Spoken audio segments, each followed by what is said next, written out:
And good morning all. Welcome to the Rowing South Australia School Premiership Series number 4 regatta for 2021. My name's Ashley Fitch. I'll be commentating for a little bit of the morning. I'm joined by Thomas Johnson, one of our Rowing SA Sassy athletes. Morning. Lovely to have you on, TJ. Thank you very much. Nice to join you. So School Super Series, so just a schools regatta competing today. So the fourth one and the third one of the Super Series regattas this term. The School Super Series serves a couple of functions. One, it decides the school's premiership.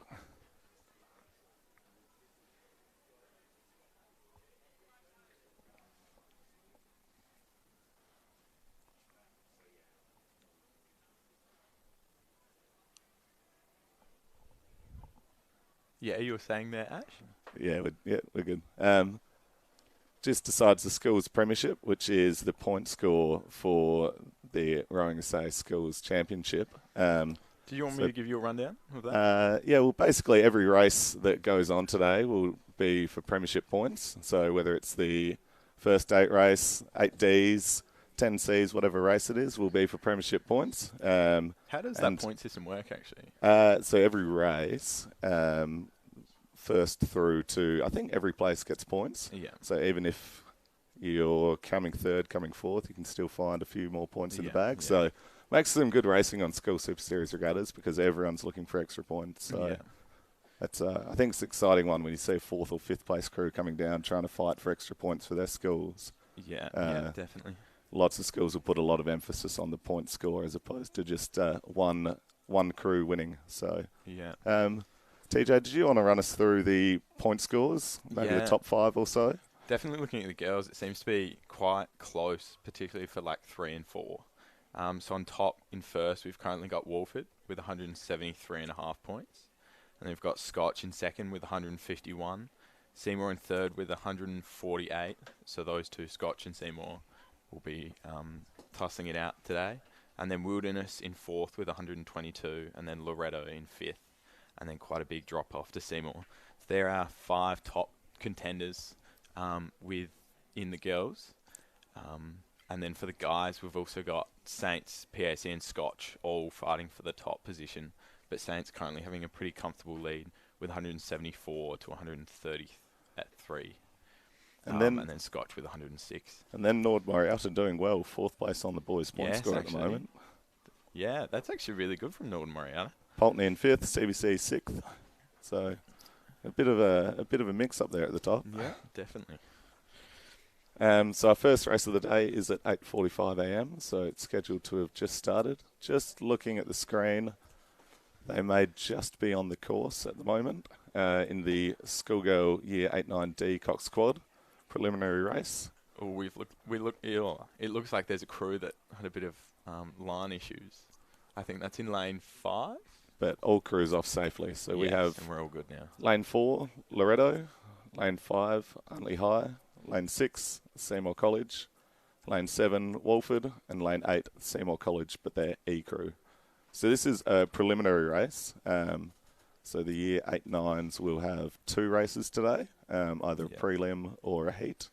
And that will determine what lanes or what finals they go through for their second round later in the day. So a bit of a warm-up race here. Get the lungs working, get the legs working before the final later on. I believe all of the heats top 3 progress to the A final, and then the next 2 into the B final. So those are ones that we have the heats for. So this one is an all through to final. So these crews will be racing for a good lane. TJ, what's the benefit of having a good lane when you're coming down the course? Well, one, it depends on the weather. Like if you have poor conditions, it's beneficial to be in a more sheltered area. But then it's also generally nicer to be in the middle of the course.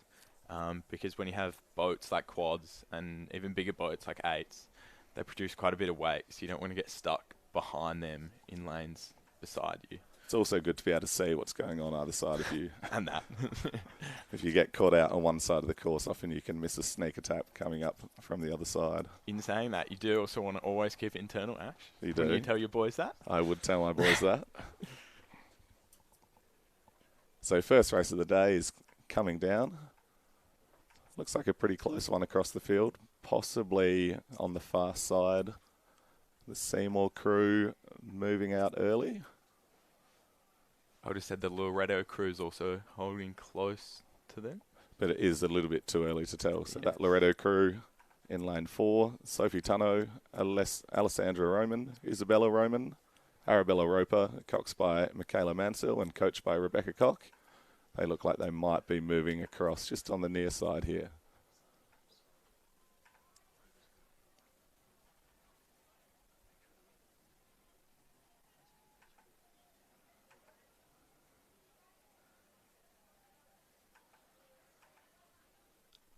The Seymour crew there is looking quite good. The E crew. They're holding close to that Wolford crew, which just shows the depth that Seymour's got. So there's some good blade work here, some good timing on display down in the lower levels here, but these girls all look like they're giving it a good shot at the moment. First race of the day. It's good to see them all working hard, even when it is a preliminary race.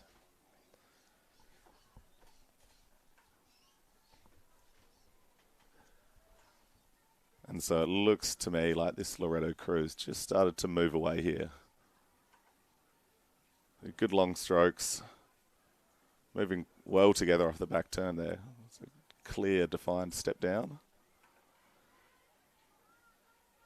They look like they have about a 2 boat length lead coming through into the last 250.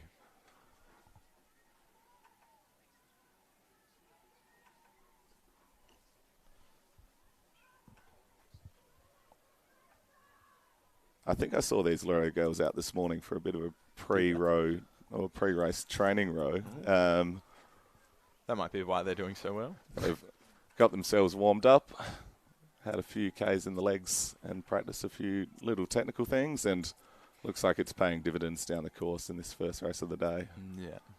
And then we have Seymour currently in second and the Wolford crew in third. So that looks like the Seymour College E crew, just coming through in second there. That's Kaylee Finlayson, Sienna Keelich, Lily McDonald, Sasha Walker, coxed by Chelsea Cooper and coached by Ruby Hetherington.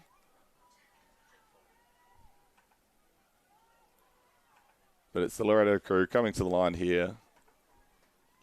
Our first leaders of the day, just crossing the line there ahead of the Seymour College E crew, and then Wolford, and then the Seymour College D crew have crossed the line.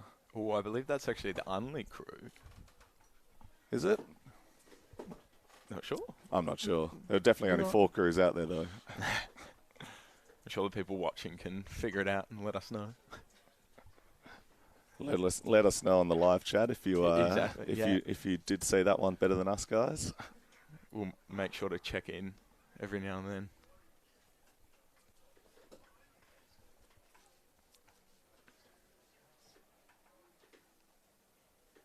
So moving through to race 2 on the program, Schoolgirl Year 8-9C Cox Quad Scull. Looks like the crews haven't quite started yet. The Align would be doing their job, making sure that we've got a fair start. Yeah. We look like we've got an almost full crew. Almost full set of boats. So we've got Adelaide High in lane 1, Wolford in lane 2, Unley High in lane 3, Loretto in lane 4, Seymour in lane 6, Scotch in lane 7, and Wilderness in lane 8. So again, a preliminary race. So all of these boats will progress through to the final later on today. But again, racing for lanes and racing for that coveted middle lane. In your opinion, how valuable is it racing for that middle lane? I think I like to say that anyone who's in a race has got a shot. So the middle lane can help a little bit, but if you're in a lane, you've got a shot to win. Do you reckon it's worth going hard in that prelim to get the middle lane? Or conserve your energy for that final? I think it depends what your goals are. So if you're looking to maybe build a little bit of confidence, bit of momentum, then it could be a good way to instill confidence in your rollers going through and taking on the heat. Bit of mind games too for the competition. But I think also this is a lot of schools will have their last tune-up for Head of the River and maybe not race next weekend. Yeah. So we're getting close to the business end, and I think a lot of coaches will be wanting to practice their full race plan more than once today. So it is always interesting to see how crews go down and take on the heats. Mm-hmm. Some crews might conserve energy. Some crews might be going all out. I guess you have to wait and see till the final. It's a different... We'll see. So you can sometimes see some crews who come out and look really strong in the heat, but another crew might be foxing a bit. Yeah.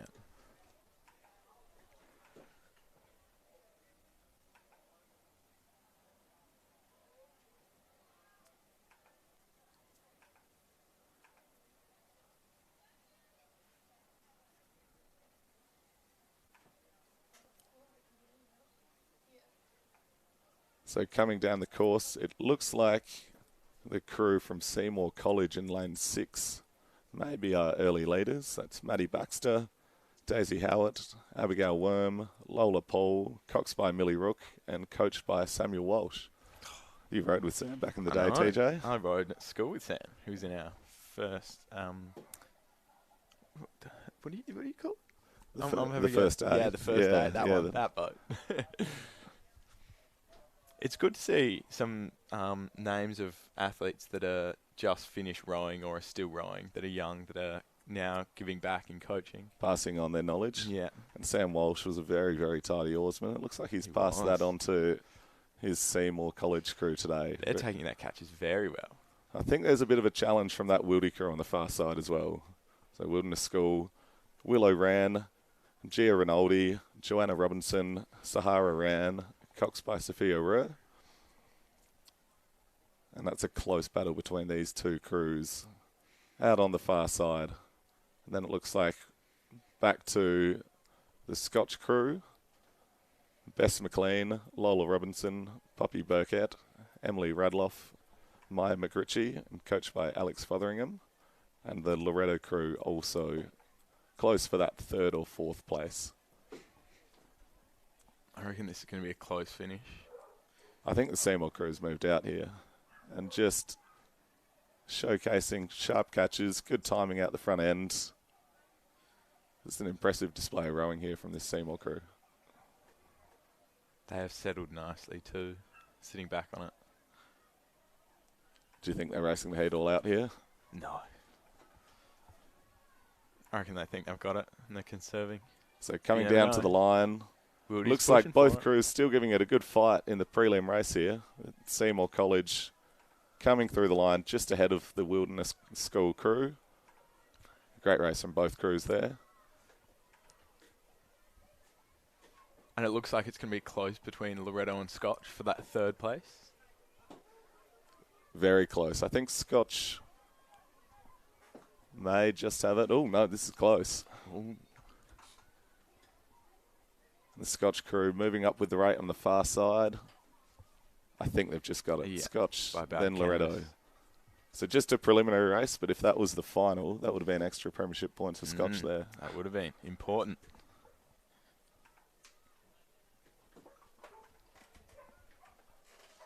And another crew coming to the line there. Sorry, the glare made it difficult to see who that was coming through. That was Unley, and then we've got Adelaide High finishing up now.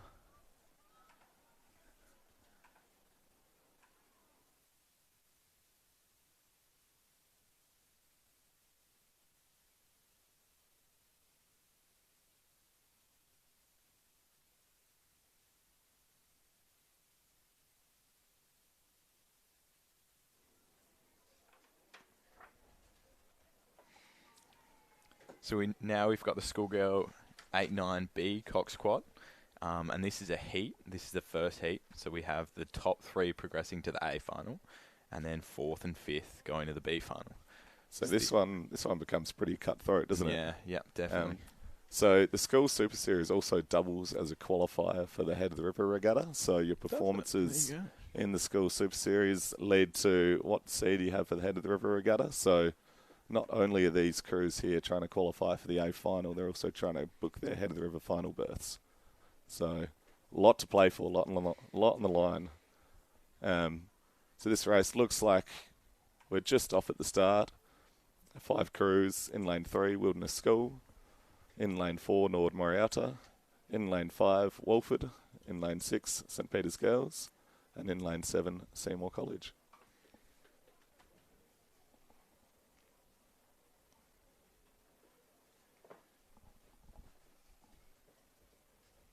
So the crew's just going past about the 250 mark, so about a quarter of the way into the race.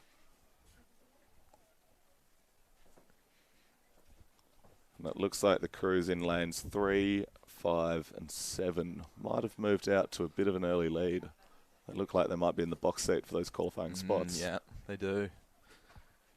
I think it will be a bit of a grudge match too, to see who can win this, because they've been pretty tight all season, those 3 crews. So it looks like a fair performance moving out the start of this race from that Walford crew. The crew of Dorothea Economos, Eliza Catanari, Isabel Stanton, Annalise Hayward, coxed by Molly Moore and coached by Jemima Richter. Jemima in our state team, I believe, this year. Yes, she is actually. So passing on a bit of knowledge. Got the best toucan in the crew too, I believe. And her Walford crew. Amongst this leading pack here, the Wildy crew giving them a good challenge. Rosa Page, Minnie Heaven, Lila Rinaldi, Jeevan Gaholtra, Sonakshi Kure, the Cox, and Matilda Ross coaching.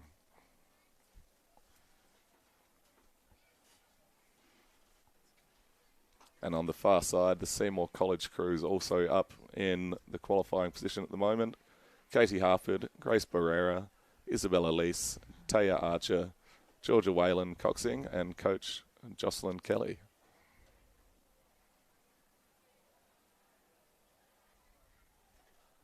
And that Seymour College crew looks like the rate of striking's up there. The rate's high. Looks like these guys are practicing their full race plan, I think, in the heat at the moment. But they're in a tight race with that Walford and Wildy crew as well. Yeah, I think the Walford sure. crew is just sneaking out to a lead. My eyes see it. Walford, Seymour, then Wildy at the moment. There's not much in it. That Seymour crew might just have kept a little bit more length than the other crews. Yeah, I was going to say they are rowing a bit cleaner, so you never know what could happen here. But that Walford crew looks like they've moved out in front with good leg drive. I think they're just up at the moment.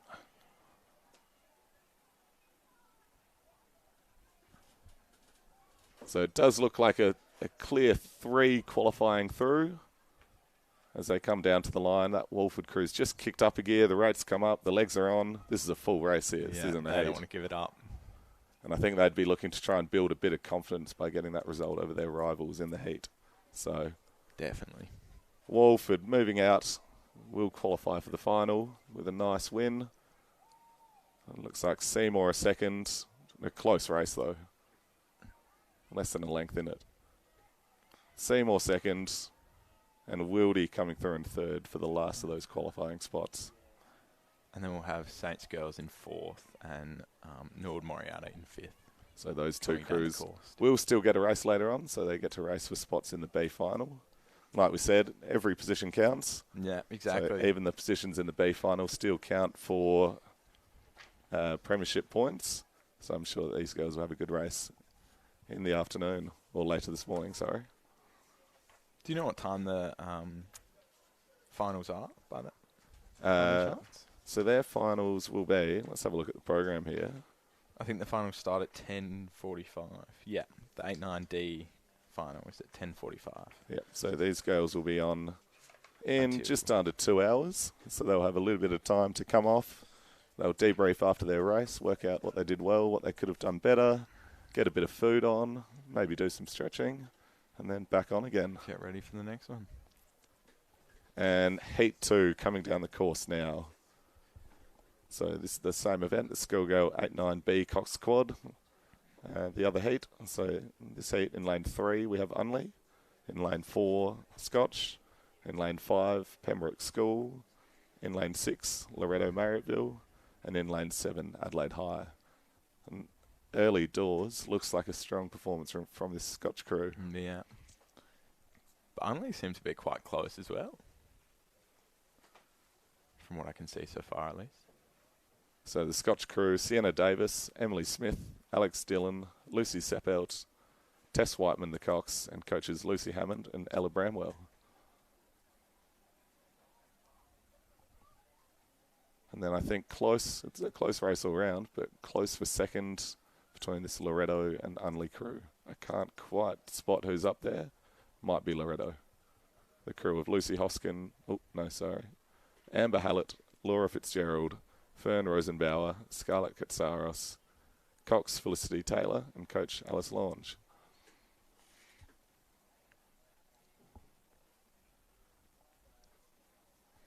It's no surprise looking at the Scotch crew by there in front. They're rowing very well and all rowing together. It's a good rhythm. I think watching this Scotch crew, they might be saving a bit of energy. So they've moved out. They've had a good first 500, good first half of the race. Looks like they're saving a bit of energy. So interesting to see the different strategies. I think the Loretto crew on the far side still certainly racing the race, whereas Scotch look like they're just trying to save their bickies. Yeah, rowing as efficiently as they can. But it's always a big confidence builder to be able to come down the course at a slightly lower rate than you'd normally race at and still qualify. So these girls are doing a very, very nice job out in the front here. Loretto and Unley racing hard in second and third. It's a close one. They're putting pressure on the Scotch crew.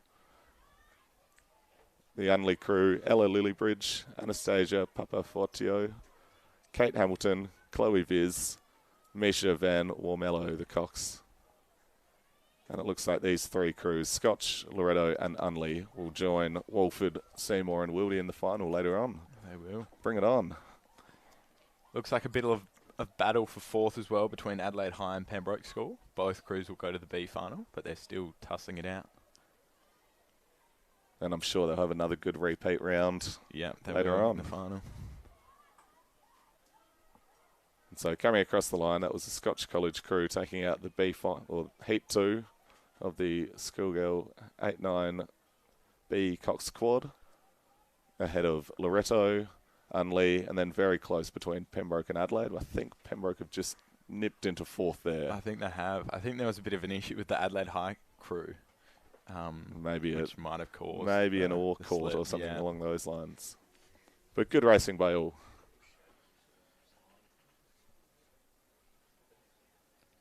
Been a good standard of racing, I've thought, this morning so far. Yeah. It's good to see a lot of crews making those last little preparations before some of the big races coming down head of the river, of course, in 2 weeks' time. It looks like there are a lot of well-drilled crews out there this morning. And a lot of them have been all fighting for the line, which is good to see that competition laid in. And they're not giving up. And I think the more you practice that, even if it is just a heat, the more you practice that, the more adept you'll be at it come finals time. Yeah. You'll have raced under pressure a little bit more. So, Schoolgirl Year 8, 9A Cox Quad, Heat 1 in progress, so all crews are off the line. 5 crews, the top 4 go through to the final of this event. In lane 3, Loretto. In lane 4, Walford Anglican.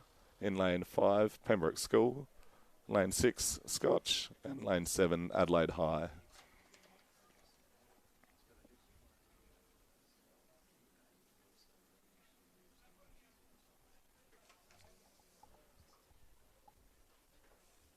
And looks like the Scotch and the Pembroke crews have moved out into the lead here. The Pembroke crew rates up. Looks like there's good speed through the drive, really driving the legs down hard every stroke. But I think the Scotch crew have just moved out ahead.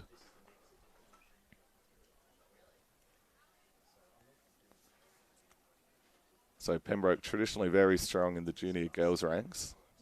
Look like they have another strong crew here. A crew of Hannah Melzer, Phoebe McLaren, Adele Carocci, Charlotte Ross, Leah Strook, the Cox, and coached by Olivia Richardson. And they look like they're just moving out over that Scotch College crew.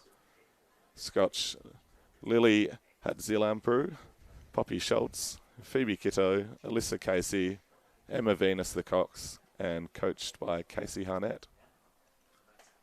Yeah, this Pembroke crew's really demonstrating good leg drive. They're making it really lively through the water. I think that's why they're sitting in front of that Scotch crew. So it looks like they're picking the boat speed up really well through drive phase there in that Pembroke crew. And they're not doing too much to slow it down while on the way forward. Yeah. And the Loretto crew on the near side also looks like they're right in this race here and may even have come through in this last 250 or so.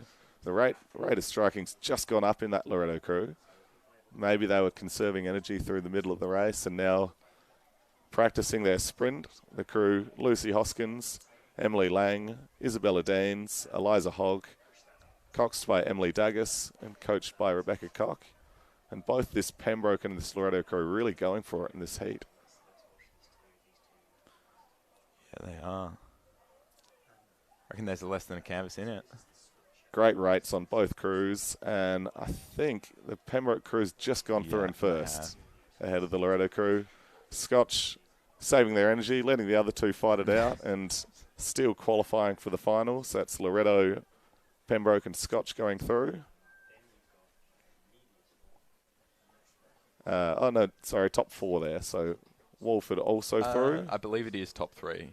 Apologies. We do have a couple of different things on our sheet here. So, but when I had a look at the schedule, there is a B final for the schoolgirl A9A, and then Adelaide High coming through in fifth. The fourth and fifth will go on to the B final rather than being eliminated. Bit of confusion here. We're not sure if it's 3 or 4 crews through. We hope for that Walford crew's sake that it's 4, but we'll see. And on to Heat 2. Keep watching and you'll find out.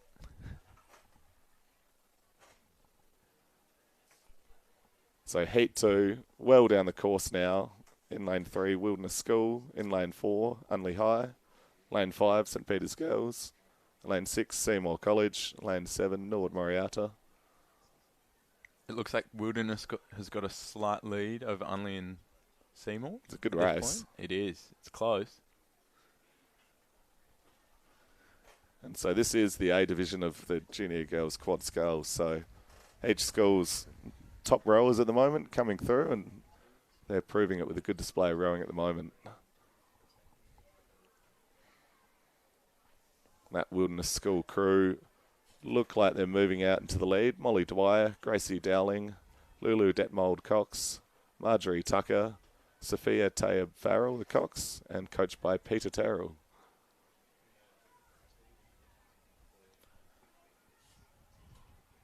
Peter's dad, Brenton, also a long-time coach in South Australia, so it looks like she's taking after BT. And her Wildy crew moving away just slightly from the Unley and Seymour College crews.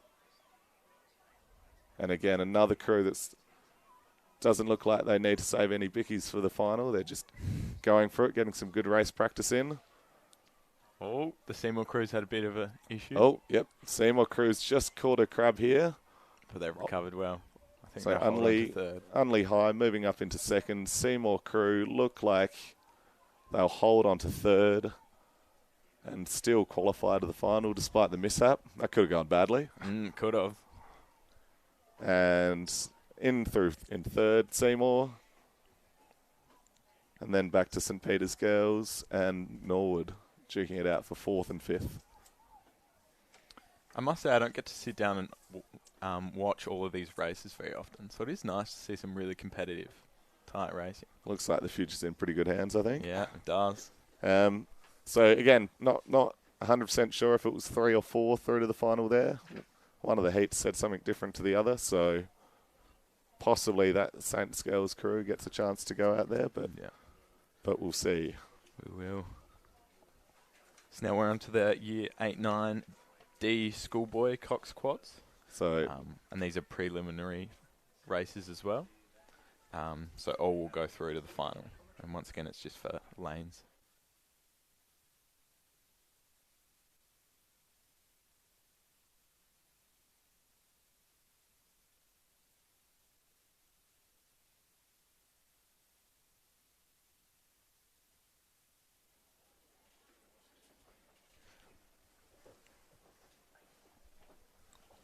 So it looks like the boys are just sitting at the start line. umpires doing their job to align. It's going to be a tricky job at some points, trying to make sure. This doesn't look like it's a full field, but if you've got 8 crews across at the 1K, especially if there's a bit of wind about, it can be hard to get a perfect line. When the crews race from the 2,000 metre, they have a held start. So it's a bit easy to get crews lined up. But at the 1K, they're being instructed to move forward, move backwards, move sideways. Very much at the will of the wind. Looks like we're waiting on a Saints and a Scotch crew before the start of this race. So schoolboy year 8-9 D Cox Quad. In lane 2, St Peter's College E crew. In lane 3, St Peter's College F crew. In lane 4, St Peter's College G crew. Lane 5, Prince Alfred. Lane 6, Scotch. And lane 7, St Peter's College D crew. So Saints pretty famously have a lot of depth down at the junior ranks, and they do. Another example here. Doesn't look like that Scotch crew is at the start line at the moment, so whether they've pulled out or had something go wrong today, not sure. I hope it's not that crew on the screen that you can see rowing up. Yeah, that'd be a fair way away from the start line if it is. It looks like the crews are sitting ready at the catch. Yep, starts just on. So we've just got the 4 crews then. We've got the Saints E crew, the Saints F crew, Prince Alfred College, and then the Saints D crew. Now run us through a race start, TJ. What's the aim? What are you trying to do? It depends. Everyone has their own race start. I'm a fan of the 3/4 half, 3/4 full. But recently I've been hearing a lot of the junior athletes liking the 3/4, 3/4 full. So that's the length of each stroke changes somewhat during the start. But the key is to get them both moving as quickly as you can, and as smoothly as you can. Because often you tend to rip at the first couple strokes. So I know I always focus on trying to squeeze rather than ripping on the blade.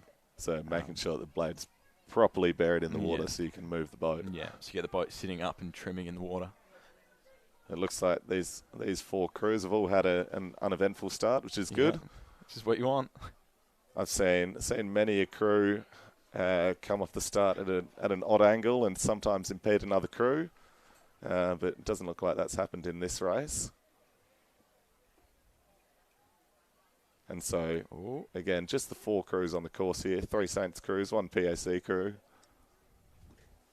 Looks like the Saints E crew had run into the boys, but they've recovered, which is all good.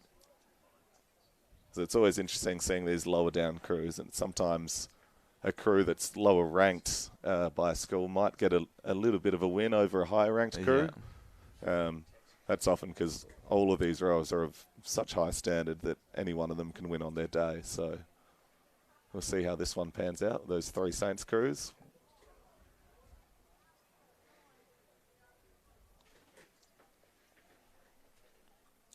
It looks to me like the PAC crew in lane 5 might just be sneaking ahead. The crew of William Holland, Ned Davies, Jasper Hill, Isaac Evans, coxed by Jack Stunnell and coached by Joshua Lesker.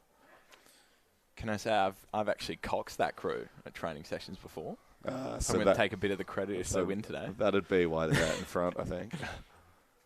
Yeah, because they're all that resistance training, having to pull me around. So I can tell you that Jack Stunnell doesn't weigh as much as Thomas Johnson does. So the crew probably weighs less than half of it. This crew seem like they're used to pulling 90 kilos down the course. Now they've got about half of that. And they look like they're moving out to a good lead here.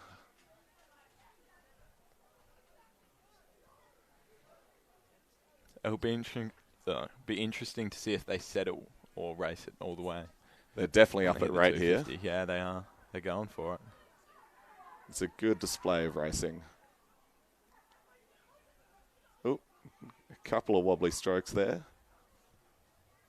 So the PAC crew definitely moving out ahead with about 2:50 to go. Remains to be seen who gets the win out of these 3 St Peter's College crews. I think their D crew might just be out in front, so they've managed to hold off their teammates from the E and F crew. I'm sure they'll be glad with that result. Really good acceleration of the blades in that St. Peter's College D crew, but the same could be said for the PAC crew. And moving through to the finish line, it will be PAC coming across the line, and then Saints D's. And it looks like back to the E crew and then the F crew. So finishing in order. That means the coaches have selected them well. No, they'll be happy with that. But good racing in the preliminary race. So again, all those crews will progress through to their final later on today, and all have the chance to win their scores and points. Question, Ash. I'm curious, as a coach, would you want to see your E crew beating your D crew? I think that it would provide some good competition and a bit of competitiveness in the squad, and I wouldn't mind it every once in a while. If it happened too often, you might be looking at your selection and working out whether you've got the right rowers in the right seats. Yeah. But if we love to have a bit of competitive work when we do our own training. So if an E crew beats a D crew, then awesome. Might fire the D crew up. Make them work a bit harder. But they got over the line in that one.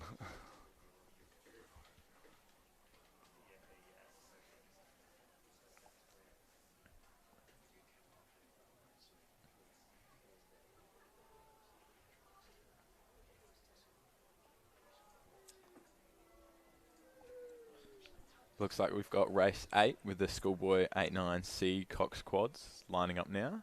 They haven't started yet, so there might be a bit of an issue or waiting on some crews. So 5 crews in this race. In lane 3, Unley High.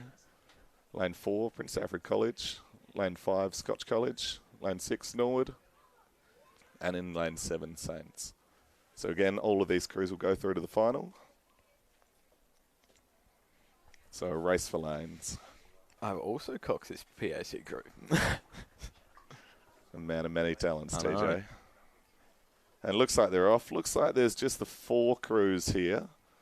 I think that Norwood crew may not be at the start line. I believe so. So I was a little bit worried at the start because the PAC and Unley crews got quite close, but I think they've they spread had out a bit, few steering issues, but no blade clashes. No, which is good to see. No collisions, no worries. And definitely just the 4 crews on the course here, so no crew from Norwood.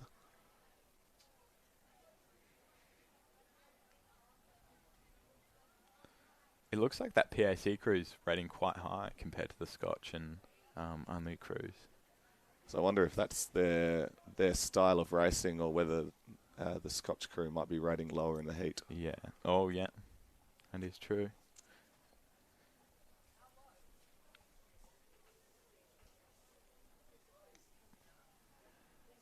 So it is a high rate of striking from the PAC crew. So getting in plenty of strokes per minute. Mm-hmm. Plenty of opportunities to pick the boat up and move it.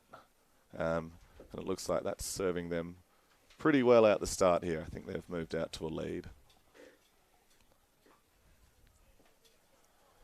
What are the 3 best ways to move a boat, Ash? It's length, rate, and what's the third? I've forgotten. I should know this as an athlete. I think it's power, mate. Power.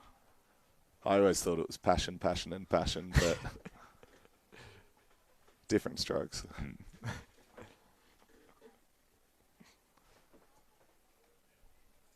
My old coach, Andrew Randell, used to say rowing's about 4 things, actually. Yeah.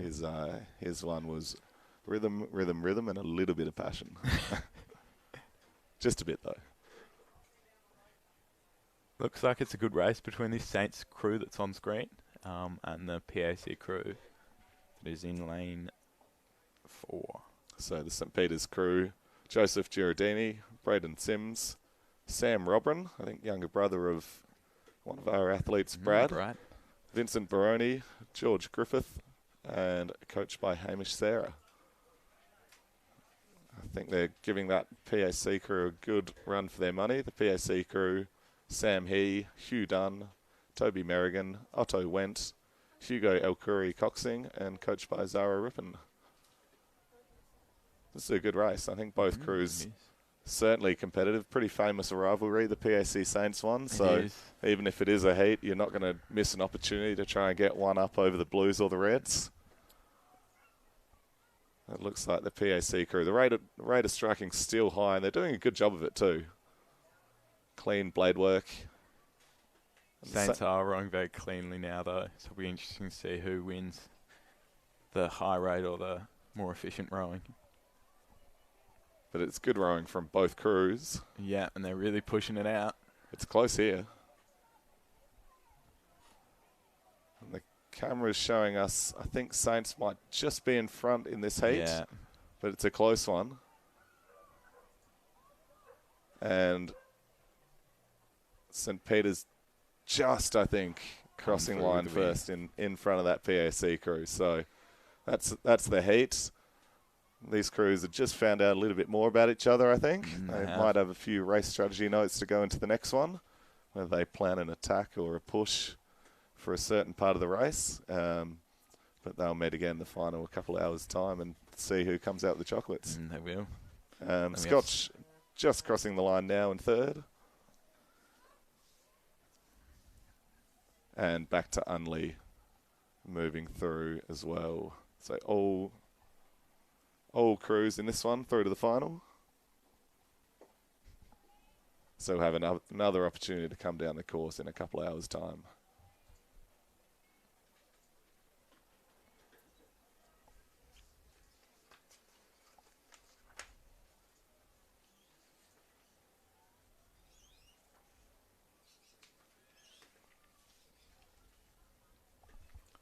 And another preliminary race, so another race where all of the crews will progress through to the final. Coming up, Schoolboy Year 8-9B Cox Quad.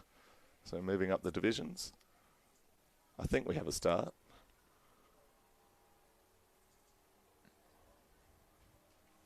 Maybe they're lining up still. So in this race, Scotch in lane 2, Prince Alfred College lane 3, Nord Moriata lane 4, lane 5 Unley High, lane 6, St Ignatius, lane 7, St Peter's, and lane 8, Adelaide High.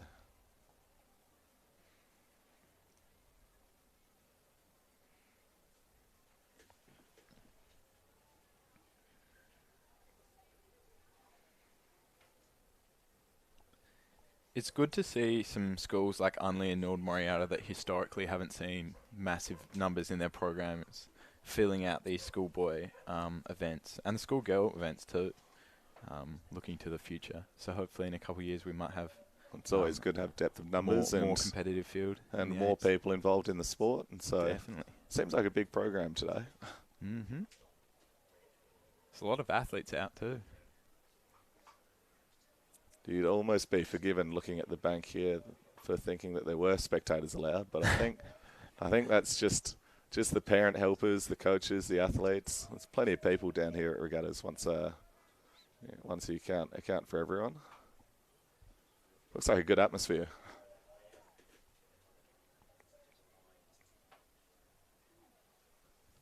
I know as a young rower once upon a time, half the fun of regattas is racing, but the other half is definitely socialising on the bank.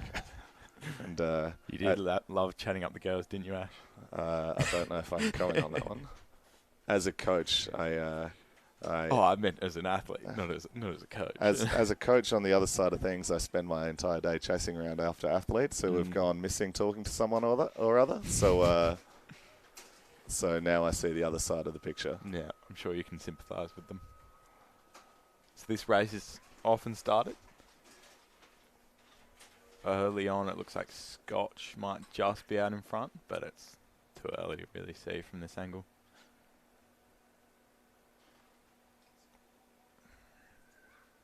So it looks like there's a crew coming down in lane 1 as well. So our program just indicates that there's a crew in lane 2, but there's definitely an extra crew coming down in lane 1 there. So I believe that might be the Nord Moriata instead of being in lane 4. I may be wrong though. Yeah, I think you're dead right on that one. Wonder what's going on there. Wonder what's happening. It might have been a little bit late and the umpires just chucked him on in lane 1. So it looks like a few crews moving out ahead here. The Scotch crew certainly showing some early form. Toby Dew, Max Brammy, Perry Clayton, Archie King, Archie Burriston Coxing, Coach Tim Belcher, assistant coach to our men's youth state team this year. Yes. The PAC crew a strong group of junior PSC crews coming through this year. Arjun Desange, Charles Wandenberg, Archie Underwood, Hugo Knight, Zach McGrow coxing, coached by Richard Hamoud. They're certainly moving out early as well.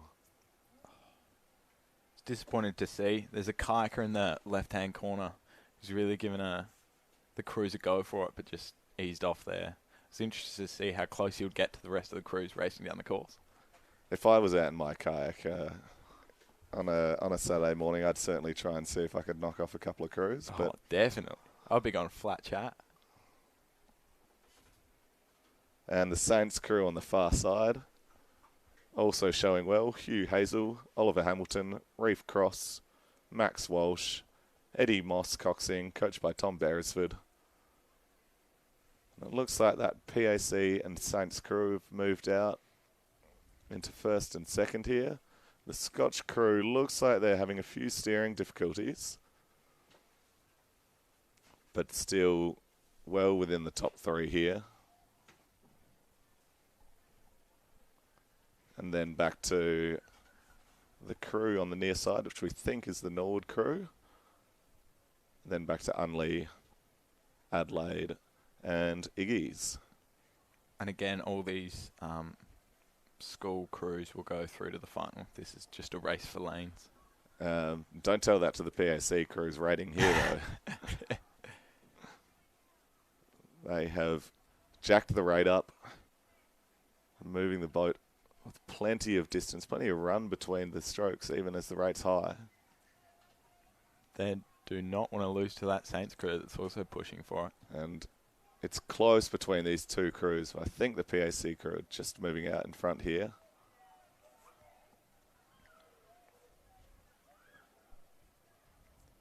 It's good, tough racing in the heat by both crews, and the PAC crew moving through the line in first. Yeah.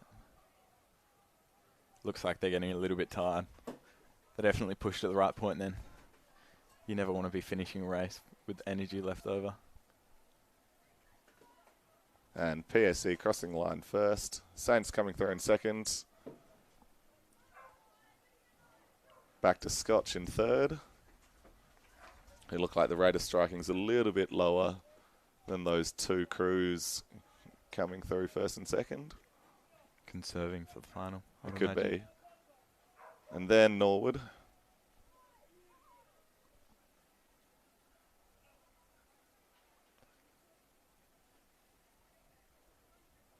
And Unley High just coming across the line here. Looks like there might be a bit of a race for that 7th position between Adelaide High and St Ignatius. Good to see both crews giving it a red-hot crack here, though. And the Adelaide High crew just a little bit higher on the rate than the Iggy's crew. Look like they're just moving away. Now, if this was the final, that'd be an extra point. Make all the difference. Great to see both of these crews giving it a crack. Well, there's only 6 points difference between those two schools. Ah. So it would make a big difference. And Adelaide High crossing the line now, just in front of that Iggy's crew.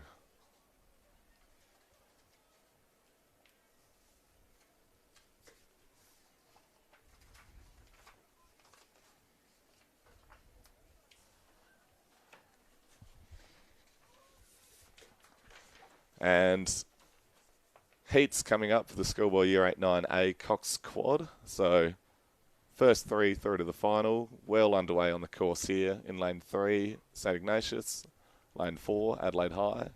Lane 5, Prince Alfred College. Lane 6, Scotch. And lane 7, Unley High. I just saw out the corner of my eye there, I think the Unley High crew had a bit of a shipwreck. And it's now super close between those two crews for 3rd and 4th, Unley and Adelaide. But Prince Alfred College in the lead here. A close race with that Scotch College crew. So the Scotch College crew, Harry Bridgewood, Harry Comerford, Oscar Kittle, Lee Wingard, Tom Wright coxing and coached by Tom Shelton.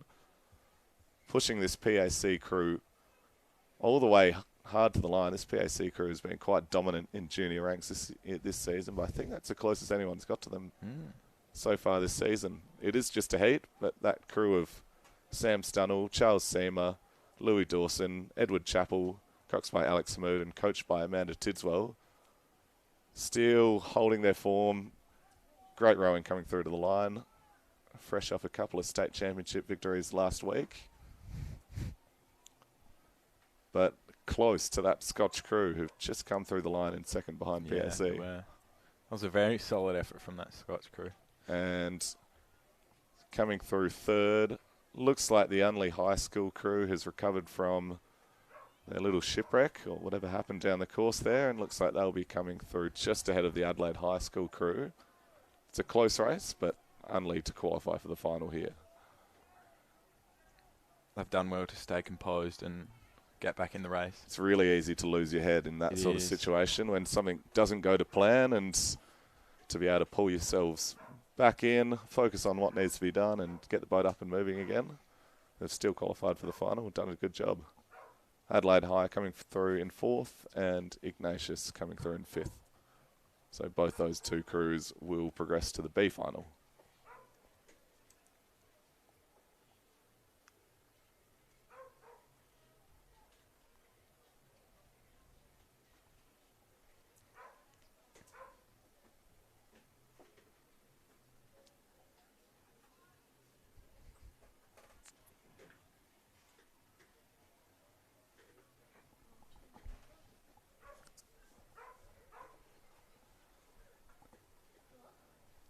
Do you have any comments on the water?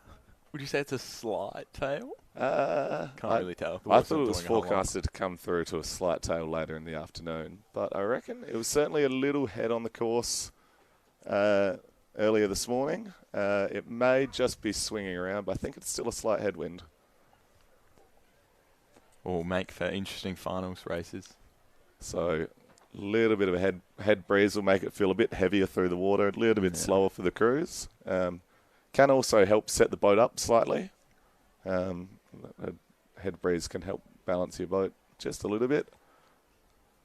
Often I find rowing in tails, if harder, and unless it's a big tail, slower. So if you're not rowing well. In a headwind, everything happens a bit slower, so you have a little bit more time to get yourself prepared for the catch and lock your blade in the water.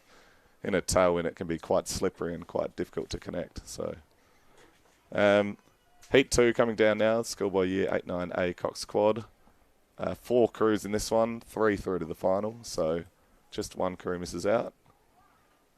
In lane 3, Norwood Regatta. In lane 4, Pulteney Grammar. In lane 5, Pembroke School. In lane 6, St Peter's College. I must say the water was really lovely this morning though, when I went for a row. Went down to the weir, it was glass. How many Ks did you get in this morning, TJ? Not many. I did not have a big session at all. I got about 8, I reckon. Just a nice light Saturday morning stroll. Yeah, definitely. And then I went in and had a nap before coming up here. You got to save your energy for the important part of the day, I think. And looks like this St Peter's crew on the far side has just moved out to a lead in Heat 2. The Saints crew, Archie Young, Jesse Parsons, George Wicks, Josh Myers, Lachlan Hunt coxing and coached by Alexander Tucker, who was in the St Peter's 8 a couple of years ago. He's an AUBC rower as well now. But his St Peter's crew looking really clean from the finish there. Nice tap out and move away together. Great timing. And it's serving them well. They're moving out into a bit of a lead here.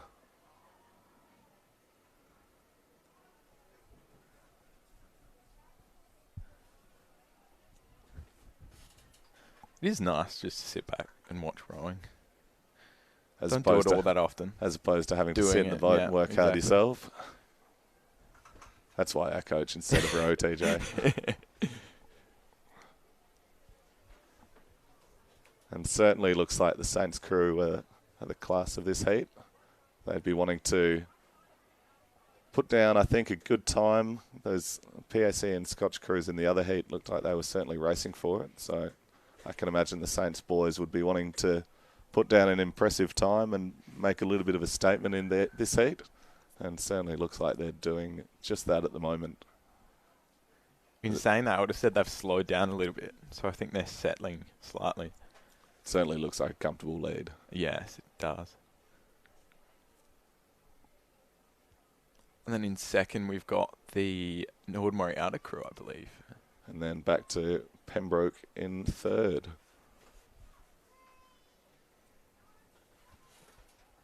But no doubt about the leaders here. St. Peter's crew looking very polished. And I think you're right. The rate's down slightly. They certainly haven't settled too much. No. The Cox seems to be quite up and about, though, so I reckon he might be working them hard. He's certainly quite animated. He'd be calling through their race plan just as if those other two crews are right alongside them. For sure. But it looks like a really good tune-up for that St. Peter's crew. Yep, rate's coming up here. They're practicing their sprint. Mm-hmm, they are. And they were on cleanly, too, at the finish of the race, which is good to see. And coming through to the line, St. Peter's College will take out the second heat of the schoolboy Year 8-9 A Cox squad. Norwood Moriarty coming down in second, so good to see Norwood qualifying for the final. And it looks like the Pembroke School crew will come down in third and also book their ticket. Just be the Pulteney crew that's missing out going to the B final. I think I called them the Adelaide crew before. Oh, did you? But they're definitely from Pulteney. My mistake. So that's the end of the schoolboy 8-9 Cox squad heats. And next up we've got the schoolgirl 7-8 Cox squads. So these are some girls that haven't spent a lot of time rowing. So it would be good to see how they go racing. So we do love to see. It looks like there's a lot of depth in this schoolgirl Year 7-8 category this year. So this is the F division, so the 6th crew for these schools. Yeah, particularly with Seymour and Scotch. They've got quite a few. So coming up in lane 4, Seymour College. In lane 5, Seymour College G crew. And in lane 6, Scotch College Adelaide. So impressive depth there from the Seymour and Scotch programs. It looks like they're not quite at the start line yet.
So it looks like the crews are still being lined up at the start. While they are, TJ and I are going to sign off for the morning. Things to do, crews to coach, places to be. But thanks for tuning in this morning. We'll be passing over to a couple lovely ladies from Torrens Rowing Club, Angie Franco and Anna Crowley, fresh off a few wins in their Masters division last weekend at the State Championships. And they'll be joining the commentary team very soon. Thanks, guys. Cheers, thank you.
So it looks like we've had a good start in the 7-8 Cox Quad F division with Seymour in lane 4, Seymour G in lane 5 and Scotch College in lane 6. All 3 crews are present at the moment. Seems to be that Seymour crew in the middle doing quite well. Bit early to tell though.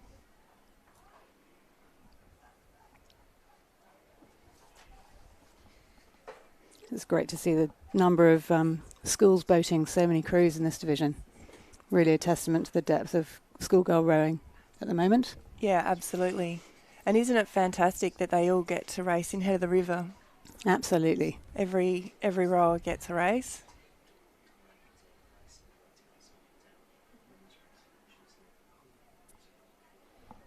So it's a fairly tight race at this stage by the looks of it between those 3 crews. And at this level, I guess, Angie, the key thing is timing. Everyone doing everything together. That's right, getting their blades in together, keeping them buried. There is a little bit of an easterly, so that will affect the balance. And all 3 of these crews will just have one race today. Yes, that's right. So, and I think that's been, for a lot of them, it'll be their first race ever, I think. Yeah, there's so many components to think about when you're a beginner rower and you're out there racing. It's a lot of pressure just to get across the line with all 4 rowers still rowing together, keeping the timing together. So it looks to me like the Seymour crew in this lane closest to us is probably ahead at the moment, which would make sense. They're the Seymour College F crew, and they're leading the Seymour College G crew and the Scotch crew. But it's a fairly tight race still at this stage. And it looks like we're about at the 500. So half of the race down. They're all keeping a fairly steady rating. They might take it up and go for home when they hit the 250. Looks like that Seymour crew's just taken their rating up a couple of points. Yeah, it looks like they're on about 27 at the moment. So this middle section of the race, quite hard to keep yourself together. And then usually they seem to have a spurt of energy towards the end. Once you hit those red boys, you know you're close. And it looks to me like Scotch might have a more experienced coxswain in their crew. Doesn't look like a year 7-8, so you're allowed to do that in this division. You can have someone who's got a bit more experience in the boat to steer you. But at this stage, it's looking like that Seymour crew's doing a very nice job staying together. Have they lifted their rating a little bit? Their bodies are moving nicely together. They've got their timing up the slide. Oh, keep it together, girls.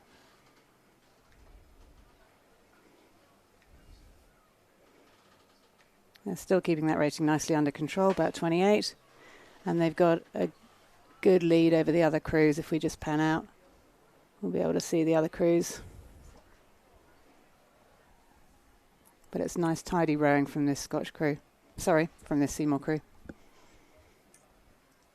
Yeah, they'll be happy with that. So the schools fielding boats in this division have obviously got at least 6 crews, which is great to see at this level. Absolutely, that's a lot of depth, especially in your juniors. You want to have as many girls and boys come and try and see if they like it and keep them keen, get them going into inters in the senior program. That will just strengthen South Australian rowing.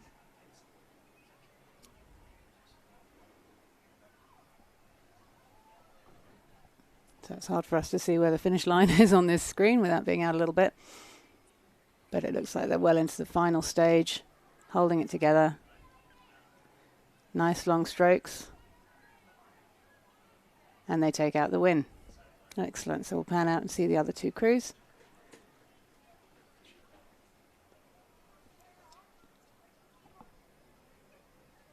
Oh, it looks like we've had a bit of a problem in the other Seymour crew, so I don't know whether they've caught a crab, but they've done the clever thing and stopped rowing just so they can get themselves together and start again as a unit.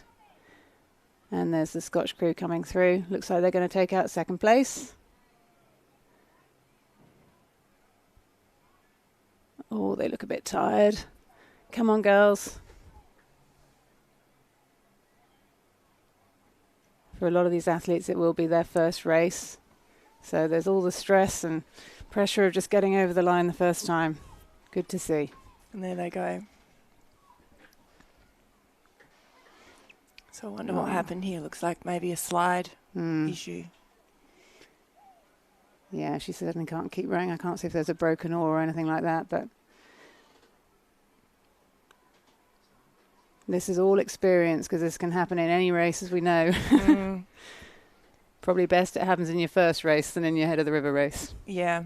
I think in the 7-8 category, you just want them to cross the line, all 4 crews rowing, knowing that they've had a good race. It all just comes down to experience. The more you race, the better you get at it. And it looks like the next race has already started. So this is race 13, the Schoolgirl Year 7-8E Cox Quad. We are due to have 5 crews in this race, and just counting, looks like we've got all 5 on the course.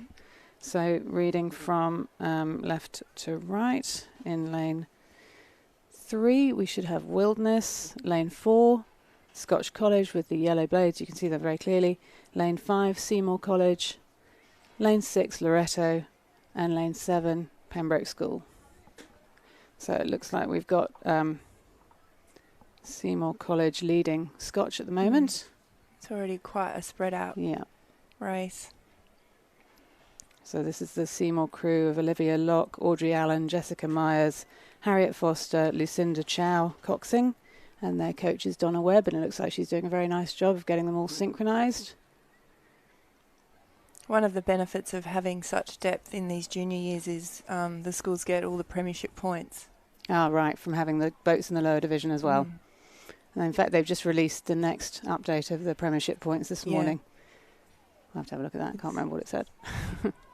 Ash and TJ went through it before, I think. Oh, good. Yeah, for the girls, we've got Walford on top by about a couple of points to Scotch.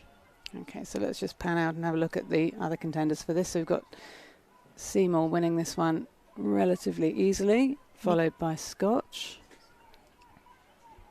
And you can just see with these girls, there's clean blades for most strokes. And they're rowing together, they're moving their bodies together and really getting nice distance under the water with their blades. So they've just come over the line in first. And we've got Scotch not that far behind, actually, in second. Driving to the line.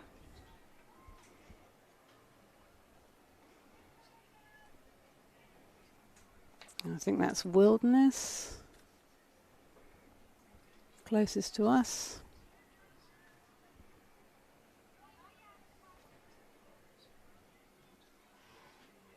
And then just looking over there, I think that looks like a Pembroke crew.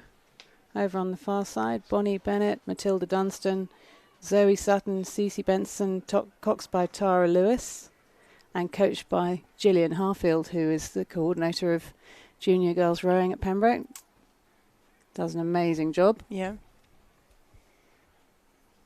So how many junior crews are there at Pembroke this season for the girls? Oh, am I supposed to know that answer? Yeah. I don't know that answer. I do know that this crew, this is their first ever race. Okay.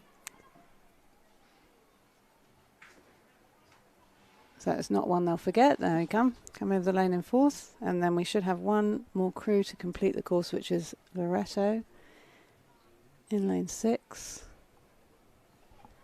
And they may have had some technical issues, I think. We've got surf life-saving following them down the course, but it looks like they're okay. So at this level, if in doubt, stop, I think. That's the safest Yeah. bet. I mean, but they're doing the right thing. They're not trying to overrate. They're just taking it one stroke at a time, building on the good strokes. it looks to me like they've got an experienced coxswain in their crew, keeping them together. And that really helps, doesn't it? Absolutely. It helps them learn so much, just having the coxswain make some good calls. And I coxed a novice crew the other day, and it was two of the girls' first race, and I think I've never been in a boat where there's been so much improvement just in 1,000 metres. Oh, shout out Yeah. to your own coxing skills there, Oh. actually. Very impressive. No, the girls were amazing. They were. Well, for obvious reasons, I think the role of a good coxswain is often underappreciated. So do we have a start in the next race? Should be race 14 on our programme, which is the schoolgirl year 7-8 D Cox Quad.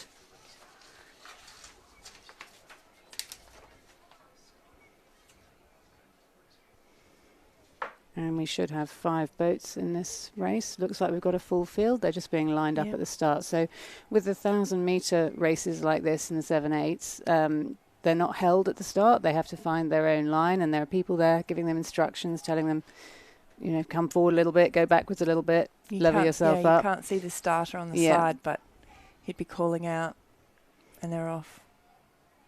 They look like they're all fairly Yep. straight. So reading from right to left, we've got Scotch College. They're nice and easy to spot with their yellow blades. They're in lane 3. Then Wilderness School, lane 4. Pembroke School in lane 5. Seymour College in 6. And Loretto in 7. It looks like everyone had a pretty good start. I think Wilderness might have just lost a couple of strokes after their start there, but they Oh, look yeah. like they're getting it back together now.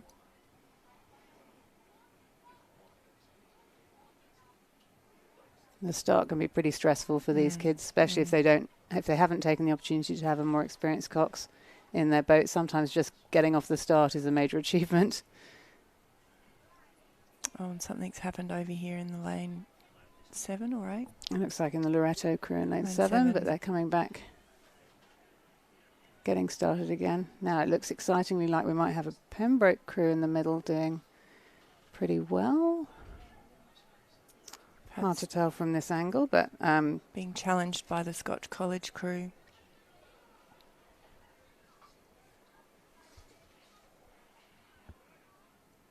now the crew that I've got written down for that Pembroke crew is Binbin Zhang, Laura Kidman, Milana Troon, Antonia Carocci, coxed by Brooke Mumford, who's the sister of one of my second 8 girls from Pembroke. So she's obviously doing a nice job encouraging them on. And they're coached by Darren Potts, but I think actually Grace Sobles, who was one of our first 8 girls from last year, is also coaching them. And the Scotch crew look to be doing pretty well as well, and I'd say Seymour too. I would say they'd be practicing for Head of the River today. There wouldn't be any other motive but just to have a good row, go through their race plan.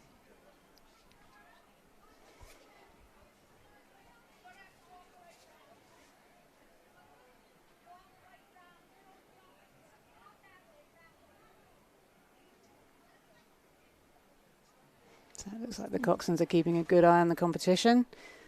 So the idea is the girls in the boat keep their eyes straight in the boat, because if you move your head around, the balance of the boat can be really affected. So you want your coxswain to be calling your position on the other crews, and you can see the Pembroke coxswain looking around, telling her girls where she is in the field.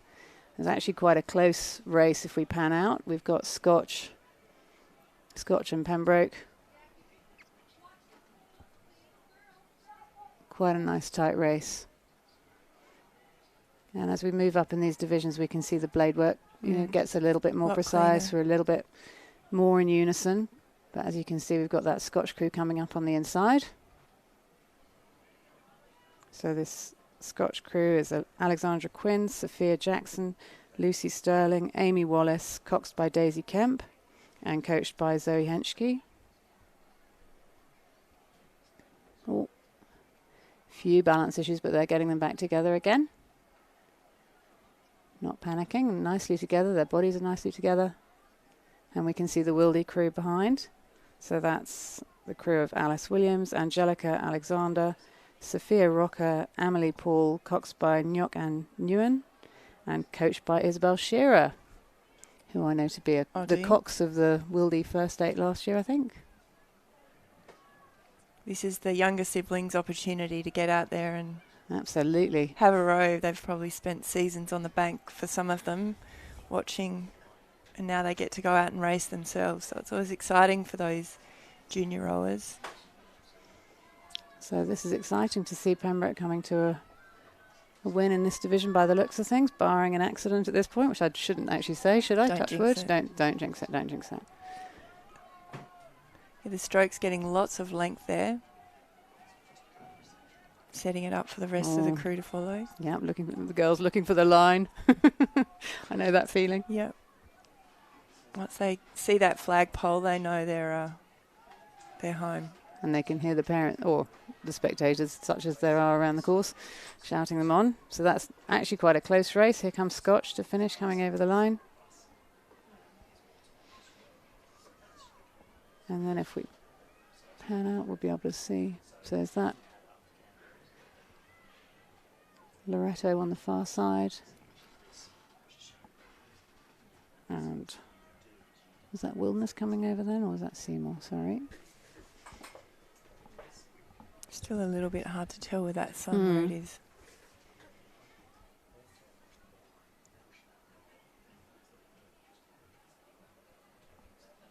I apologise there. I only saw 4 crews come over the line.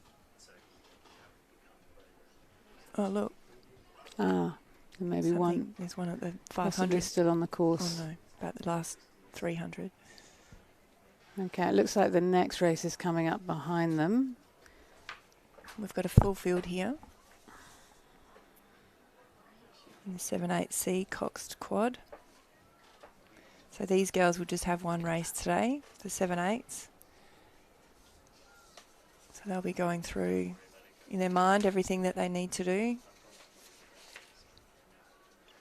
for 2 weeks' time. Yeah, so what are they doing at this stage in their program? Still all the same on-water trainings and... I believe so, yeah. Probably what, two waters trainings a week and session in the gym.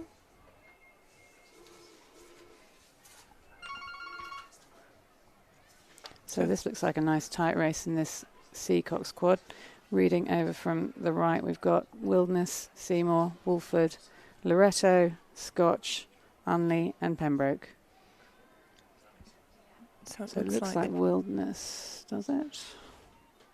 And Pembroke over in that lane 6. And the other crew is finishing off from the last race. The Wilderness crew to me look like they've got a good lead. That's the crew of Sydney Freestone Giles, Layla Woodall, Isla Goodson, Miranda Wells, Yana Shah coxing, and coached by Georgia Kelly. And I spoke to Ron Mobbs about the number of crews Wildy have got in these junior divisions. He's very excited. I bet he is. They're the future. Right. Well, they do seem to be getting their blades out nice and cleanly. Looks like they perhaps even have something left in the tank if they... And then coming through in second, looks to me like we may have Wolford. So that's Mia Spears, Diana Lawrence, Zara Hutchinson, Emily Weirs, and Zoe Wyman as the cox, coached by Sophie Waters. And then would you say that's Seymour coming through? Oh. Yeah, Seymour and Pembroke.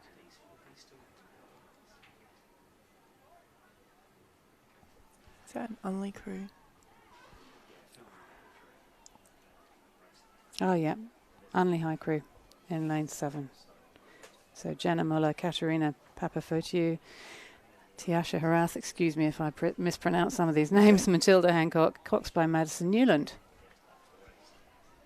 And Maddie is quite an experienced Quite an experienced coxswain, yeah. So they're lucky to have her. Just been named in the South Australian Pathway squad. Oh, excellent. And I think that might be the crew. Is it from the previous race coming in. I'm not sure. Yep. Okay, we're going to go back and have a look and see whether the next race... Oh, who have we got coming through here? That's the Loretto crew, is it? Coming through from this race. Gracie Thomas, Abby Deems, Michaela Mansell, Portia Katsaris, and Lucy Cornish as the Cox. Coached by Olivia Katie. So again, it's all about experience at this level.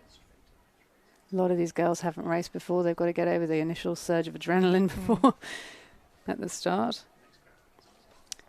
So we're going to go back and see. Next race is race 16, which is the schoolgirl year 7-8B Cox Quad. Oh, and we've got a really nice tight race here. So we should have 7 crews in this. I can see 6 in screen. Reading from right to left, we should have Wolford. Oh, there they are. Wolford, Wilderness, Scotch, Seymour, Pembroke, Unley, and Loretto. I can see why Ron was excited, because it looks like we've got a Wilderness crew doing pretty well on the near really side. Got their rating up, haven't they? So that's the crew of Isabella Browning, Bella Carrick, Imogen Sutton, Emily Powers, and Lucia Andrei as the Cox. And they're being closely followed by Scotch, I would say, as the next crew, which is Astrid Hogburn, Maddie Revel, Bridget Hooper, Matt Hooper's daughter, Isabel McLeod, Hannah Jeffries as the Cox, and coached by Courtney Gunn. So those 2 crews doing a very nice job as we come over the line. Much excitement. Yeah, the field does really tend to... the margins are much narrower as we hit the Bs and the A crews. It's exciting racing, isn't it? So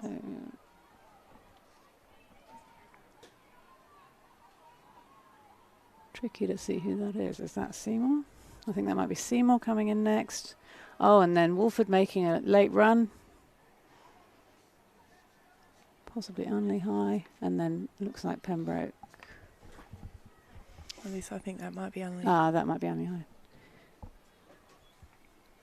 Just into the sun, sometimes it's quite hard to distinguish the zooties.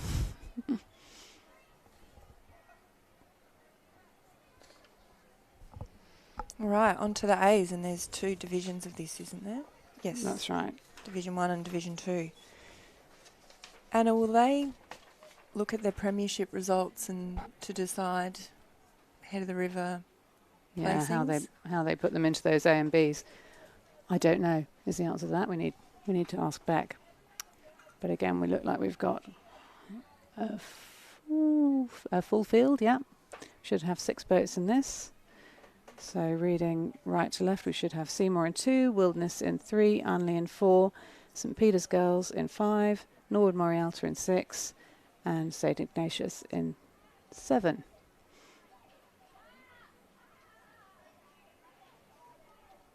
So again, I think Ron is going to be very happy. Looks like we've got a Wilderness crew leading the field at the moment. It's good to see that St Ignatius crew absolutely up there as well. This is their first entry in the 7-8 Cox Quads. Yes, so many schools now boating at this level. It's fantastic in the girls' competition. And I checked with Beck, and there are actually more entries by girls in Head of the River than there are by boys. So as an egalitarian sport, we're doing very well. We are doing very well. And in my rowing lifetime, the under-14s, this age group, weren't a category in the 80s. So the boys raced and the girls didn't have a category, and the parents and coaches lobbied in the late 80s to have the under-14 girls race Head of the River. Well, it was certainly worth it, because look at the level they're developing to now at this age is really impressive. So very nice blade work there, coming over the line a comfortable first. Yeah, that was a great race. That's the crew of Portia Newton, Gio Rinaldi, Olivia Cardone, Isabel Jackson, and Madeline Ford as the Cox, and they're followed by Seymour.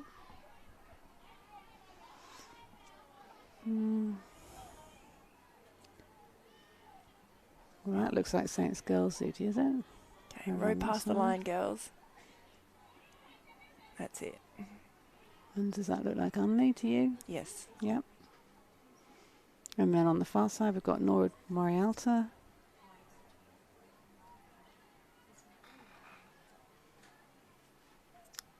Is this the crew that Joe Malcolm coaches? It could well be. Do we I seem have to it remember written? her. I don't have that written down, but I seem to remember her saying she was coaching a crew at this level. So, Passing on her wisdom. or was that Saint? Actually, was that Saint Ignatius? And this is Nora Morialta coming through now.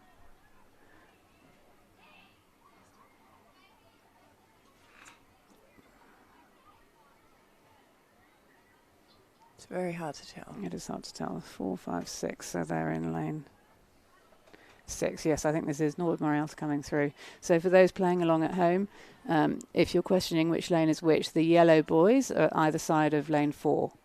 So we can tell from that this boat's in lane 6, which should mean, unless they've changed lanes, that's Nord Morialta coming in. Now, I think last week was their first race ever.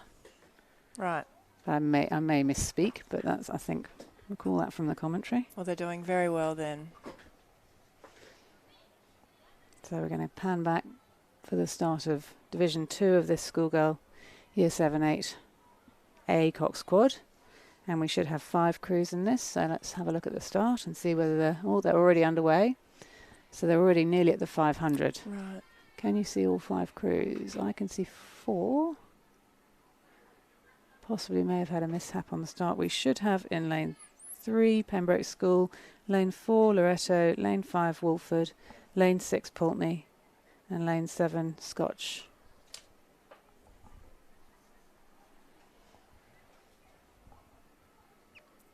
It looks like there's a real race going on here through the 500. And these girls will be racing the whole 1,000. There's no settling Absolutely. in a 1K. So it looks It's a like we may sprint have to the Scotch finish. and Wolford are pretty much neck and neck at this stage, followed by Pembroke. Those two crews seem to be battling it out. They do, absolutely. And Who it do you has give the been edge to now, Angie? It's hard to call from here. Or maybe Wolford. the Wolford crew has been very strong in this category. So this that's season. the Wolford crew of Penhall Mia, or Mia Penhall? I'm not Mia sure if that's Penhall. Mia Penhall. Saskia Reynolds, Annabelle Kermeen, Rosie McMahon, and Elladine as their cocks, coached by Jessica Carlson-Jones. And then we've got the Scotch crew of Isabella Naish, Sasha Thomas, Sophie Comerford, Eleanor Arundel, coached by Amelia Hodge and coached by Lucy Kittle. So yeah, the Wolford crew look to have this. They have good intensity, don't they? Absolutely. Really nicely rowing together, holding their bodies over at the catch, driving from the legs. I know these girls in the gym, they're a strong group, All right. taking on some of the U9s.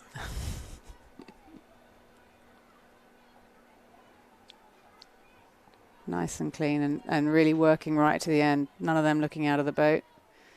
Their eyes on the prize. It is very important for those coxswains to be constantly letting the crews know And Scotch coming over the where line. they are in the field, so the temptation to look out of the boat is reduced. And that's the Pembroke crew coming over in third. Again, rowing nicely together.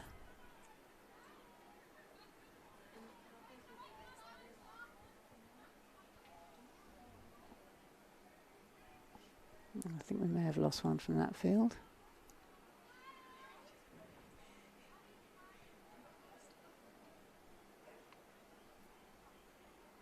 It's so important that before the race, the rowers check every moving part of their boat to make sure that seats are working. Yeah, absolutely. This looks Riggers like a are on. Loretto crew coming through. Sometimes So they've things obviously, just yeah, happen. they've but obviously had a bit of a technical issue, Yeah. but better that it happens in this race than in an actual head of the river. yeah, And these girls in 2 weeks will be vying for the Anna Tree Cup. Oh. Who was represented Australia and ended up coaching for Australia. Coached Olympia, who in the junior categories, the World Championships. So very successful rower and coach. So was that introduced during your time? Did this division come in during your time, or was this something that postdated your involvement? It did.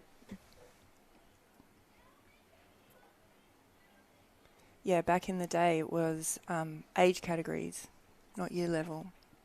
And it was also fours, not quads. Yep.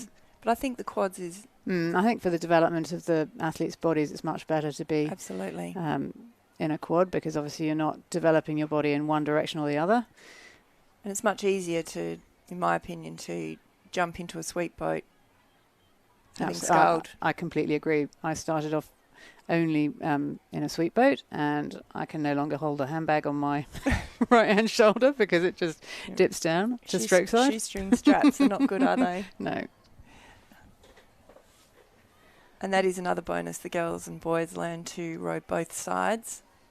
Absolutely. We'll keep them bisweptual for as long as we can. Reducing injury. So let's look back to the start. So I think we're into the schoolboys now. So this should be the 7-8E quad coming through here, and we should have 6 boats, and we seem to have 1, 2, 3, 4, 5. I can see 5 on the screen. So reading right to left, we should have St Peter's College, then St Peter's College F, then Scotch College. I can't see a Scotch College boat there. Oh, there's one further back, but I might. And then there should be a PAC crew, Pembroke, and St Peter's College G. So my goodness, St Peter's fielding 3 boats in this division. So that speaks to their depth of their programme. And we've got a start. So it looks to me like we may have had a scratching from Scotch. Might have some steering in that PAC. And on the left, I think in lane 7 in that St Peter's crew, we seem to have a technical issue. Maybe a gate's opened. One of the boys is leaning out, looking like they may have an issue. Can you call for breakage still? I don't know whether you can. You can before the start. That happened to us a couple of weekends ago where our steering broke, and apparently we could have called for the start to be held. Right, yeah. Someone has to put their hand up and call out to the umpire. But it looks like they've got themselves going. It's a shame because that Saints G crew had actually been beating the Saints F crew. So that would be a rivalry there that I'm sure they would have wanted to continue, but obviously they've got a technical issue. Oh, it looks like that PAC crew may be heading off slightly in the wrong direction. And we've got one coming at all. Well, we could have a bit of a collision here if they... I think they're writing their course, so it looks like PAC are coming back over. So this is just what we were saying about having an experienced coxswain can be a big advantage in these younger divisions, because if you don't get your oars in at the same time and put the pressure on in the same way, you can obviously have massive steering issues. I wouldn't be surprised if there is something wrong with that rudder, because they really are going in and out of the lane. Oh my goodness, yes. Okay. Perhaps that might be one way you best to stop. No steering. Yeah. I'm sure the umpires will be behind, assisting them and waiting until they have no other option but to tell them to stop. Well, they will have rowed about 1,500, so it's good preparation for into the next or the next level up. So let's pan out and have a look at how the race is playing out. And it looks like it's going to be a battle between the 2 St Peter's College crews on the near side. At the moment, I'd probably say the F crew is leading the E crew. It does look that way. And then there's a Pembroke crew over on the far side who look like they're in third at the moment. And I think PAC continue to have steering issues, which is a shame because They've got very good junior program at PAC. They do. It's unusual to see something like this.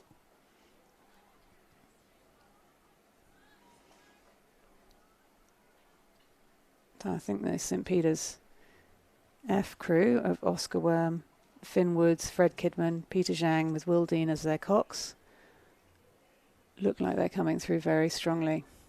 They do. They're really getting their catches in sharply,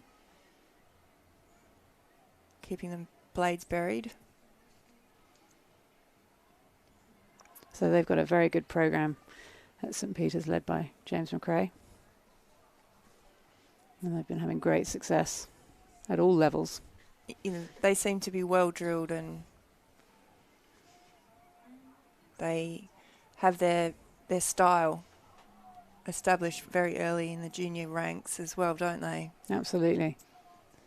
And you can see how that pays dividends up the school, the state champs with the schoolboy 8 beating the 2 club 8s. Open 8s.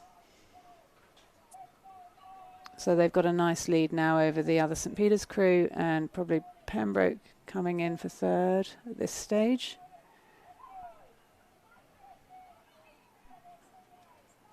So they're managing to keep their strokes nice and long.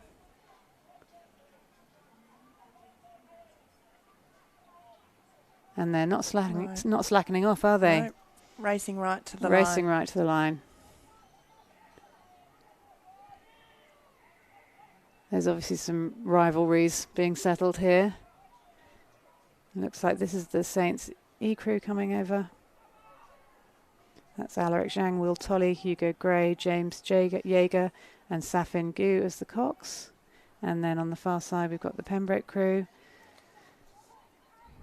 Max van der Moilengraaf, Will George, Otto Priebe, Ashton Rudloff and Antonio Njodge as the cocks. Nodge. And then we've got PAC have managed to row the entire course twice. Oh. Well done, boys, for finishing that. That was obviously challenging. And then it looks like that St. Peter's College G crew, who had the technical issue at the start, have just come over the line. I'd say that race was a learning experience for all involved. Absolutely.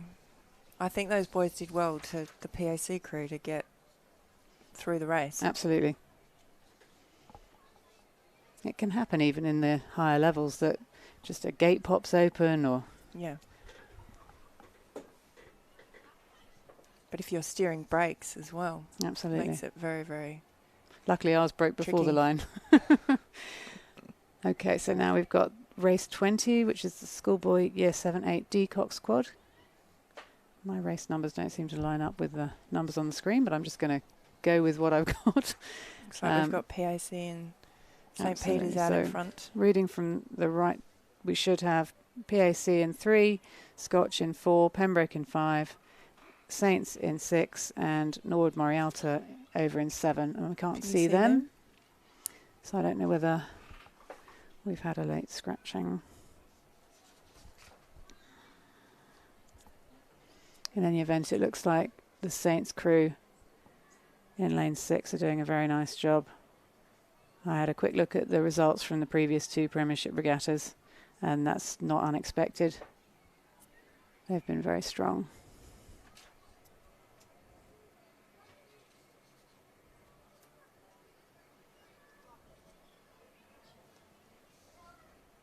Looks like that Scotch crew is actually giving it a red hot crack and narrowing the margin slightly with the Pembroke crew. Bringing up their rating. Fair spread in the field, though, in this one, as it was in the in these divisions of the schoolgirls races as well. But that St. Peter's crew are keeping their intensity right up there. Absolutely. I have a feeling they're going for time. I was just thinking that. So that is the crew of Joshua Tui, Jack Bell, Zach Hoberg, Hamish Porter, coxed by Ben Short. So again, managing to keep their stroke length and their timing together right to the end. It's good rowing. Going for a time is a good strategy because it keeps the focus on your crew. Absolutely, and then the coxswain can call splits and let you know how you're travelling compared with previous races. Because you can't change what other people are doing. You can only really make the changes in your own boat. Exactly right, and that's PAC coming through second. So that's Vivian Sood, Tiago Barlow, Tom McDonald, and Jake Nikhil. Cox by Frank Chapman. And it looks like Pembroke are going to come over the line for third. So that's Ewan Mosler, Francis Osi-Tutu, Edison Wang, Tom Rowett, Cox by Catherine Watts. So obviously the girls have an added advantage. I mean, the mixed schools have the added advantage of being able to use a girl as their coxswain as well. Absolutely.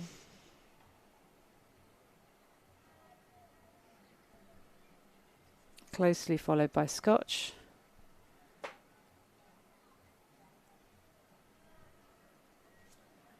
So not much in that race for third. And then we should have in lanes. I think we must have had a scratching in lane 7. Unless that's... No, I think we must have had a scratching in lane 7 from Norwood Morialta. No, yeah. Didn't come up on our screen. Okay. Up to the seas. So this should be a full field of 7 boats. I can see 6 on the start. Maybe that last one on the right's coming in. Oh, no. Yeah, possibly.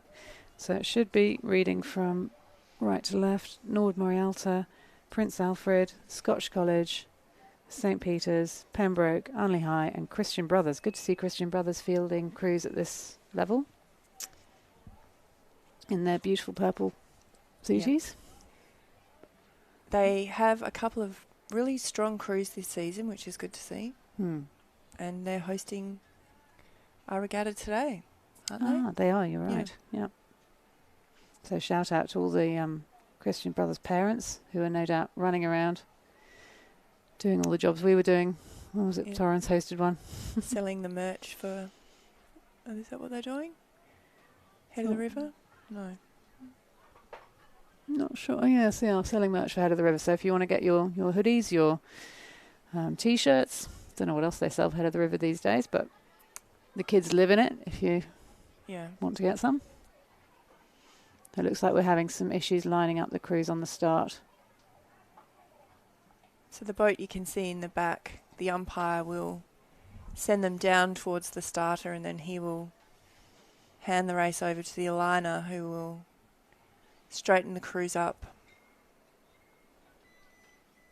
Most of the Looks time like it's we've a got quick to start. Yeah, looks like we've got to start. On a day like today where it is coming across, they want to get them going as soon as they can. Absolutely. As soon as you line them up, they start drifting.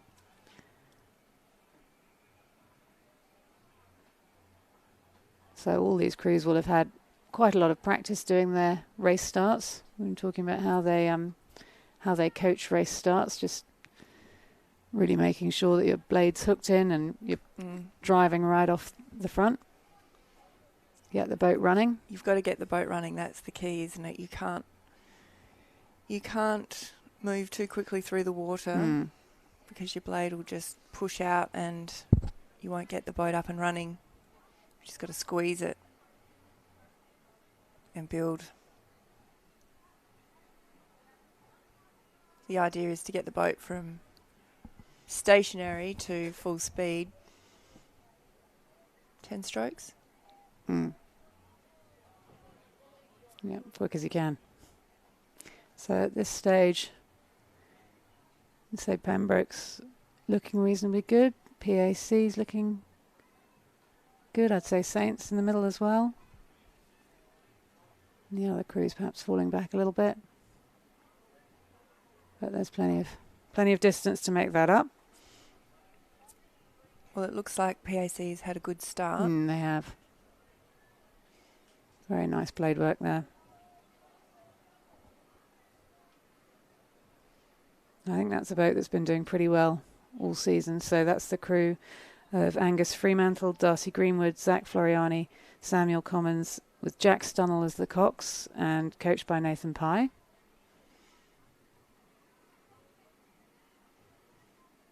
Yeah, they've certainly got their crew working together. And they're very sharp in, clean out. Saints are right up there too, though, aren't they? Yeah, absolutely. Well, you'd expect that from the results over the previous Premiership regattas. They've been pretty close. So I think the last one there was only about 3 seconds in it. So we might expect a good finish here. Which way did it go? PAC? It went to PAC. Right. According to my fact checking. I would say there's a bit of competitive rivalry there. Oh, 100%. But again, it's important the boys don't watch the other crew. They've got to rely on their coxswain to tell them what's going on. So in that Saints crew, shout out for the bucket hats. They look great. That's the crew of Joey Fitzgerald, Harrison Gray, Daniel Rocker, Zach Michaels, coxed by Henry Whiteman.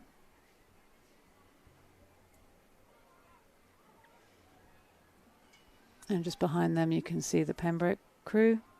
Yong Wang, Brendan Fong, Aidan Cooper-Cushel, Christos Leonardus and Angus Kyle as the cox. And then I think that's an Unley High crew just behind them. Stephen Marshall, Arian Lane, Elijah Kakufas, Andre Hart and Isabel Davey as the cox. When you look at that PAC crew, they're really setting a good level platform out of the finish. They've all got the same tap down, which helps send the boat. It's a bit like getting free speed when you can efficiently get your blade out. Let the boat run. Nice high rating too. I've got them at about 36. So to manage that blade work altogether at 36 at this age level is pretty impressive.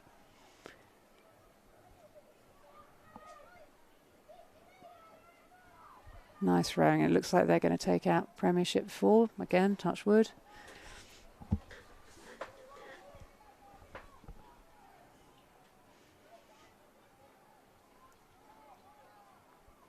So you can really see they're moving their bodies together right to the end. Followed by the Saints crew. Really working to the line, aren't they? They're not stopping. And it looks like we've got Pembroke coming in third.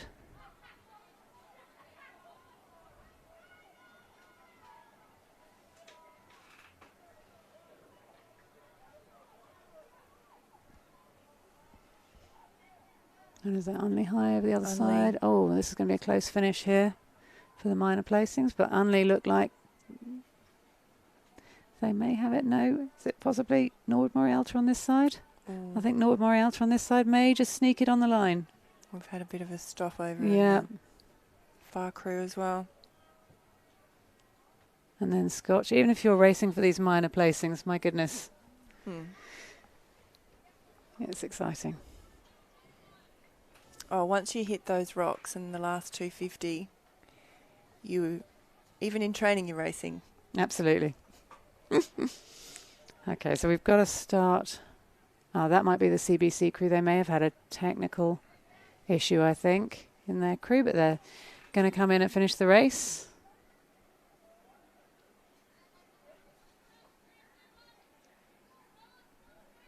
But I think the other thing at this age level is kids are all different sizes, aren't they? So trying to get a whole crew to row together can be quite challenging. But they're doing really well. They are. Nice to see the host school fielding a lot of crews. Rowing is one of those sports where when it's done really, really well, it looks easy, but it's so many components. And when you're a beginner rower out there, you just have to clear the mind. Absolutely. Worry about keeping your timing, clean blades.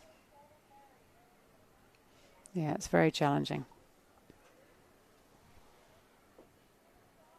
At this stage, you just can't wish hard enough for the line to come, can you? No.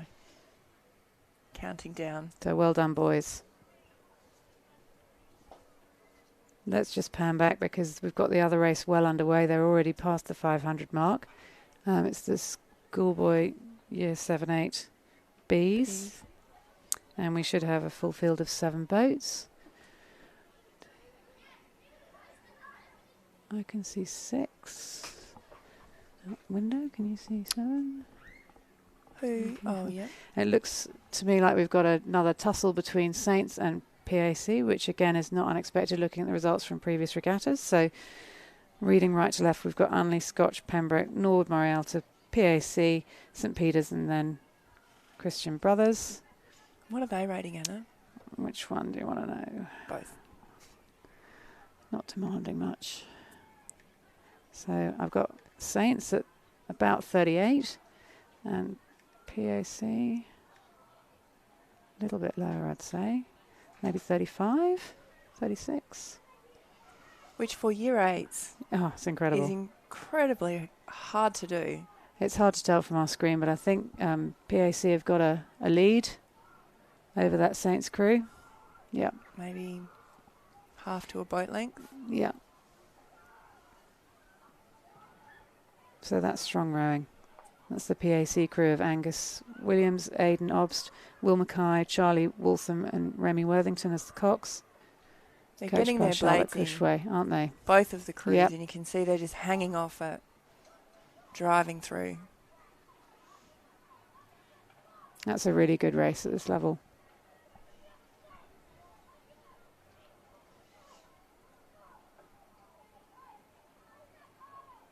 Oh, it looks like a Pembroke crew and a Scotch crew fighting it out for third. No preference here, but hoping the Pembroke crew hold on. Let's go, boys. They take out the third, Scotch in fourth. Something that you never want to do is lose your position in the last five Absolutely. strokes. Being rowed through is hard. I think that's a CBC crew, is it, on the far side? In lane 8. Oh, looks like they've just caught a crab. So that's, if you drop an oar, it suddenly goes under the boat or into your face. But they've got it back together. Well done. It can fling you out of the boat if you're unlucky enough. Or break the oar. Oh, and we've got someone coming in on the inside here. Looks like Unley High with a fast finish, but they're not quite going to catch. No, they didn't quite catch.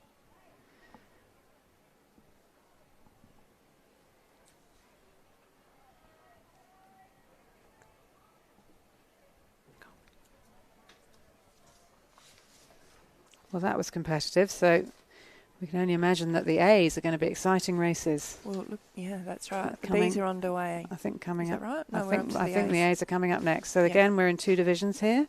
Cool. We should have 5 boats in this first division.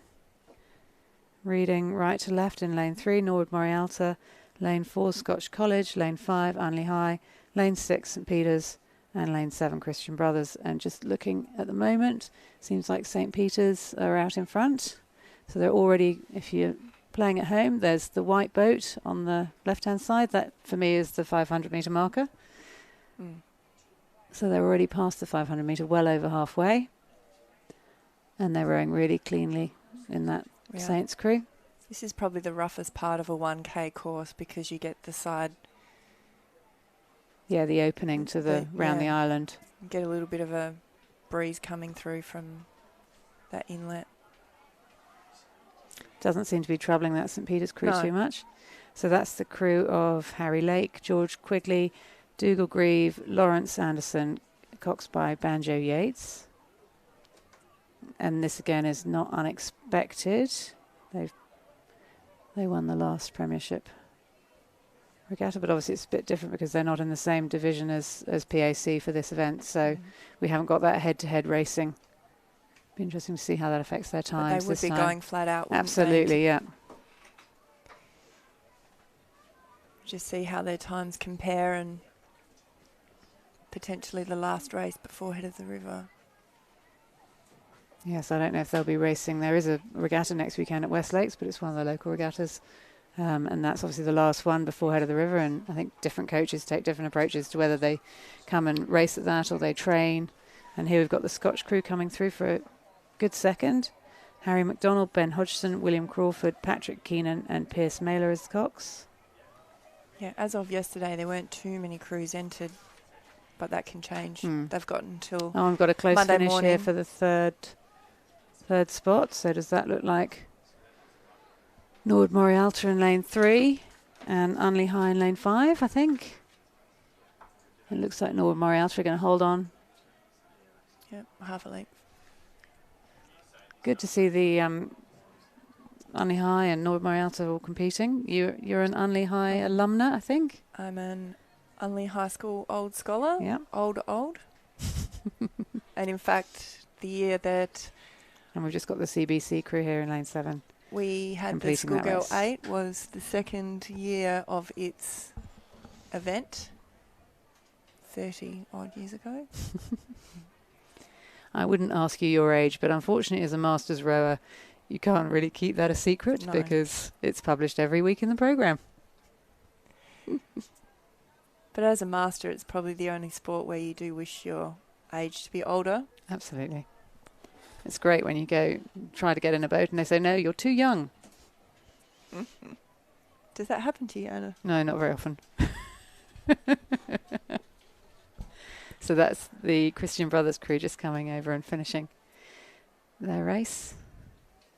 It's a beautiful day. Isn't it just? Been very next lucky. We've got the next division of this schoolboy year 7-8A Cox squad.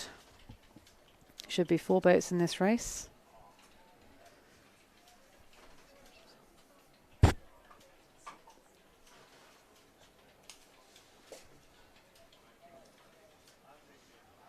And it looks like it's well underway again. And Looks we should quite have congested as well down at the beach. absolutely, doesn't it? So we should have St Ignatius in lane 3, Pembroke in 4, PAC in 5, and Pulteney Grammar in 6. So looks like PAC doing a really good job here. Again, very nice tidy blade work all together. Pembroke are challenging. Yeah, so the PAC crew is Marco Worth, Max Garnett, Gil Wakelin, Oliver Smith, and Hugo El Curry as the Cox.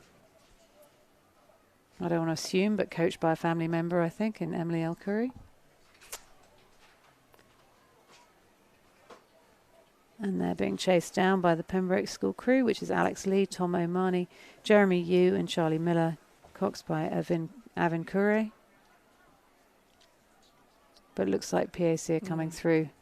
They really are to a sending good that win, boat, aren't they? they? And if you look at where their puddles are, they're getting good clearance. So the puddle is the patch of water left by the blade as it comes through. And what you want to see is that you're not putting your blade into one of those puddles. So if you can see, they're really clearing them well.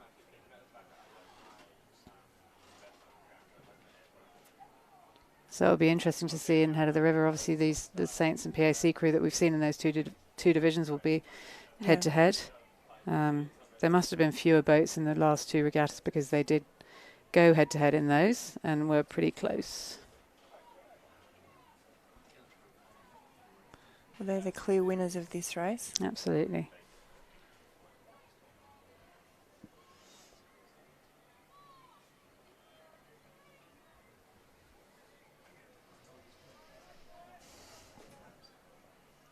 And we've just got the last 2 crews to come across the line, is that correct? St Ignatius just coming through now.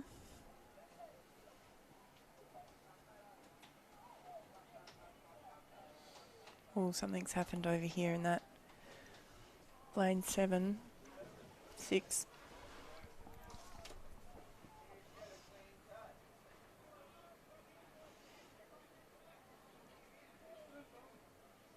It's pretty tough when you're left to get to the finish and previous crews have already done and dusted. But they've done really well getting to the line there. And they raced to the line. Which is Absolutely. good to see. So now we're into the finals of the 8-9 Wow. The girls 8-9 division. D Cox squad.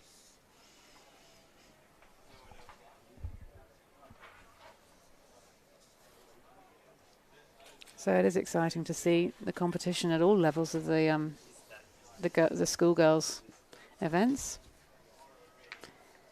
It being International Women's Day on Monday, we should be celebrating the fact that our sport is very egalitarian, and for the first time, well, supposedly in Tokyo 2020, but now 2021, we've got the same number of women's events at the Olympics as we do men's events. First time since the introduction of the sport for women in 1976. So all these girls have got a pathway through and can see a future for themselves in the sport, which is great. That's right, and certainly in the rowing we've had a lot of success with the women leaving school rowing and entering clubs, and we've got two pathway women's crews going to the into the interstate pathway regatta, with a lot of likelihood of making junior Australian teams, which is really exciting for South Australia. And it's great to see that those crews represent not just the names, the schools that you hear about all the time down here, but a lot of other schools that have managed to encourage athletes to get through. I think we've got 10 schools represented in those two pathway crews. 10 schools. 10 schools.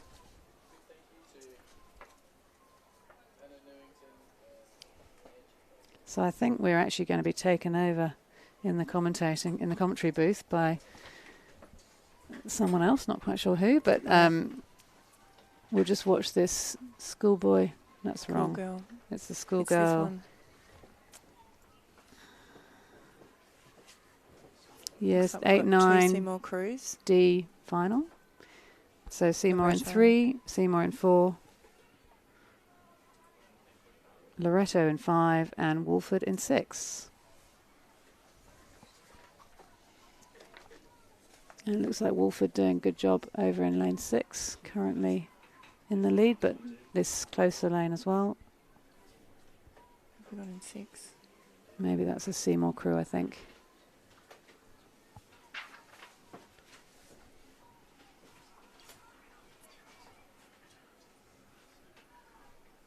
Looks like perhaps Wolford have a length out on the Seymour crew. Yeah, hard to tell from this angle, but it certainly looks like they're leading.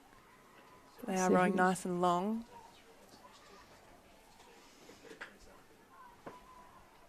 And there Cox will be calling them on because she can see the position of the Seymour crew on the near side. We can't see on our screen. If we pan out a little bit, we'll be able to see the two crews vying for first place.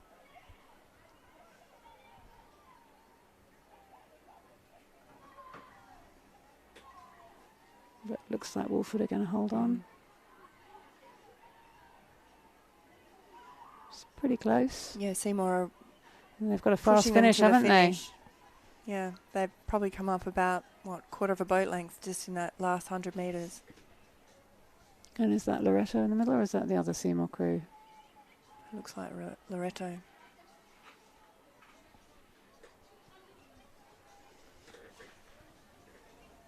Seymour have the long. And that's Seymour. Yep. Rashi. So that was a good race. Angie and I are going to sign off and hand over commentary duties. So if you Thanks just for having excuse us. us some dead air for a moment.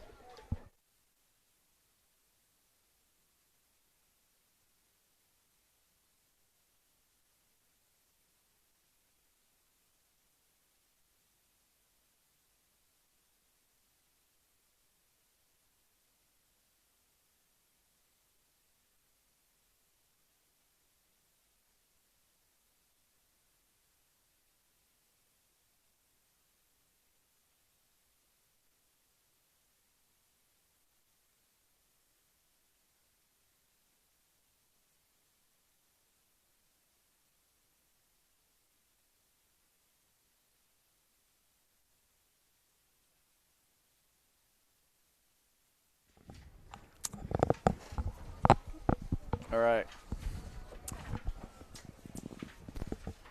All right. So, big thank you to Anna and Angie for the previous commentary.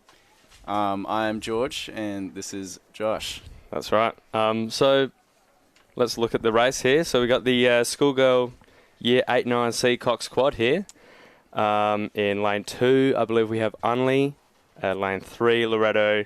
Lane 4, Wilderness. 5, Seymour. 6, Scotch College Adelaide. And 7, Walford Anglican Girls. Oh, wow. Okay. It appears that, is it lane 5 in front? Seymour. Oh. That's right. They're looking quite confident there. Quite a lot of length around the front. I would say the catch timing is actually, it's quite nice. It is very nice. If we looked at Scotch here, not quite as clean. The timing through the boat seems to be a bit here and there, but certainly putting a lot of power through that water. Although I do have to say, they have quite strong-looking finishes, Scotch do. They do. And, the finishes are quite a good place to find that stability off the back. See, I think it's a great starting point, just for the next stroke, just to really accumulate the whole timing. I couldn't agree more.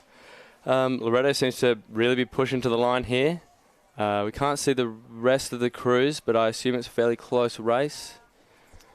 Battle out for second place as well. You can't see it on screen, but Scotch and Wildy. Looking very strong here. Pushing to the line. Nice. Finishing it off. Well done. The All right. Wildy crew coached by Nick Blackman, a sassy rower. Oh, look at that. Look at that battle. That's very close. Very close. Who do you think? Oh, Wilderness just coming out on top. Just got it. Great job to Wilderness. Good push from Scotch, really. And a battle again. Around that competition. Who do you think has it, Josh? It's tough. Regatta might just grab it. Yeah, I think they have. Ooh. Great race all round. Go to a photo finish there because I couldn't tell. Personally. Very, very close. All right. Next race. Oh, a bit far back here. That's all right. I think, the rowing's actually not too bad. Just got to work on getting the catches in, just getting that effective length through the water, George. I totally agree, Josh. I could not agree more. I think effective length is great for rowing. And what we mean by effective length for those listening at home is trying to get as much time in the water as possible. I totally agree. And that can be improved mostly around the catch, honestly. Just really you see in some rowers, they'll sky their blades and then place before, place after pulling. And then they lose a bit of length. Whereas if they were to place a little bit earlier, they would have not lost that length. All right, race 27. Schoolgirl 89B, Cox Quad, B final. In lane 3, we have Nord, Morata High. Lane 4, St. Peter's Girls. Lane 5, Pembroke. And in lane 6, Adelaide High. All right. I think in the far lane there, is it Adelaide, Norwood, is it over there? In the far lane? I believe it to be Adelaide High. Adelaide High, they're looking quite good. I have to say, I totally agree with you. The timing seems to be quite good. I feel like around the finish, they could probably find a bit more length there. But the power seems quite nice. And honestly, just the whole spirit and energy, I can see it through the frame. Very good. I'm sure. I think there's actually quite a tight battle for first here. Really? Oh, quite a tight battle. I can see that as well. St. Peter's Girls pushing up hard on Adelaide here. I think St. Peter's Girls could even be slightly in front.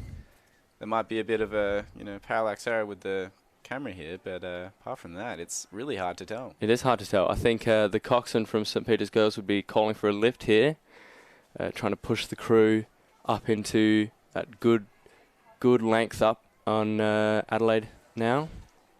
And it's just you can really just see it in just looking at the finishes of each crew. You can see St. Peter's Girls are really ripping it at the finish, as opposed to Adelaide High, who have a lot more of a sort of gentle, upright finish.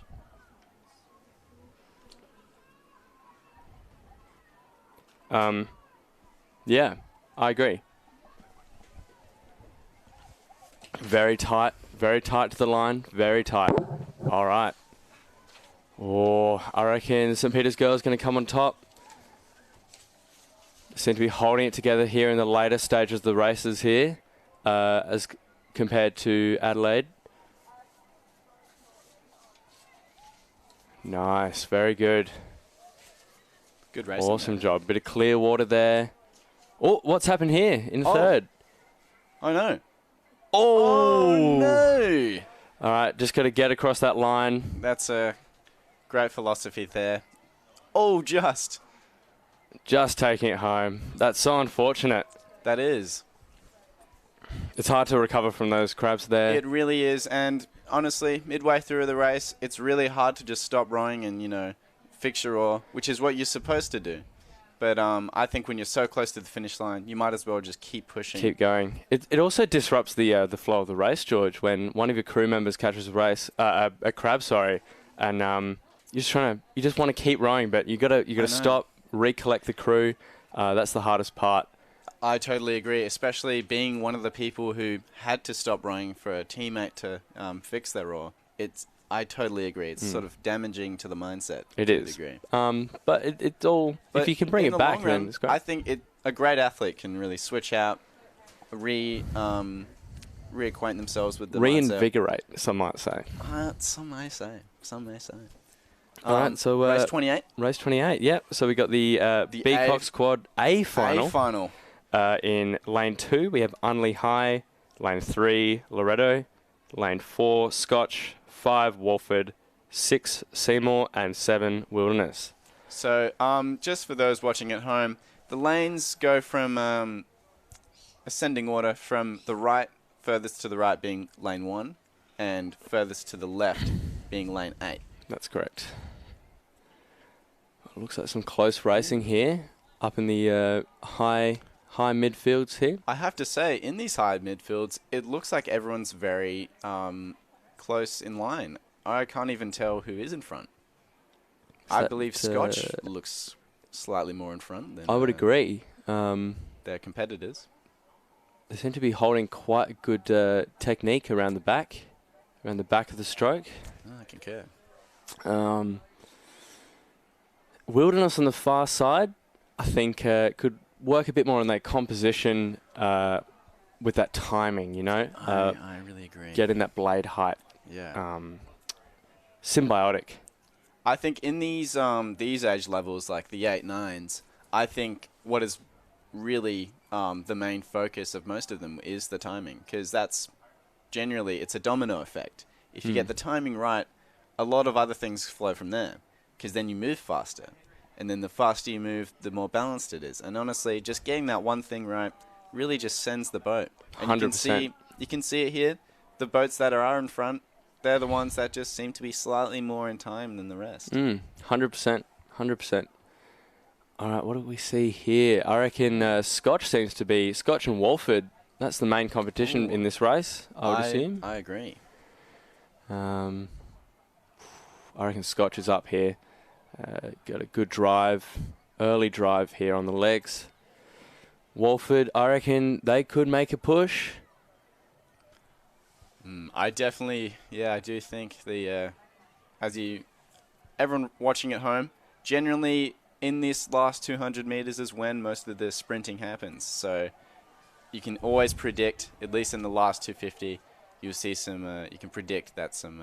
Looks like a lift from Walford now, lifting up the rate, the pressure. I think they're just pulling ahead now. Scotch, I guess, need to replicate that, and start pushing up on Walford. I think they've heard your call, Josh, and it looks like they're doing it. That must be enough, though. Telepathy. Your commentating can be heard from all around. Oh, but is it enough, though? That is the thing. It's tight. It is tight. That is the thing with sprinting in the last 200 meters, is that how much ground can you really take? Oh, wow. Oh, so close. So close. That's a great race to watch. That is a great race to watch. Seymour, I believe, crossing the line. Place. Beautiful. Clear water on Wilderness and Unley, I believe. Oh, I think Unley's just snagging it there. Fantastic race. That is a fantastic great race. Oh, I loved watching that. Oh, one more, Loretto. So you just see that the timing. And for those watching at home, timing is generally just seeing how, as the term suggests, well in time everyone is in replicating the movements. A good rowing boat, everyone looks like they're mirrored and they're doing the exact same thing at the exact same time. And one mind, you could say. One mind. One mind. Through the coxswain. That mind being the coxswain. I was just about to say that. Yeah. On the same wavelength here. Maybe we have the same mind. I think that's why we would make a great pair. We should do that sometime. We should do that pair. That'd be a great idea. Yeah. All right, so Race next, 29. George, you can take this one. Oh, I'd love to, honestly. So this is the Schoolgirl 89A Cox Quad B final, which contains Nord Morialta, furthest to the right in lane 3, then next to them in lane 4, St. Peter's Girls, and then lane 5, Wolford, and lane 6, Adelaide High. Okay. Keen to see how this goes. Only a very small race in these B finals. It's very tight. Yeah, it seems that the B finals are always just that tad bit tighter. It's good to watch. It's still Very entertaining.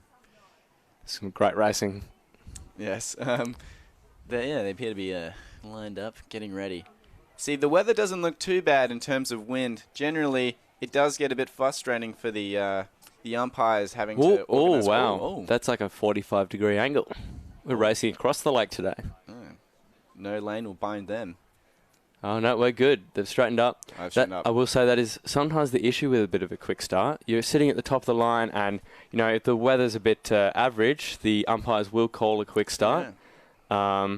And it does catch you off guard. It does a bit. And the reason they do that is because they don't... it's not that they don't care what direction you're facing. Their main priority is that everyone's in line. Yep. And as soon as that happens, they take their opportunity. They also have a very difficult job as well, and I think they just need to get what they need done and 100%. move on. Otherwise, we'll be waiting here all day. And honestly, I don't think they get enough appreciation. They don't. They do a great job out there. In the sun as well. I know, hot sun, Yeah, and they're volunteers. They're volunteers. And Great work. They come out here out of the good of their hearts and the love of rowing just to make sure that it works. And honestly, I don't know where we would be without them. If we are the wood, they're the glue. And we are one big table. And I would love to sit at that table sometime and just have a big breakfast. And dinner. It's a good quality table. Maybe lunch. All right, back to the rowing, George. It seems that, as we both discussed earlier, that the margins between each boat seem to be quite close. I could agree quite a lot with that one. Wolford, I would say if I had to make an early call here, difficult to say, but Wolford probably out in front on this one. I have to agree. Yeah, I see Wolford and Adelaide High maybe probably the main competition, I'd say, for this race. I'd say Wolford has just a boat length up on Adelaide High, I'd guess, from this. Parallax error really does make it hard, but... Well, good thing that, the quality of the live stream can really just zoom in and really just see the quality rowing. The quality rowing. So Wolford seem to have the cleanest rowing here. As we zoom out, we might get a better view of the other crews. Yeah, Wolford seem to definitely be holding it the most in the technique. And I feel in these races, these 1K races at the lower year levels, the technique is probably the most important part. Maybe as you go up into the highest senior levels, that power is the most important in these short sprint races. However, in those lower levels where there's such a importance on a focus, some might say, on that technique, the best technique wins, really. I 100% agree, Josh.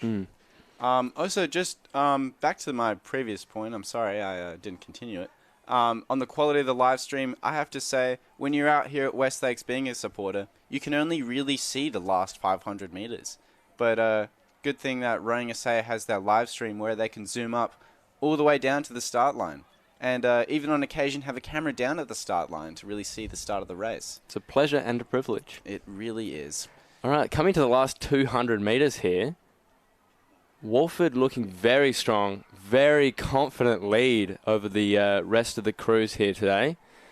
I think there is a very tight battle for second and third at the moment. But let's just watch Wolford come up to the line. Let's just appreciate, the quality of their rowing. And honestly, they deserve this first place with just how well they're rowing. And that's the thing about rowing. It's the people who pull the hardest and row the best They just win. I think talent does not have much to do with rowing. I think it's just to a It's degree. all hard work. Yeah, I think it is. The harder you work, the results show for themselves. That's exactly right. All right, we've got St. Peter's girls Ooh, bit of coming clear across in water. second. And this is Adelaide High. Beautiful Adelaide High. And who was this? Oh, you've already changed the page. Yes. Ah. I think that's the next race. Okay, sweet. All right. So now as we move to the Cox Quad A final for the juniors, we have in lane 2, furthest on the right, Seymour College, lane 3, Unley High, lane 4, Wilderness, lane 5, Pembroke, lane 6, Loretto, and lane 7, Scotch College. Oh, beautiful. Okay, let's have a look what's going on here on our big screen. So, they seem to be coming up on the hotel here, and that's around the 7:50 mark. 250 metres into the race. Yes. Yeah, for those listening at home. Yes, because it is a 1K race. Yep. And in this 250 metres in, not a lot of distinct margins have been extended here. It all seems to be somewhat close. Yeah, if I were to put bets on this race, I'd say Scotch. Scotch looking very confident coming through the 750, 500 metre mark. Hey, Josh, do you think out of Scotch and Wilderness, who do you think is further in front? Probably still Scotch. Oh, Would you agree? I'd have to bat for the other team here. Bad and, for the other team. Say that Wilderness looks slightly in front, but that could just be the, place I'm sitting and the parallax error of the camera. Very tight race. There are lots of boats here. There are, and it's great to see at rowing just so many rowers. Just So many rows. The schools with the biggest clubs tend to do the best because they have that ability to choose whoever they want to put in their high crews. Exactly. And there's nothing I take more pleasure in than seeing all these races with just so many people in it. Rowing is such a popular sport, and I'm so glad it is. Couldn't agree more. All right, we got Scotch really pushing the line here. Looking very clean. Look at that technique. Look at the catch. Very quick catch. Very solid Nice. finish. Moving together up the slide together. Together. Together up, slide together. Yeah. Say it one there's more time. No other way to do it. No other way. Togetherness is a great point to, from a coaching point of view. It'll include timing as well as pushing at the same time. And honestly, rowing is one of those team sports where you do need to be together. You do. It's all one team. Wow. Look at the Ooh, speed in which wow. Scotch is moving. Loretto's doing a big push here. Oh, wow. I don't think there's going to be enough room, but I think they have a bit more speed than Scotch. Wow. I think they're creeping up a bit, but I don't think Oh, Wilderness in third, pushing up on Loretto. This has been Very possibly tight. one of the closest races I've seen today. Slightly edging in front of Seymour College there. This last two boats crossing the line. Great form. Wow. Between first and last place, that was so, the margins were so close. All right, on to race 31. The school boy, year 8-9D Cox Quad final. With St. Peter's in lane 3. St. Peter's in lane 4. Prince Alfred College in lane 5. And St. Peter's again in lane 6. So there's, it appears 3 out of 4 of these boats are St. Peter's. 3 out of 4. They do have a lot of Indeed. rowers. I remember back in my day, Back in your day. clearly the peak of St. Peter's rowing, Well, because I was in that crew. if Josh Dunstan was rowing, then of course it was. Well, we didn't have that many crews, and to see so many junior crews, so many inter crews, so many senior crews at St. Peter's is great to see. I know. I think it's almost exponentially grown, some may say. It has. If you were to plot a graph of the number of rowers increasing per year, per annum. Per annum. Yes. Is that, I think that's PAC out in front. Oh my God, it is. It's so easy to see for the viewers at home.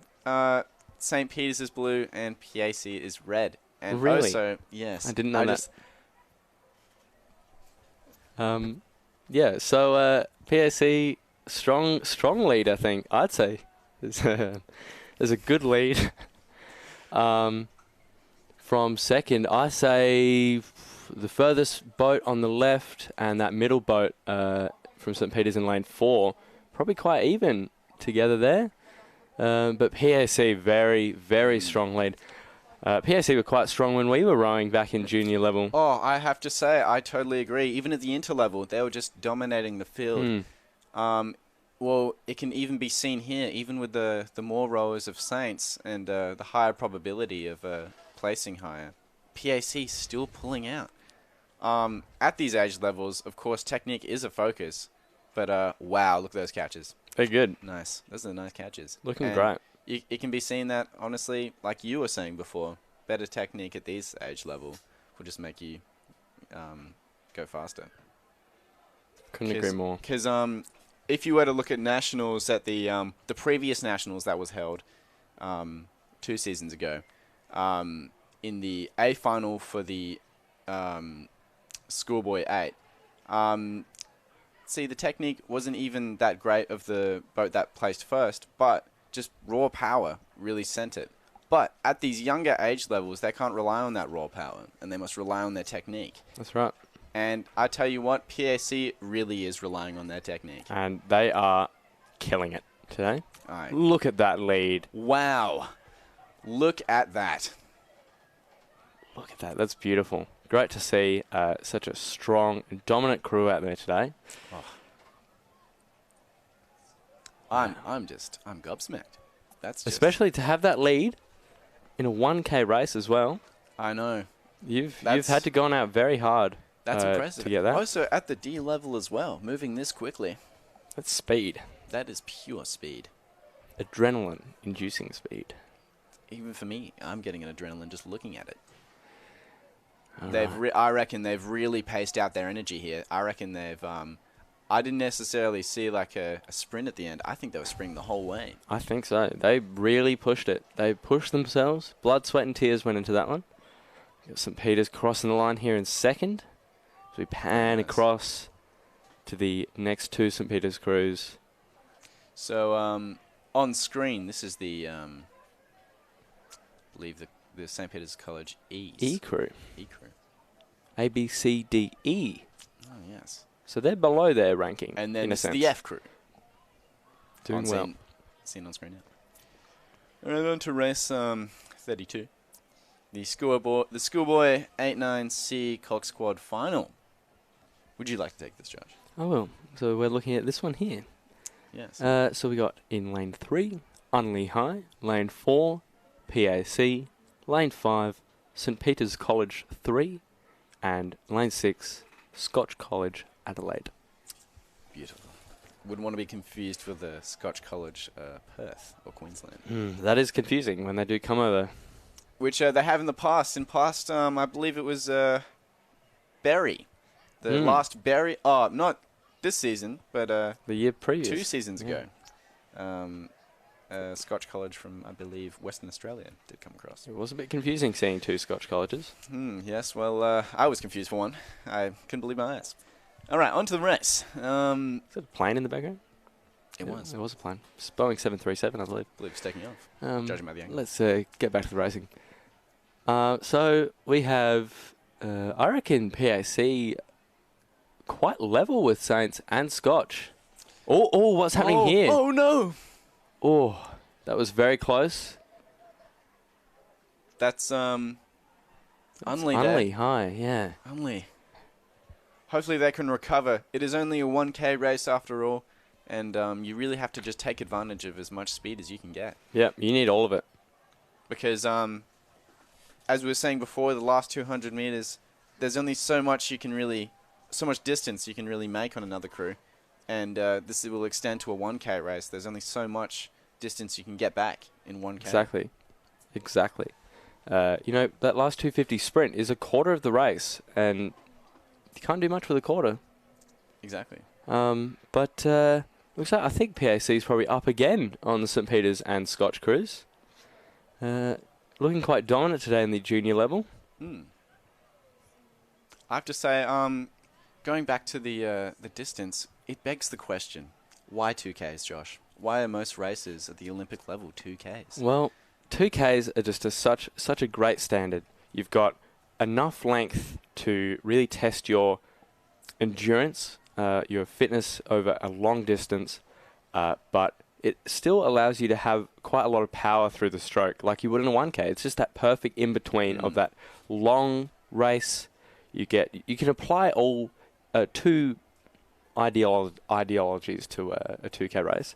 You apply the sprint nature of a 1K race and the long distance endurance of a longer race. Well, I think, as you were saying, combination of the anaerobic and aerobic. It's just on that line. It is. And I reckon this is the 1K race, at least for the 8-9 level, is perfect. It is perfect. Equivalent.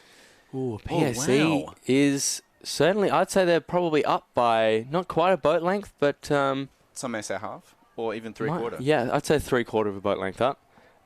Saints probably not holding it together as well as PAC. You can really see, in PAC, it's just the catches. The catches of the Saints crew just isn't quite matching the togetherness of the PAC crew. And if you see a bow seat of the Saints crew, just could get a bit more length around the catch. As you can see, his oars going in before everyone else's. It's certainly great rowing from all, though. Oh, to be that close to PAC, they must be pulling hard. They must be pulling very hard. But PAC just seem to row just that slight bit better. Well, not necessarily better. What defines better? I'd just say more in time. More in time. Working together. Yeah. As we cross the line here, looking at PAC, looking quite strong. Beautiful. And Saints just a boat length and a bit behind. Just a little bit of clear water. And as we pan back, we got Scotch there. See, Scotch isn't even rowing too bad, I don't think. I think it's just getting that race fitness just right. I think if you go out too hard at the start, it can damage that final boat. It can be deadly. Although you might go out a bit early and think you have it all, but it's called blowing up is the term. And here we have Unli. Looking good. Oh no! Oh no! Right on the line. No. Oh, good recovery. That was recovered. That was great. This appears to be a Bowcock's boat. It does. Anyway, on to the next race. Race 33. You want to take this one, Jay? I would take so much pleasure in taking this one. Hit it. This is the 8-9B Cox Quad final. In lane 2. So this is a bit of a bigger hit out with a total of 7 crews in this race. We have Adelaide High in lane 2, Nord Morialta in lane 3, St. Peter's College in lane 4, Prince Alfred College in lane 5, Scotch College in lane 6, Unley High in lane 7, and St. Ignatius in lane 8. St. Ignatius. Haven't seen them yet in these junior races yet. Yeah, at least from what we've seen, this is the first appearance. Have they started yet? I don't think they have. Oh, just now, I think. No, they're still sitting there. Okay, still lining up, I guess. I think so. Just getting straight. Get it, I guess. It's hard to say how the wind is up there. It looks all right. Looks quite nice. I have to say, from what I see, it seems to be just a light tailwind. Crosswinds can be deadly for quick starts and setting up the race. It can be, especially as you're coming through that 500 as the lake opens up around the hotel. In the older year levels, when they do get to that 2K mark, it's a lot easier to set up the races because they have that pontoon where you can hold on to the boat. See here, it's a free weight, some may say. Yep. It could go either way. The wind can it's really hard to set up. And I think it takes a lot of talent from the umpires to be able to get patience as well. Patience. It is a virtue. Patience, young Padawan. Well, I got to Quote say. from Star Wars. Really? Yep. I haven't seen it. I'm joking. I have. And I have to say, the umpires are just as wise as the man you just quoted. Master Yoda. Master Yoda. And I have to say, just as in Star Wars, the Force is just as important in rowing. The Force through the drive and the power application. Some might say the force curve. The force curve that you can, if you go into your erg, press display like 3 times, you get a force curve. You can see how you're applying that power through the stroke. And it's great. When you do look at that force curve, it shows you that curve of how much power like throughout the drive. And the more of a smooth curve, the more evenly you're distributing your weight. Oh, and we're off. And we're off. The race has begun. Oh, beautiful. All right, so strong start from PAC, I'd say. Already, it's hard to tell, but my bets are on Scotch.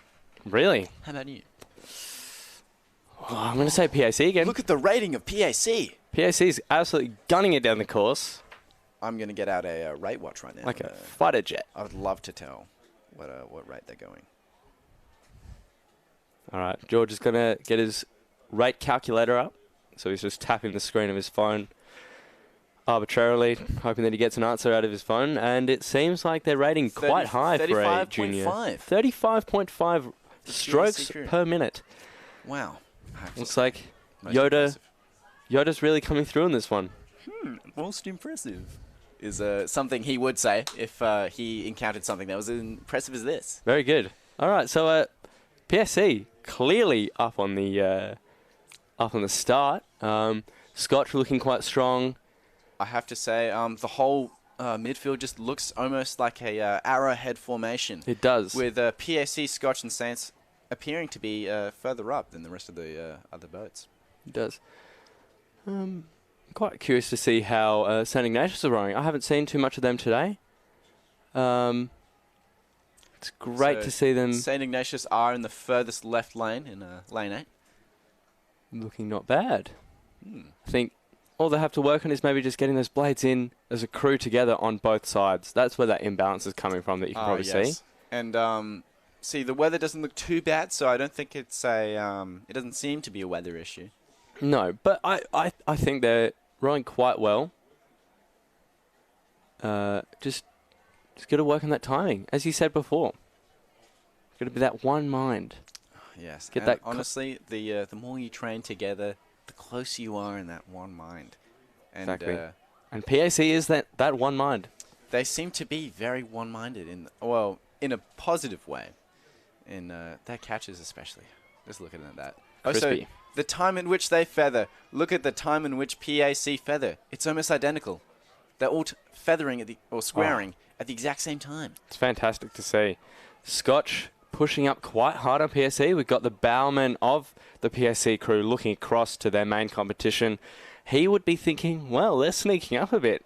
I'm going to push a bit harder. I have to say, being in that boat that's slightly further in front. Oh, look at that push. I reckon he's picked it. He's picked it. He's gone for it. Ooh. They're looking across to Scotch. Oh. I have to say, being in that boat in front, it just gives you that extra bit of adrenaline.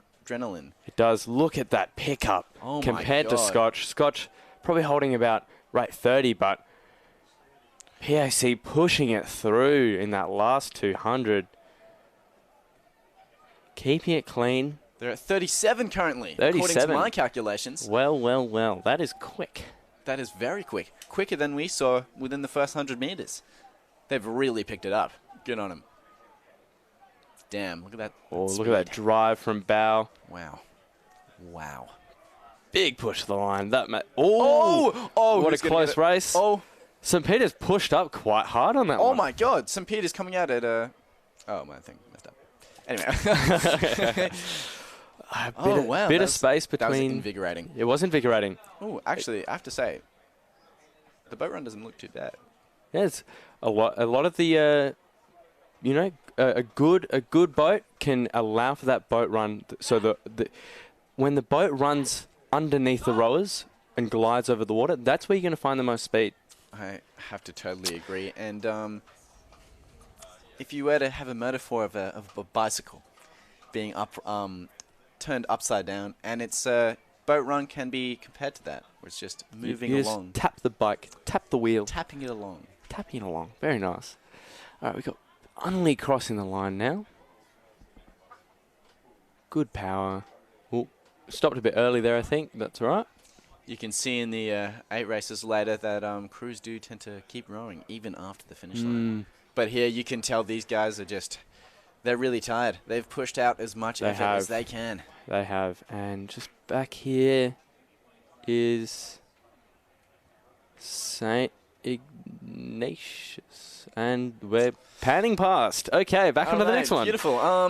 Would you like to take this one? I would love to read this one. I believe Does that go it's on to the only next page? three. Is this a double side?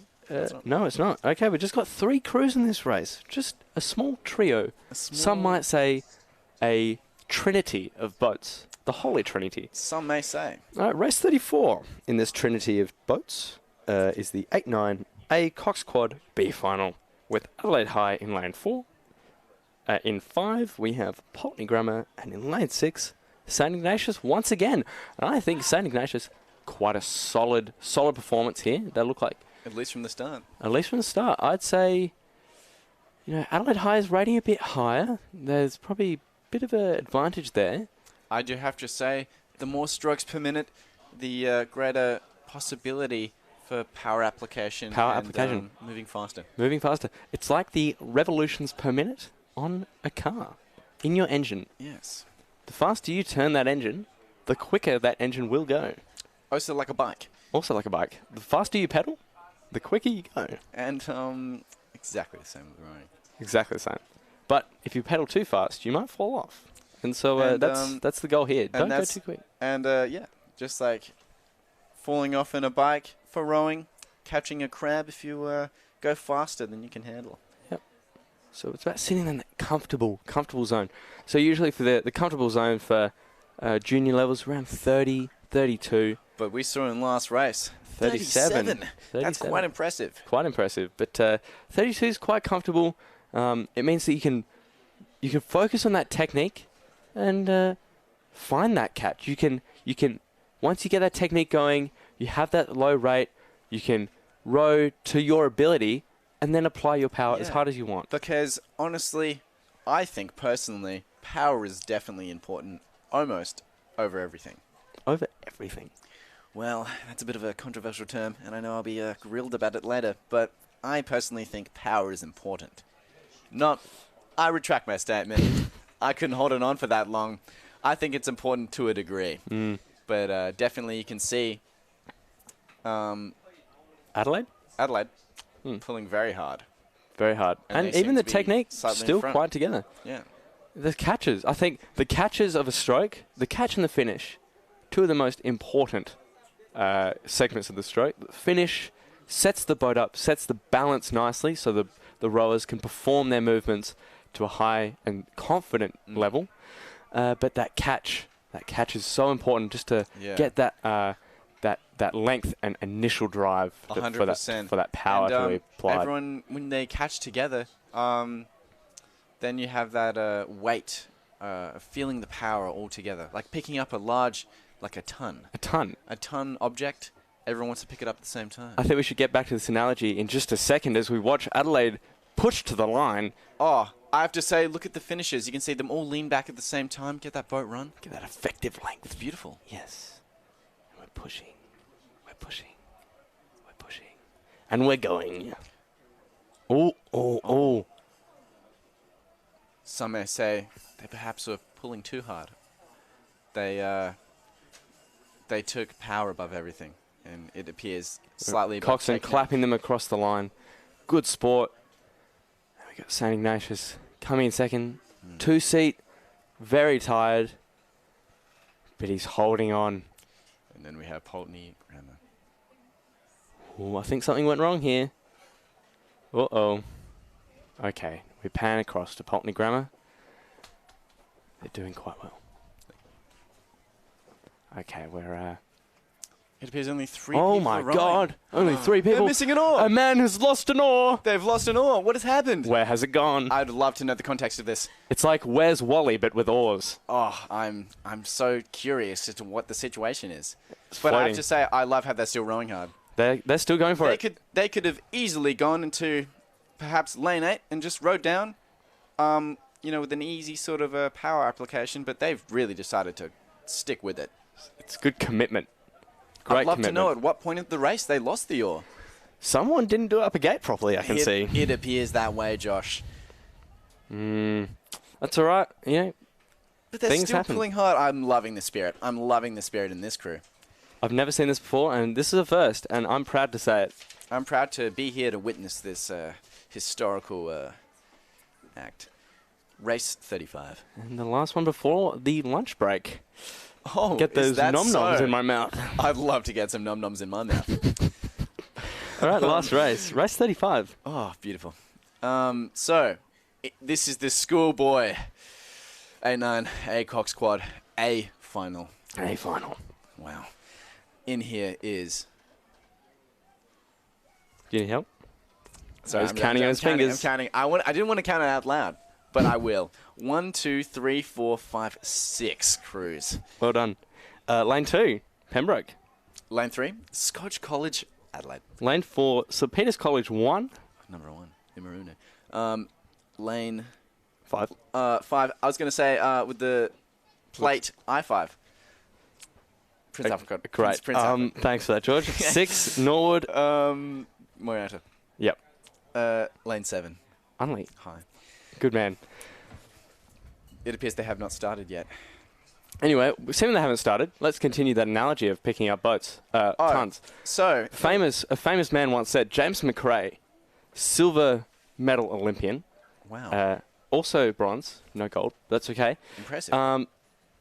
He once told us that, if you want to make a boat move quick, it's like thinking about, as a team, lifting up a 1-ton block. And they're off. They're lifting up that block as a crew. And, wow. And that's how you move weight. You pick it up as a crew. Not one by one. It's one whole crew. Imagine, just as we saw before in the previous race, with a...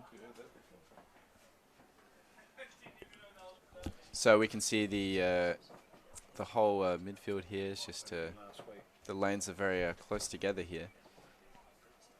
Damn, the rating is very high.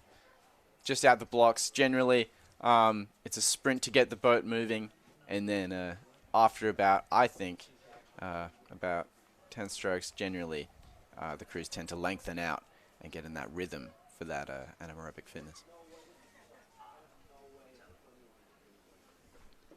All right, so it's a tight race. I think Scotch are up here. Scotch and PAC seem to be doing quite well. I concur. Good man. Okay. It's hard to tell who's up here, but the race starts with quite confident.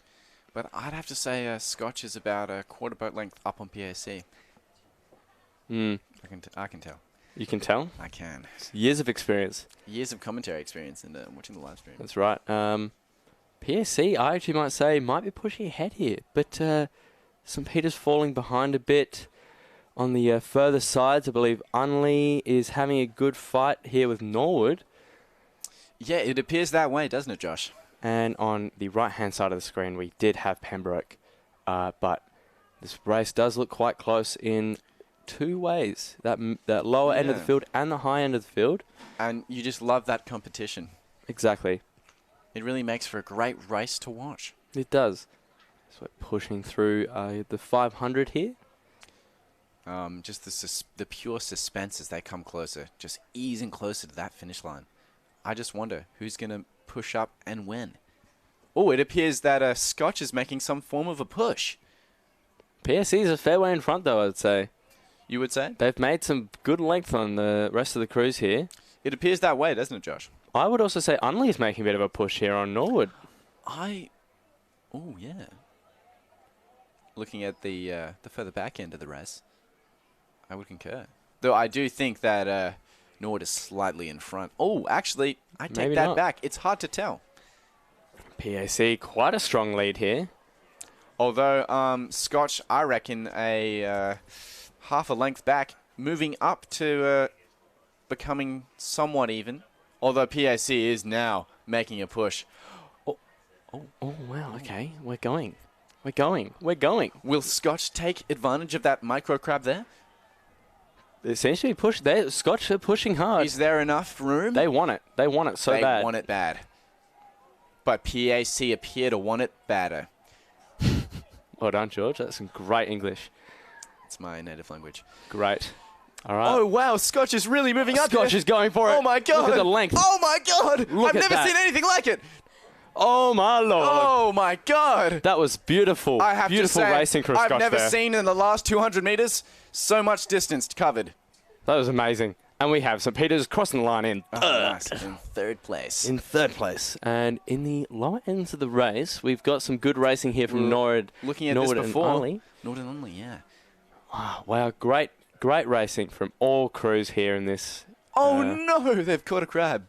Right on the finish line. That's not what you want. That's all right. That's okay. And we got one more crew. Pembroke School. Pembroke. Here they are. Here they are, the Kings. I think if I would just work on that length around the finish. At the moment, they seem like they're washing out a bit. But I think as a crew, they're rowing quite well. It's just about finessing those little things. But really good job from all the crews in that race. Great job from all those crews. They really just pulled their hearts out with that one. Yeah. All right, so I believe it's lunch break. All right. So we're going to wrap things up now while everyone goes on lunch. Thank you very much for having us. And thank you to Rowing SA, and Well done, you guys. yeah, we'll see you next time.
Well, good afternoon and welcome back to the West Lakes rowing course for the afternoon of the Premiership series. This is the third school Premiership series, and I'm joined by Philip Mangelsdorf. It would have been the fourth Mangs, but they didn't have the first one because it was when the state had the temporary circuit breaker, thanks to Woodville Pizza Bar and all the rest of that palaver.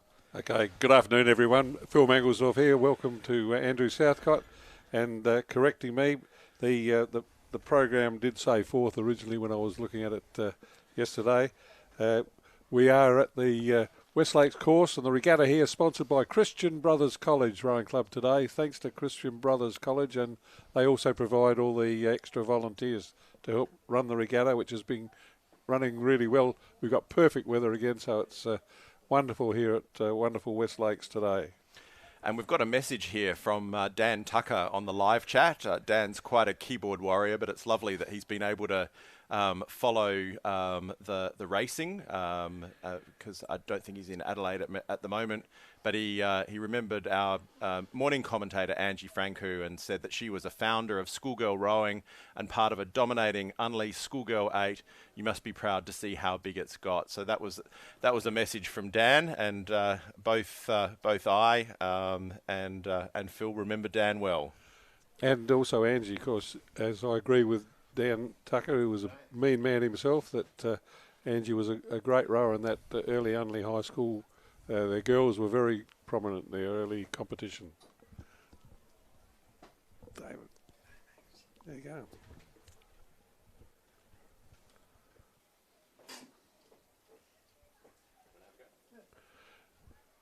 So the first race coming up after the lunch break is the Schoolgirl second four. Now, I can't remember seeing a second fours race before, and they're due to start from the 1,500 metre mark.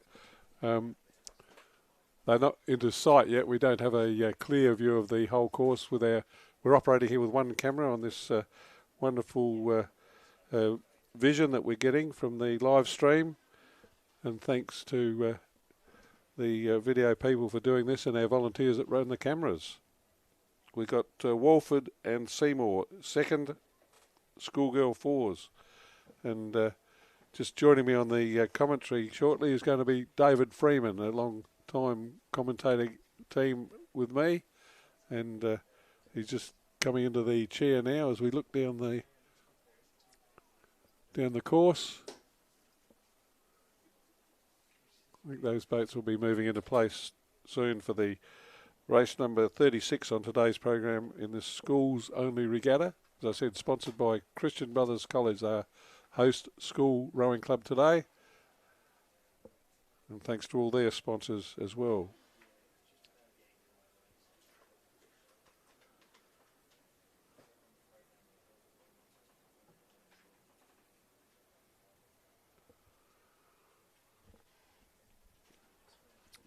You ready?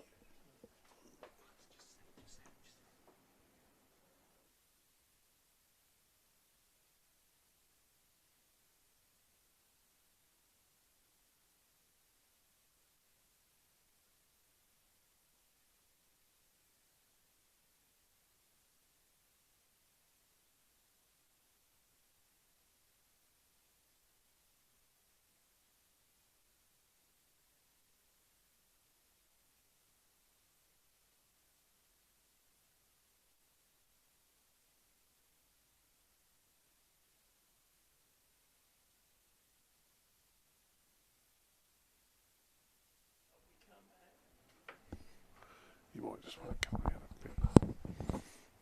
a bit. Good afternoon, Mangs. Good to be here. It's beautiful, David. Beautiful weather. Absolute magic.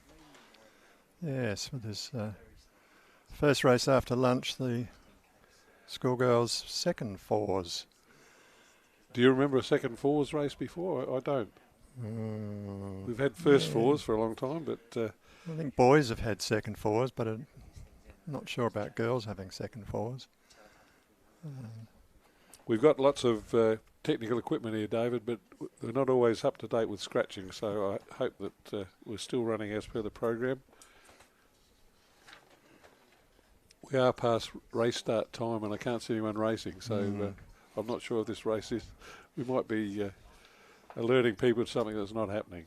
So this race looks like it's coming from 1500, whereas normally the fours, senior fours, come from 2000. Yeah, when I had a quick look at the program earlier, I thought all the afternoon were 2,000 metre races, but I may have got that wrong too. Well, there don't appear to be any crews lining up at 1500. Sorry, there are 1,500 races for the 9 and 10 crews. So what it is we finished with all the 1,000 metre races. So I apologise for getting that information mixed up. The advantage for us, of course, is the 2,000 metre races are held start on the starting pontoon, and they are really easy to start and organise by comparison with the drifting start that we have at the 1,000 metres and the 1,500 metres. Yes. It looks like there is a start. Yes, there's a start at 2,000, so 2 crews. It looks like the Schoolgirls second fours with Walford and Seymour are underway. That's all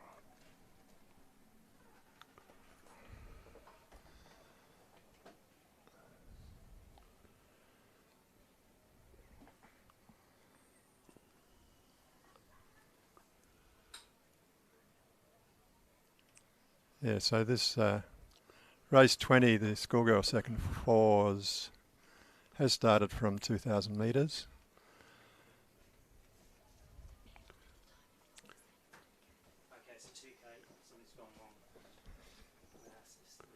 So it is a 2K race. We've confirmed all that. They've underway with the Walford and Seymour crews. So just the 2 crews in it. We'll give you their names. Milena Zulamaris, Isabella Hobbs, Priya Koshlar, Lucy Threadgold with Charlotte Catianari, the Cox, and the coaches Olivia Santes and Simone Marchessan. That's the Walford crew. The Seymour crew is Becky Barlow, Mia Bodycoat, Rose Porter, Posey Dunn, and Georgia Wallon, the Cox. In early stages, I think the Seymour crew might be out in front, David.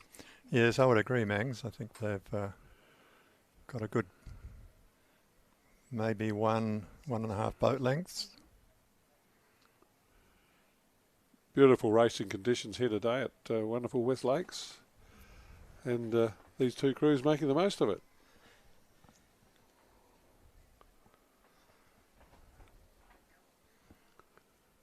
So for those that have been watching the morning racing, most of the races were quadruple sculls, where each rower has 2 oars, and that's for common throughout Australia and the world in junior rowing to encourage the youngsters to do sculling. And then the seniors, you'll notice this afternoon, most of the races are sweep oared races, and 2,000 metres, which is the international distance for rowing, and for the Olympics and World Championships. And the oarsmen have 1 oar, and the oarswomen, the schoolgirls and boys, 1 oar per person, and what we call sweep rowing. And that's what this particular race is here.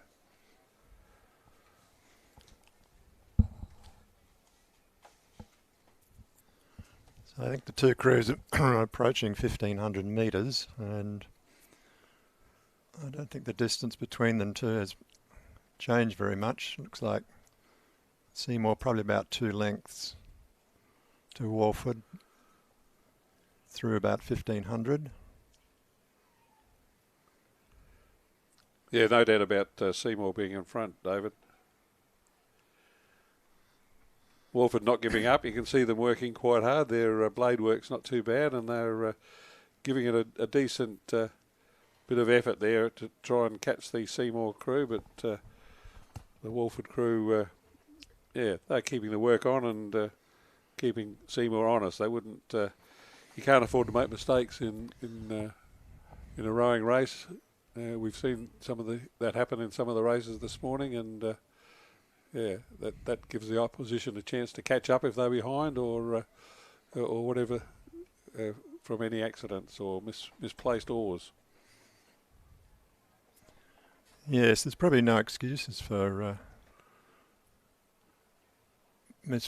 putting the oar in or catching because the water is so flat. It's quite amazing. Normally this time of the year we have a bit of a breeze, but perfect conditions.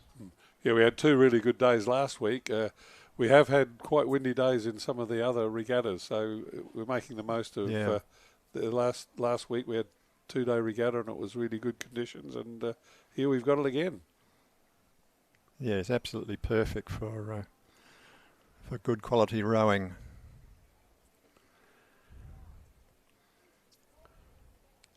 Big program today with over 1,100 athletes competing in this regatta. That's a bigger number than 2 weeks ago when we had the last schools only. So it's good to see. But I noticed that not all of the first 8s are racing. So I think some of the schools have got a training program where they've penciled this weekend to do a big training load to prepare for the head of the river, which is 2 weeks away today.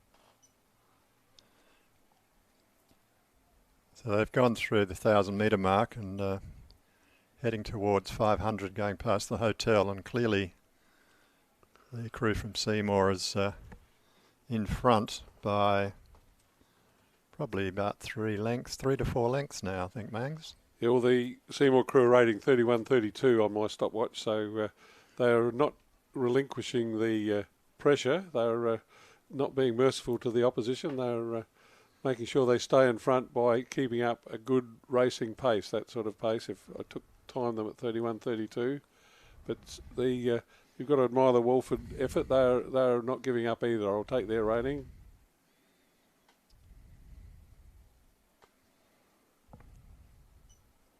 So Walford about 27, 28 strokes to the minute, so a little bit lower in the rating, and even from this distance and looking on the screen, the crew looks a little bit smaller in body, so probably giving away a bit of horsepower there as well.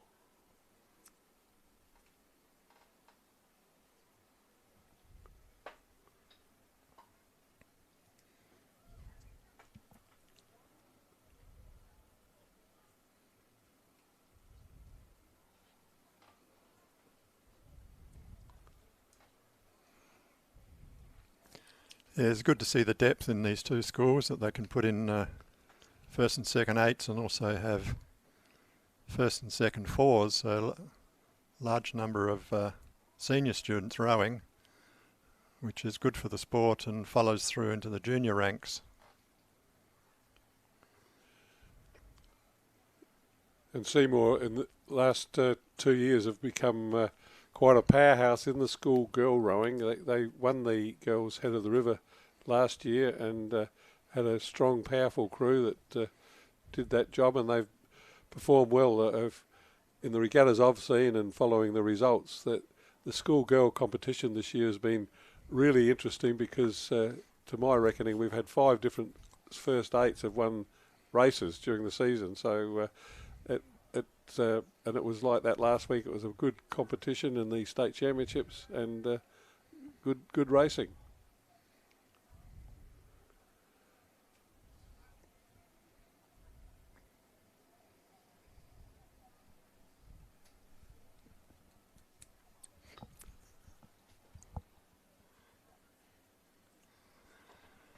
So they're down in the last 250s, got into the red boys, and Seymour just going along quite nicely. They've looks like they've dropped their rating down a bit and just staying in control. And Walford's still going along nice and smoothly, but don't seem to have the same power as the Seymour crew. And coming down to the last 100 metres, and I think that barring accidents, Seymour are going to take out the schoolgirl second 4. This is in reality a preliminary round because the whole idea of these schools only regattas is to give the crews 2 races in their age group and in their boat class, so that they will have another race, which is the final, later in the program. Yeah, so Seymour across the line to take out race 20. And Walford slowly approaching it at the moment.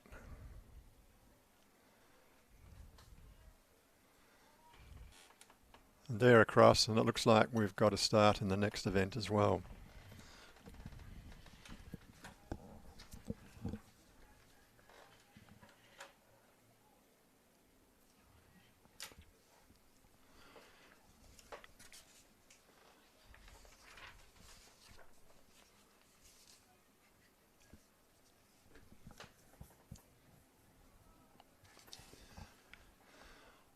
Yeah, so the school go first 4.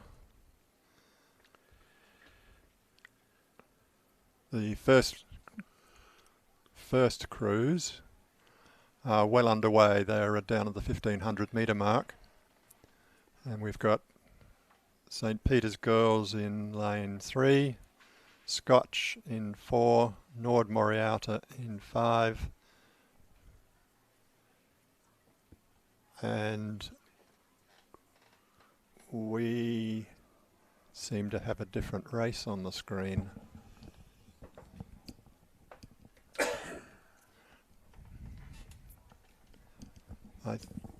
We haven't been notified of this, David, but I'm suspecting now we on the program we've got 2 heats. I think if they've had scratchings, they've combined the event, so this would become a preliminary round then with the surviving crews, and unfortunately they haven't given us the update on that.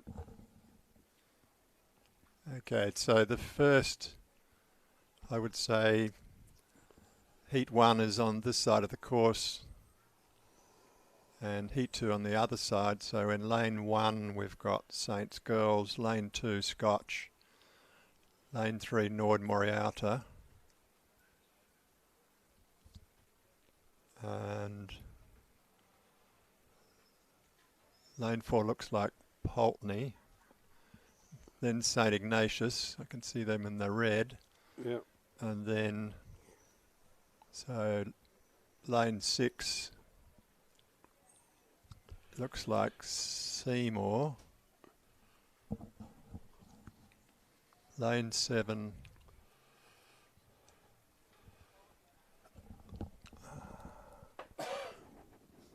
looks like Unley. And on the far side is Loretto. I think the Walford have got white T-shirts on under their outfit. That's. Do you think that's Walford there next to Ignatius? Yes. Yes.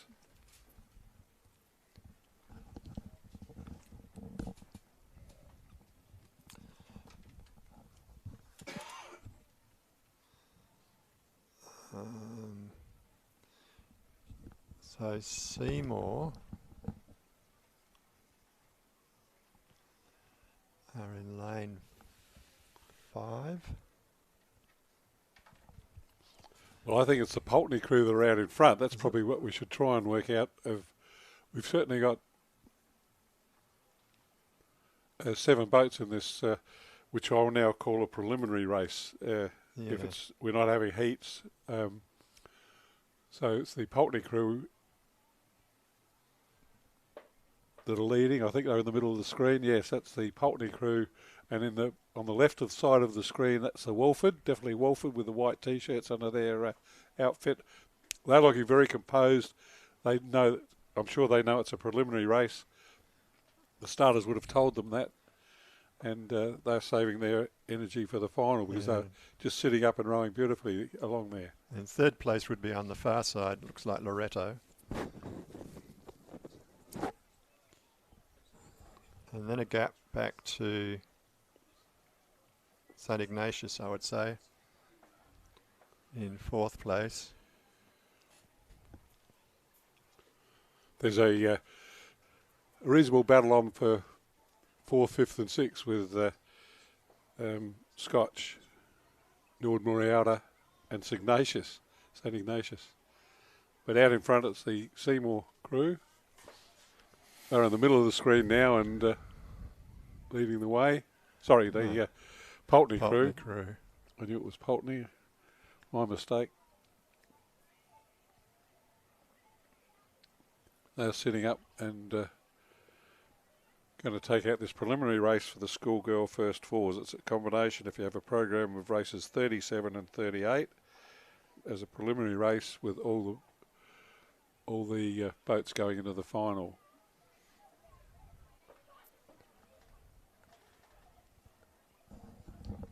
Yeah, so Pulteney across the line, about a length, then to... No, that was Walford, and the length to Loretto, then Ignatius.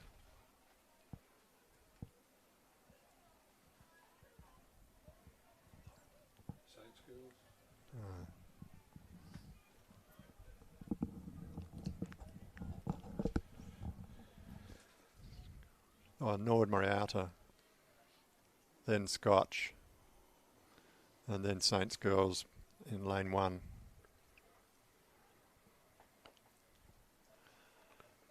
And on the far side, that's Unley. Unley stopped. They the bow caught a crab, so they got themselves going again. So they'll finish the race and automatically.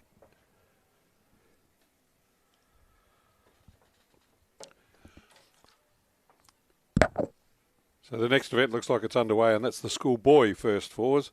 The whole program runs with the girls' races, then the boys' races in the same boat class. This is again a preliminary round. And the original entries are Pulteney in 1, Princes in 2, Unley in 3, Nord Moriata in 4. Lane 6 is Pembroke, 7 is Christian Brothers, our host school for today. And in lane 8, Scots. There's a scratching from lane 5. So 7 boats should be in this field.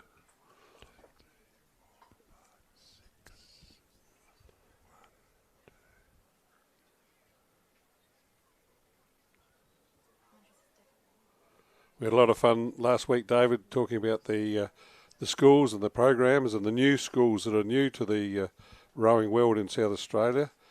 And we talked about them, and I had a bit of fun, David, talking about the schools that aren't here anymore, because this is a race that I rode in the Schoolboy Open 4 State Championship a couple of times and got beaten twice.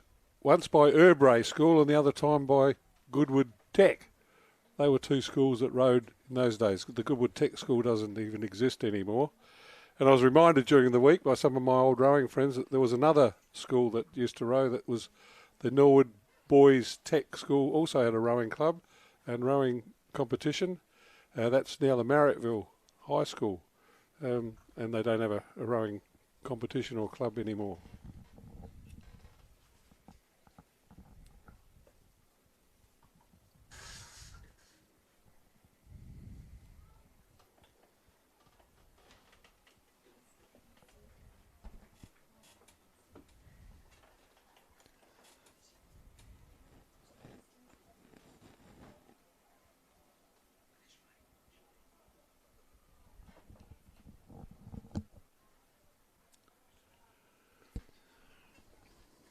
So through the 1,000 metre mark, it looks like Prince Alfred are leading the way.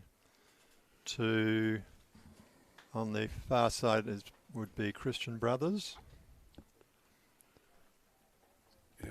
And then on their outside is Scotch. They look like they're third, and then back down into lane 1 we've got Pulteney.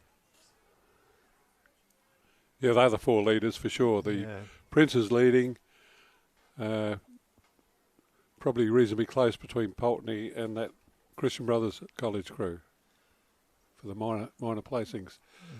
And then quite a big gap back to the other 2 crews, which is it Nord Moriata and Scotch? No, I think it's Pembroke. Yes, Nord Moriata and Pembroke. Yeah, there was another crew that didn't start. I called the only crew in the lineup from lane 3, and they did not start. So that's one less boat that we had from our original information. So on the screen we can see the Prince's crew powering away from the rest of the field now as they go into the last 200 metres. That crew out in front of Prince's is Joshua Lascock, Lincoln Kershes, Lachlan Dickens, Bailey Locke, Alex Hamoud is the coxswain, coached by William Smart.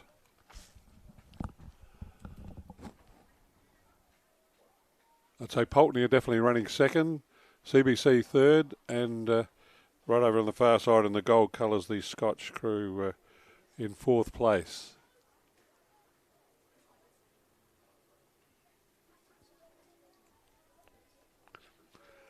Then back to Nordmore Outer, who are in front of Pembroke.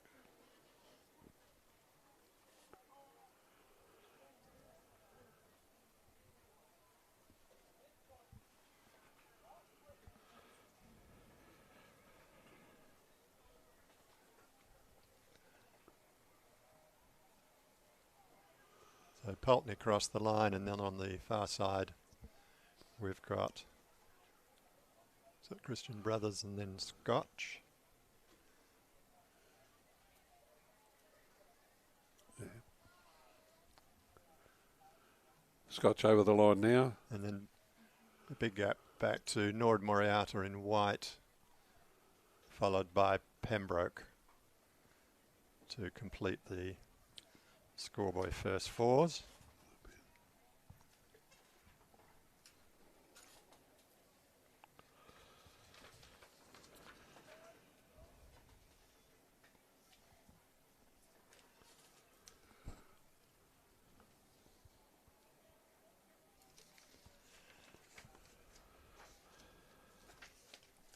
So race number 40 is the Schoolgirl second 8 preliminary round, and our entries are from Wilderness in 3, Pembroke in 4, Walford number 2 in 5, Scotch in lane 6, and Seymour in lane 7.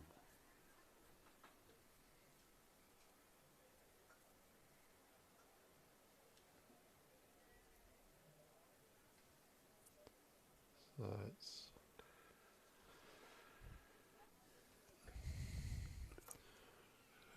there. Walford, Scotch, Seymour.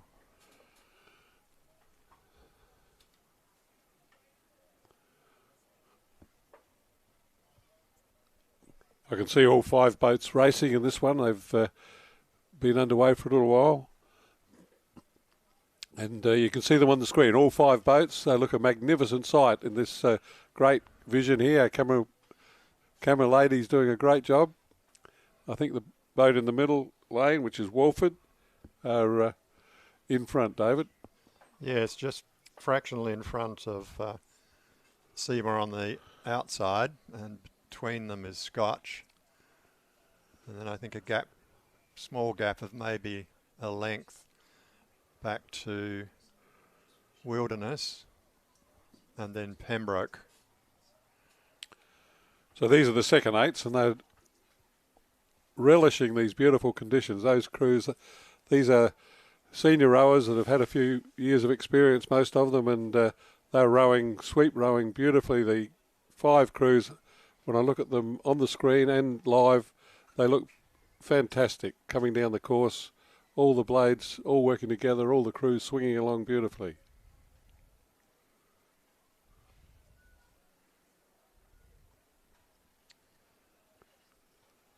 Through the 1,000 metre mark, and it's the crew in the centre of the course, Walford, probably about a length to Seymour, and then closely followed by Wilderness down in lane 3. Walford are rating just over in the mid-20s, low 20 strokes to the minute, so they are treating this preliminary race as they can, because they are in front in the race and just cruising along and probably conserving energy and just practicing their timing and blade work.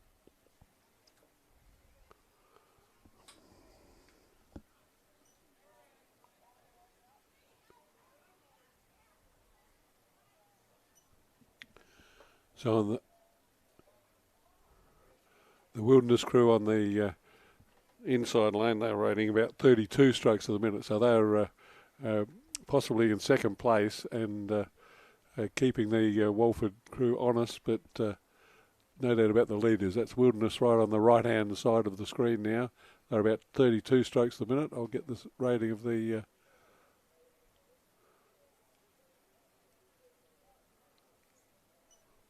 crew on the far side, Seymour. They're about 28 strokes a minute, so they're in between the other two, and they're probably in third place, just in front of Pembroke, and that's Scotch in fifth place at the moment. But a magnificent sight, seeing these second 8 girls racing on these beautiful racing rowing water and having their preliminary round in the 2,000 metre race for schoolgirls second 8s.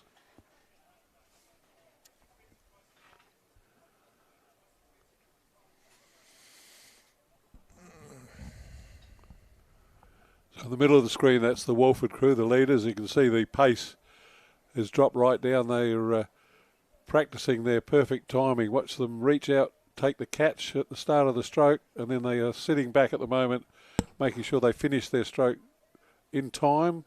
The synchronisation of the crew is a big feature of getting the boat to go fast when they need to race at their fastest. Across the finish line there now. Could be quite close. The two boats will be in the picture. Yeah, it's the crew on the far side. It's Seymour just ahead. Seymour just getting in front of Wilderness. And then it's Pembroke and Scotch. Yes, that's Scotch. That was the preliminary round of the second 8s for the schoolgirls.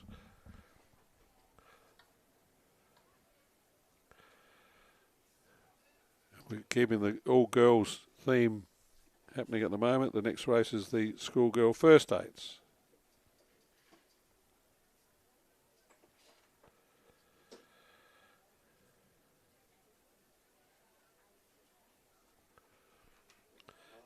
In the lineup for this, we've got 8 boats racing. Got Walford in 1, Pembroke in 2, Scotch in 3, Seymour in 4, Unley in 5, Wilderness in 6, St Peter's in 7, and Adelaide in 8. That's Adelaide High.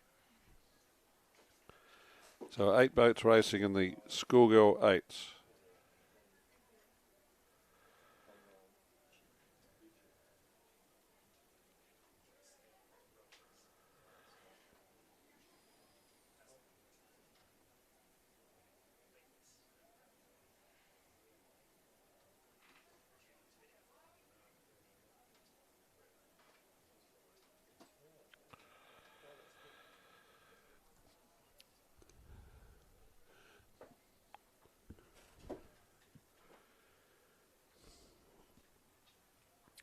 So that race has started. The schoolgirl, this is the first 8. It's a preliminary round.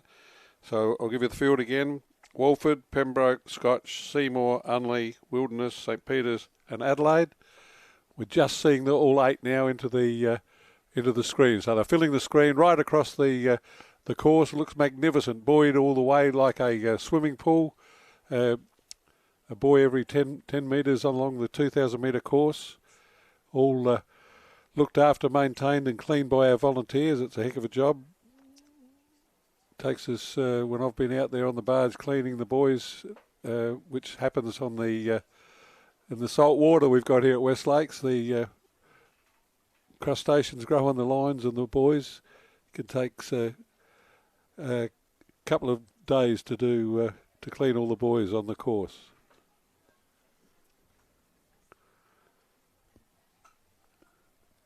So I'd say in this early stage, it's Seymour from lane 4 would have a slight lead over the crew on their inside, which is Scotch. Then maybe across the course to Wilderness, probably in 3rd place, 2nd or 3rd place, and then on their outside is St Peter's Girls, also doing extremely well. followed by Adelaide High on the outside. So it looks like it's a race between Seymour and Wilderness. And St. Peter's Girls. In fact, I would say that Wilderness have taken the lead in this preliminary race.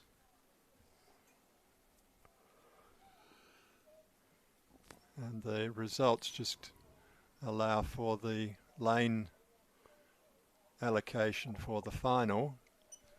So depending on where you want to row, you can decide whether you're going to go flat out or take it easy. So Wilderness rating about 27, 28 strokes to the minute. They didn't race last week, David. The whole club was sort of struck down with a gastro thing, so they scratched from all their races. So they'll be keen to have a hit out. That's why I think they're probably got the pace on in this race. The Wilderness girls looking for some good race practice.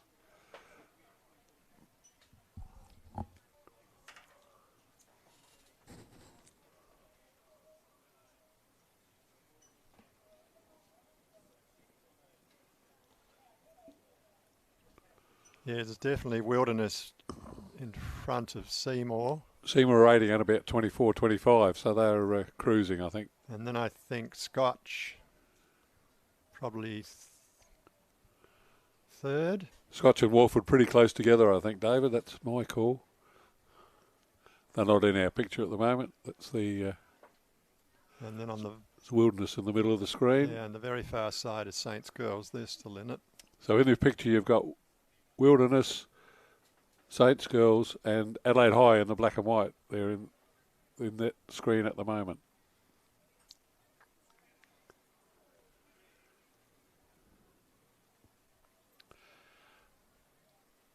So well coached as I'd expect these first eights to be. I don't think any of them are going absolutely flat out.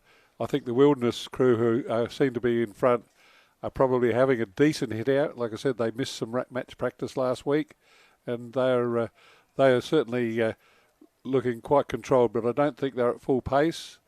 It looks like the Seymour crew might have just taken the rating up a bit now and just sort of having a bit of a blowout. As to, I think on the inside, the Pembroke and Walford crews, just putting a bit more power on as they come up into the side of the crowd. We don't have much of a crowd here because of the COVID restrictions, but I can hear a bit of noise coming from the bank, from the crowd, as well as from the crews as they approach the finish line. Good finish coming up. Going to be Seymour just ahead of Saints Girls. That's Wildy, isn't it? No, Wildy have been through. Oh, Wildy been through. Yep, you're right. And then Walford, Scotch, Pembroke.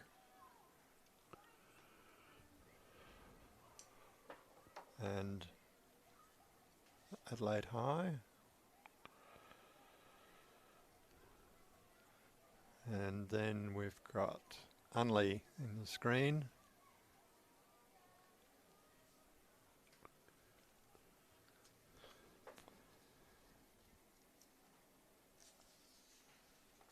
So that completes the preliminaries, and they can find out what lane they're going to be in for the final later on this afternoon. And now we move back to 2,000 metres for the schoolboy first eights. We've actually got two of the second eights in this race. That's why we haven't got a second eight race. So the lineup is St Ignatius in 1, Scotch in 2, Prince Alfred in 3, Pembroke in 4, Adelaide High in 5, Norwood Moriata in 6. Then lane 7 is the Prince's second 8, and lane 8 is the Scotch second 8. So Prince's will have 2 boats in this race, Scotch will have 2 boats in this race, and I would think it doesn't sort of highlight it on the program here, but I would think the second 8 race would be declared between whoever wins out of lane 7 and lane 8 in that set up. The officials have put the two events both together. They're well underway. And all 8 boats racing, so good to see. Putting them all together with the 2 second eights makes a full field and gives us a better picture of what the competition could look like at this level.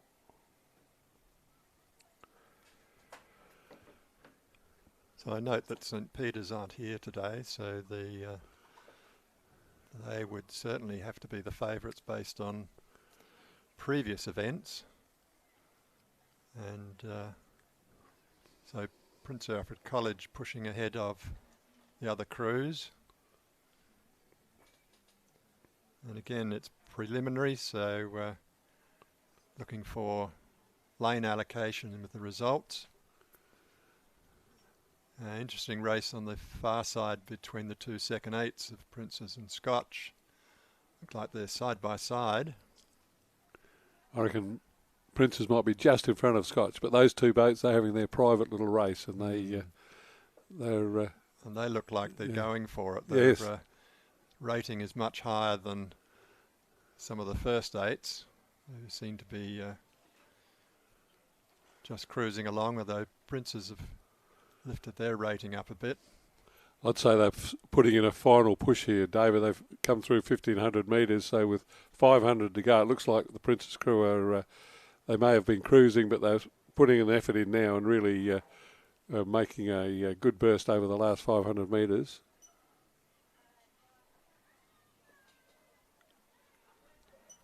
Yeah, Princes have got the rating about 37 strokes to the minute, so they're certainly up to their race pace at the moment. Crew coached by Andrew Stunnell, so he's probably told them to have certain tactics that give them the best best out of this preliminary race. It helps their aim for the next 2 weeks' time for the Head of the River event. They did come second last week in the state championship, Princes, so they've got to have a realistic goal of being able to catch the opposition. I noticed the middle of the boat there, they've got a tandem rig, if you can see that on the picture, that 2 of the oarsmen on the stroke side there are rowing in seats directly behind each other, and that gives a different configuration of power for the crew.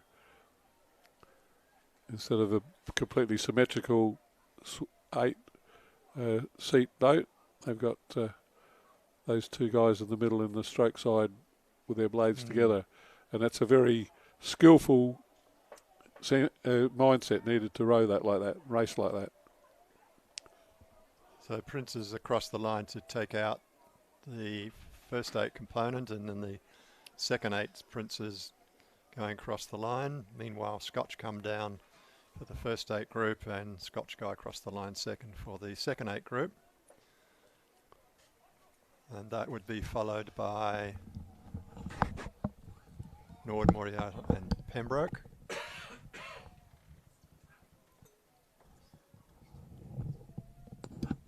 And then Adelaide High.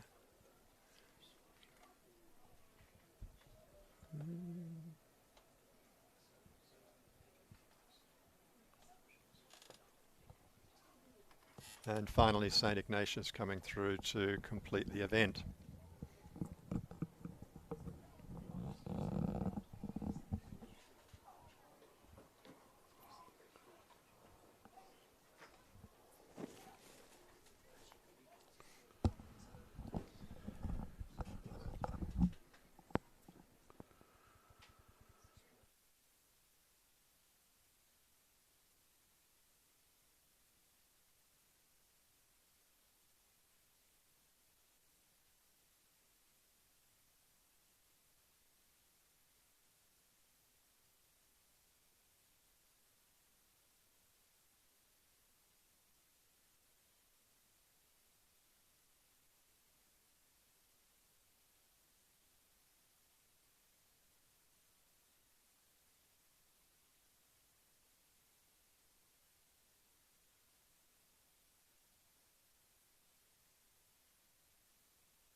So racing is going to continue from the 1500 metre mark now with the year 9 and 10 coxed quad sculls. So these are the commonly known as the intermediate age group. They're in their last year of racing in the quad sculls, heading in towards the senior rowing. And the distance is the intermediate distance. They go from 1,000 metre races for the juniors, for all the juniors, to 1,500 metres, and then when they become seniors, they go to 2,000 metres. So David Freeman's done his little commentary stint here today. Good to see David Freeman, our one of our regular commentators. We haven't had regular commentators for the regattas at all this season because there's no on-course commentary because of the lack of crowds. We're not catering for crowds, so there's no on-course commentary. So just the live stream, which by the way you can look on YouTube. You can log in with Rowing SA 2015 at gmail.com, Rowing 2005.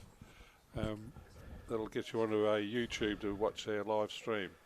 And I'll welcome Andrew Southcott back to the screen with race 43, the preliminary round of the year 9 and 10s. Andrew?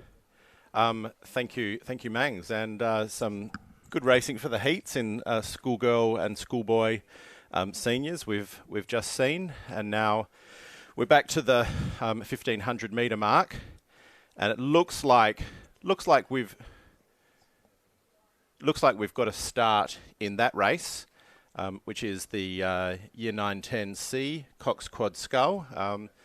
The year 10s have always been racing over 1,500 metres as long as they've been here at West Lakes. Used to race in tub 4s, but more recently, Mangs rolls his eyes at the tub 4. This is a faster boat, the Quad Scull, which you can see. So each rower has two oars. The Quad Scull is a much faster boat, and they tend to. Do you think they tend to learn better? They learn to be scullers first, and then they'll sort of develop into sweep rowers after that. And we didn't just row in the tubs; they were tub 4 sweep rowing. So all our like my era, the school rowing was all sweep rowing right from the start. So you learnt to row one side. Lots of people only ever learnt to row one side of the boat, which is. When we look back at that now, we can see that this is a much better idea. That by rowing in the sculls and doing their early racing with an oar in each hand, it seems to make life easier to change to the sweep rowing when they get bigger and older and stronger. Where did you learn your sculling, Mangs? Because I remember you as a sculler. Yes, well, I rowed sweep right through school and into the head of the river at the King's School. So yeah, that's correct. Which is now Pembroke. So that's correct. So when I went to Teachers College, Andrew, I found that I had lectures at all different times, and I didn't fit into a Club 8 crew, which is what I'd like to have done. So I started rowing, did a little bit of pair rowing, which I'd never done, with another guy who was a policeman who had similar times for me, and then when he had to drop rowing. The next boat smaller was a single scull, so I sort of taught myself to single scull. In those days we didn't have coaches. Just a matter of declining number of opportunities to row. There you go. So looking from the right of the screen, in lane 2 we have Scotch College, in lane 3 Adelaide High, in lane 4 Loretto Marriotteville, in lane 5 Wilderness School, in lane 6, Walford Anglican, and in lane 7, Scotch College, Adelaide. They are all there and racing, and this is a preliminary round, so we're never quite sure what's happened. I would think these youngsters, they'd be racing pretty honestly, I would think. They'd want to have a good hit out, enjoy the race, and enjoy the experience. And they know that they'll all be going through to the final later today. But right now, it looks like the crew in lane 4, which is Loretto Marriotteville, they look to be out to an early lead, but they've got some competition right alongside them from Wilderness School as well. And I think the Scotch College crew on the far side are also travelling very nicely. Yeah, that'd be the two leading boats, Andrew. I reckon Scotch in the gold on the right on the left-hand side of the screen. See our lifesavers in the rubber ducky there. They're here to keep an eye on things and keep an eye on our rowers. So it's Scotch College and the Wilderness Crew on the right of the screen at the moment. Those two boats are the leading boats. We got to thank our lifesaver guys and girls. They come down and patrol the waters when we have regatta racing in case of anyone falls in the boat. And I can tell you it's an embarrassing experience to be picked up by the lifesavers, Andrew. It's a long story, but they're very handy to have. Well, of course, all of these rowers at the school level, they have to do their capsize drills. They often might do that in the school pool, so they all know how to get back into the scull if they've capsized. It is a little bit harder to capsize a quad, but I do know of crews that have done it. And right now, so if we're looking at that Scotch crew, they're travelling nicely, nice timing, good catches, and finishing through, and so that's the Scotch crew in lane 7, and they look to be taking out this preliminary heat, and then it looks like we probably would say they're conserving a bit of energy at the moment for the race that they'll have later on. And you can see they're ahead of the Loretto Marriotteville crew, probably a length or so, maybe a little bit more, maybe 2 lengths ahead, and just coming down nicely to the finish line. Looks like we've got like a southeasterly at the moment, but not too much wind. Look at that. So that's like really nice timing from a Year 10 C crew. So just coming up to the line now, and they're going to take out this preliminary race pretty easily. Now the next race has already started, Andrew, and it's closing in fast on the tail end of the I can race. see that. We've got the lifesavers that I mentioned are actually following they're right behind the boat that's at the tail end of the field of race number 43, and you got the B boats from race 44 are almost catching the race in front of them. That doesn't happen very often, but it can be very exciting if it does. So we've got Scotch D, we can just see them finishing there, and then the next race is that.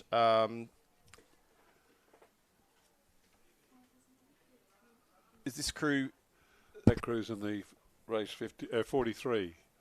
So they're okay. So have they had an?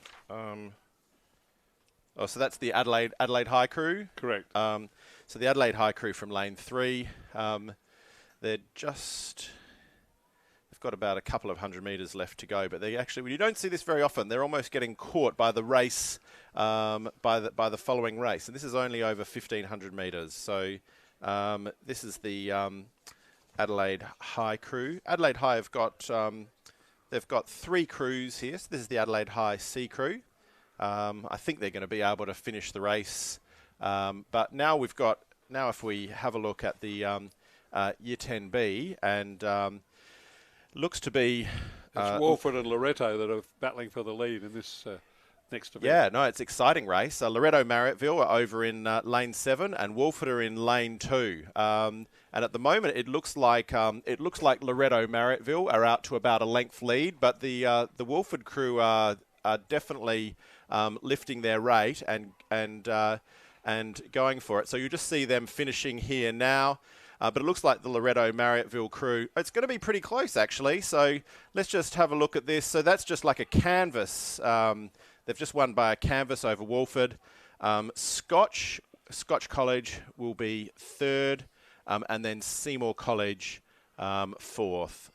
That's the B boats for the Year 9 and 10 schoolgirls.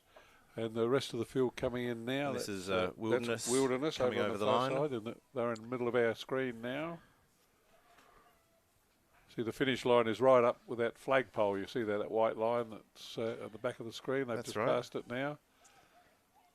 That's right. Prize real estate from a rowing point of view. And this is the Unley High crew now just finishing. Rowing very well controlled. I think they've paced themselves to. Yeah, it'll be interesting to see how they go in the final. Looks like they've still got a bit left. And now we've got the Adelaide High crew in lane 3. But it's good to see so much depth in schoolgirls at year 10.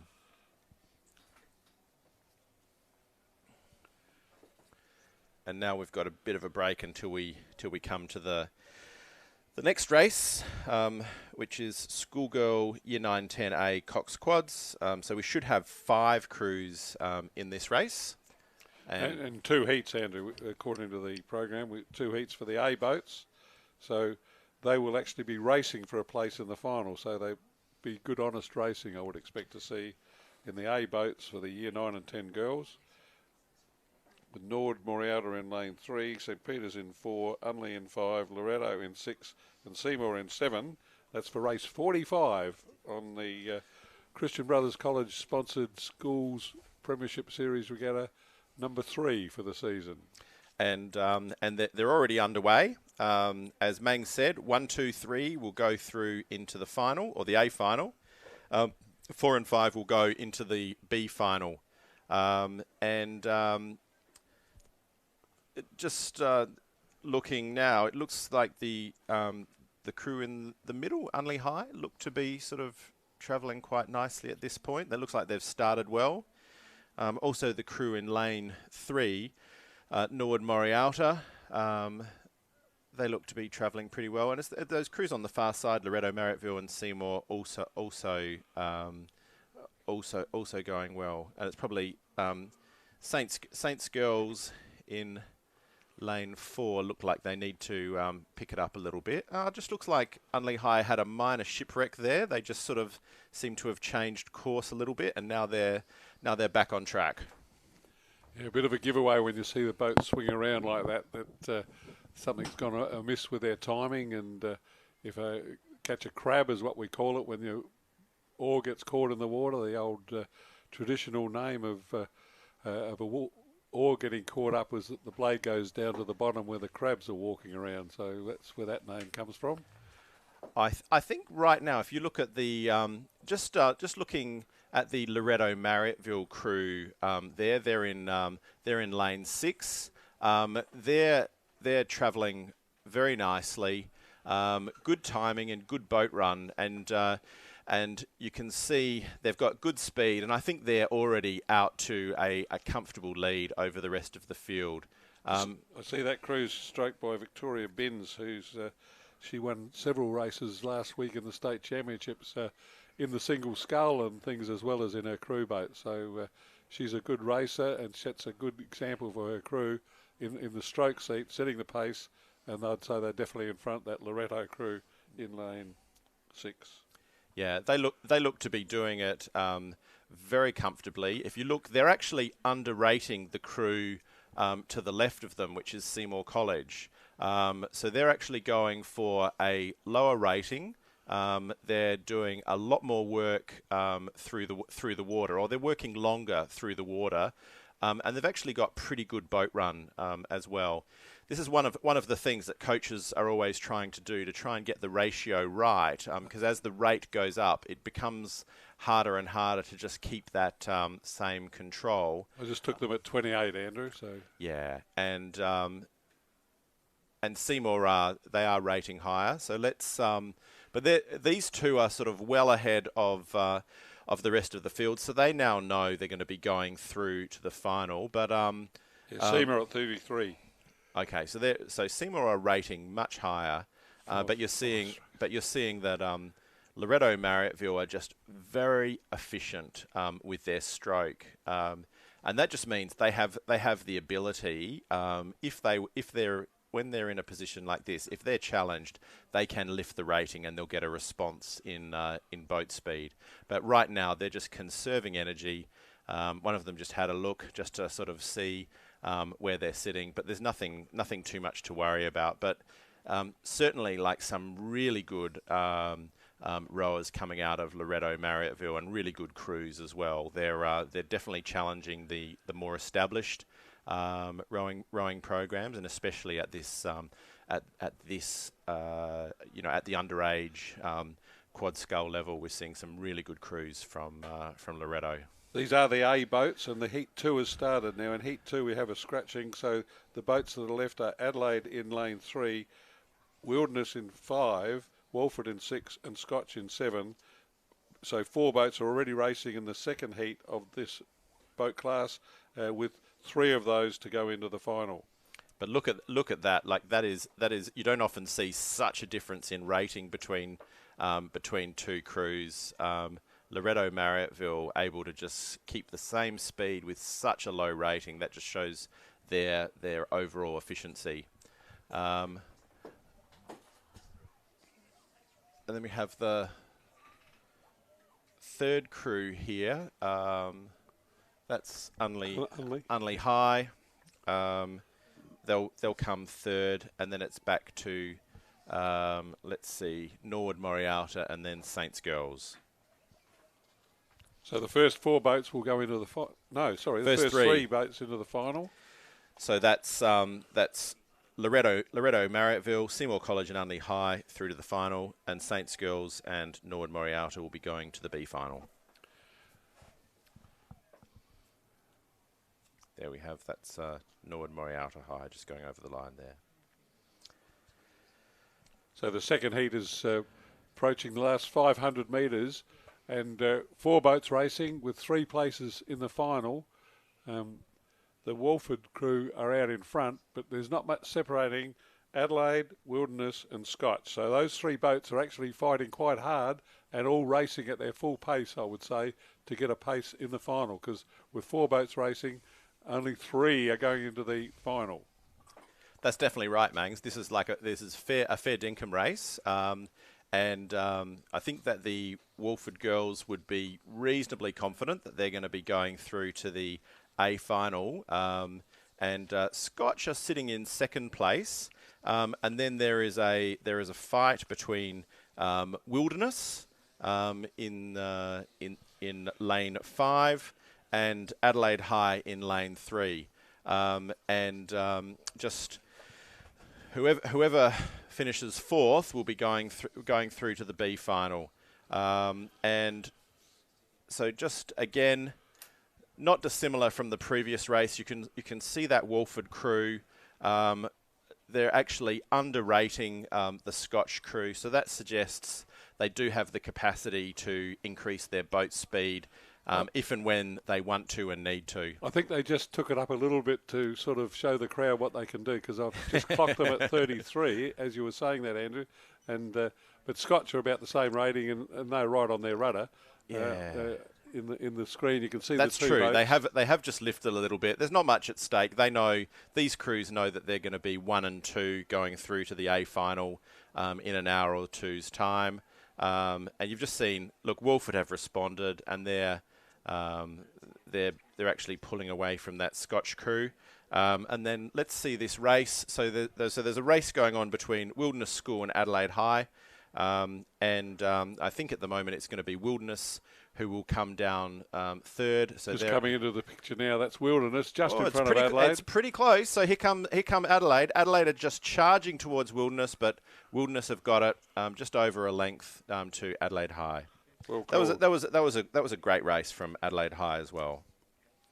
Yeah, they worked very hard, those 2 crews, to get that final spot in the main final, and that's good. They were close enough to say that that's a promising result for them looking at the head of the river in a couple of weeks' time.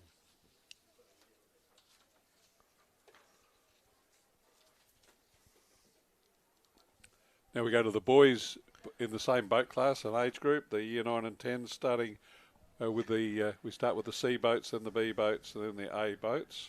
So 3 rounds of the boys, year 9 and 10, preliminary rounds for the Coxed Quad Sculls.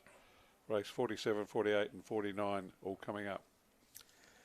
Well, this is just ridiculous, Mangs. We're now going to an H crew for St Peter's College. So that is 8 quads at the Year 10 level. That's ridiculous. Look, it's lucky. Be nice, Andrew. Be nice. I think people know where my loyalties lie. So, it's obviously great to see such great participation.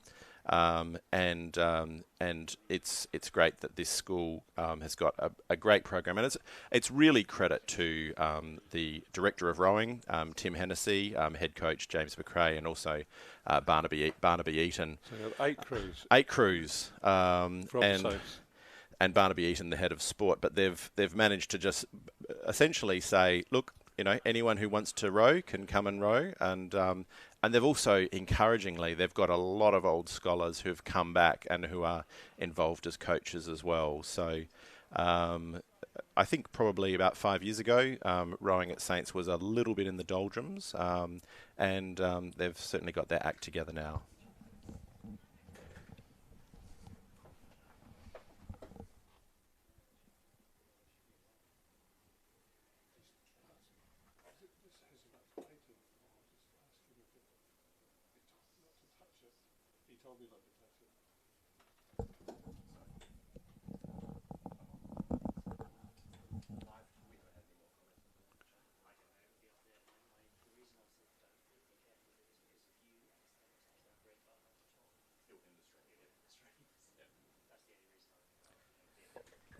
Okay, so now we're now watching the schoolboys, and there's a lot of blue in this race, and actually with Norwood Morialta, their main colour is blue as well as their red and gold, Andrew. So it's and I don't think they've actually.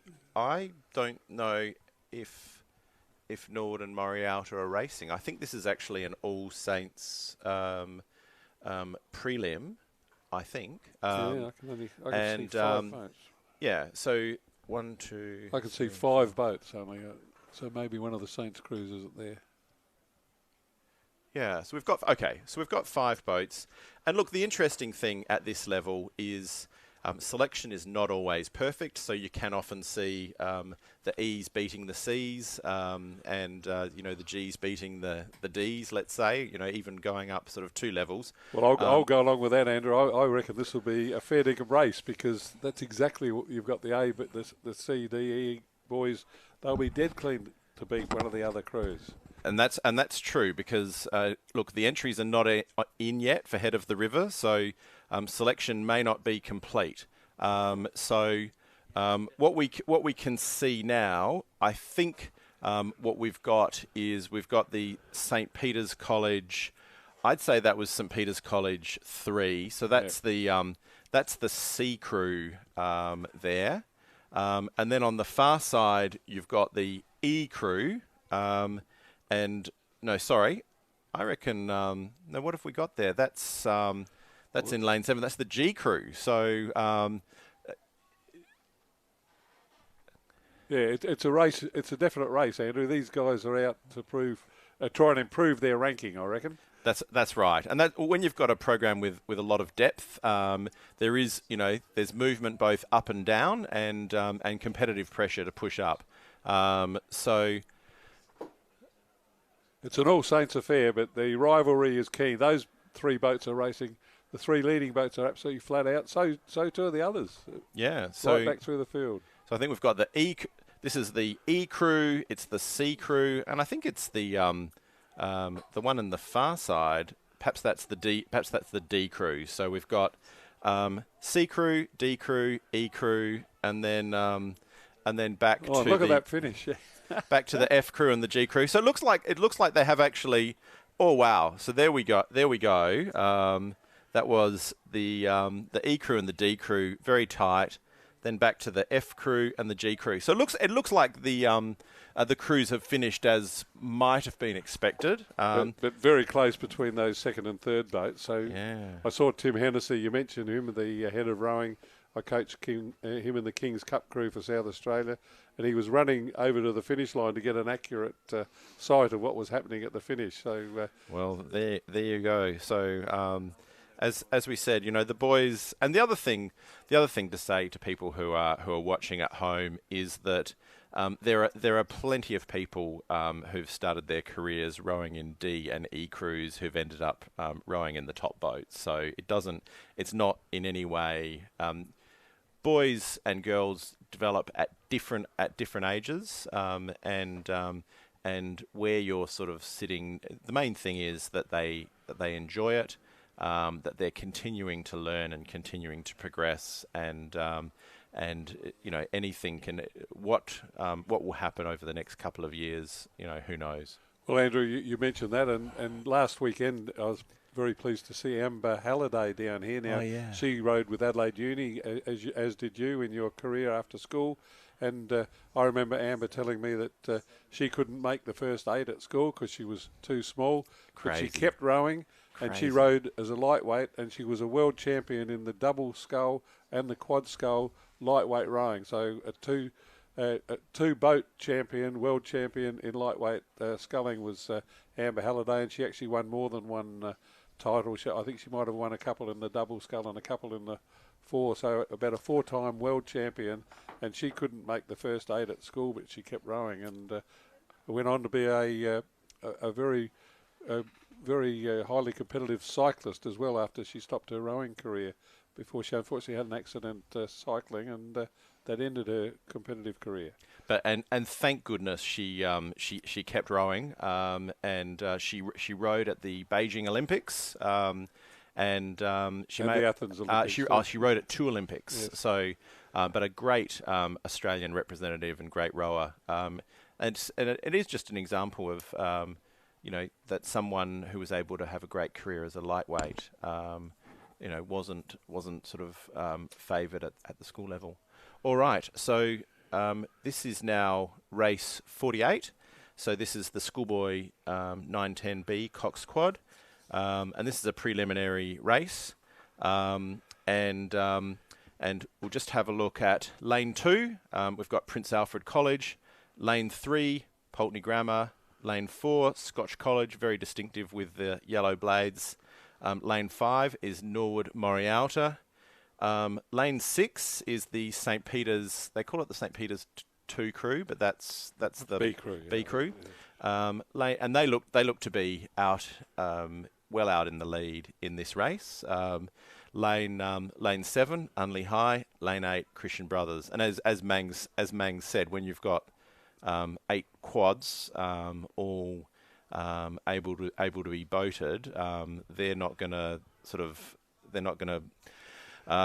let anyone from the C crew push up if they can help it. So while this is just a preliminary race, they want to make sure that the boat they're in gets a good time going over the course.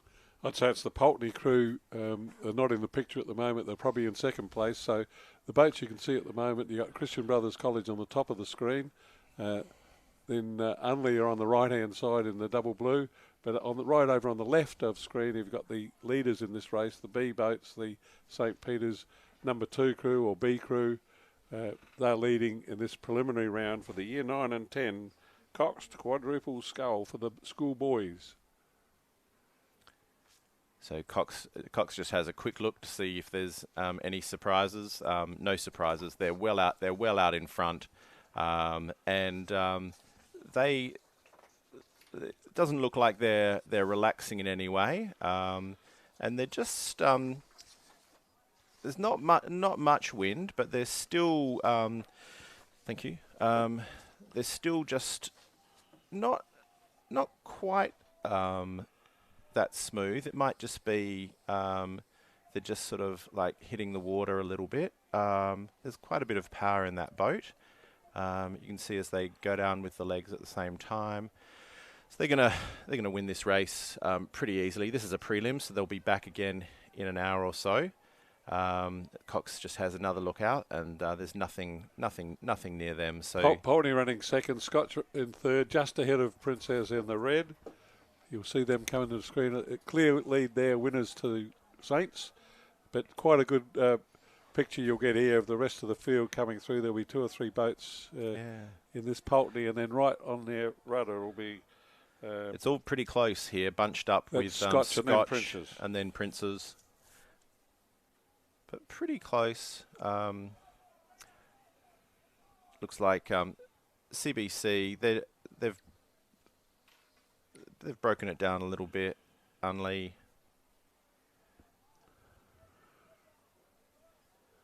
And Nord Morialta closing off that particular event, and the A boats have started. So again, with a preliminary race, we've got in the lineup with the full field of 8: Adelaide in 1, Unley in 2, Saints in 3, Princes in 4, Pulteney in 5, Nord Morialta in 6, Christian Brothers in 7, and Scotch in 8. They've already travelled through the first 500, through the 1,000, and they're through just about halfway mark as we swing back the camera and pick them up. Looks like all 8 boats are there.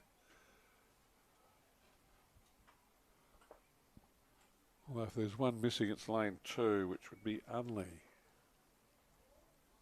No, I think there's only 7 there. I think Unley might be missing. I think they've got a crew there. Look, if they had an... Sorry. What's happened in lane 2? If they had an Oh, accident? no, Unley are there. It's the crew in lane 1, Adelaide High. Oh, they've had a mechanical failure, I think. Adelaide High have had, so they're now back on track. But let's get back to the race. It looks like it's a race at the moment between so Unley High are there, but it's a race at the moment between PAC in lane 4 and St Peter's College in lane 3. And at the moment, no, it looks like PAC are out to about a length lead at least, and then back to St Peter's and then Scotch College on the far side. And Christian Brothers are right up there too.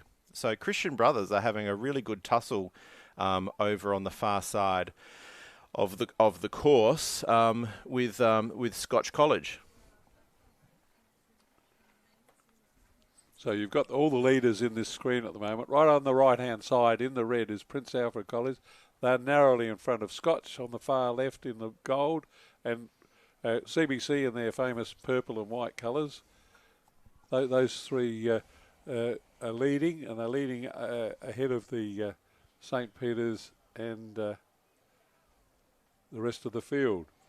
But if we look at that PAC crew in lane 4, coached by Ashley Fitch, this is the crew of Jonathan Mackay, Jack Hodby, Sebastian Jordan, Christian Commons, and Thomas Hayden. This is what we've come to expect of PAC crews at this level. Look, very, very polished, and might actually be not as big as some of the other crews, but are actually like racing very nicely. Beautiful blade work and timing. That's really impressive display of Year 10 sculling. So next it's CBC will be second, and then it's going to be a real race between, and it looks like Saints just beat Scotch, and then Pulteney, I think. That was Pulteney, and then Unley High. Comes Unley.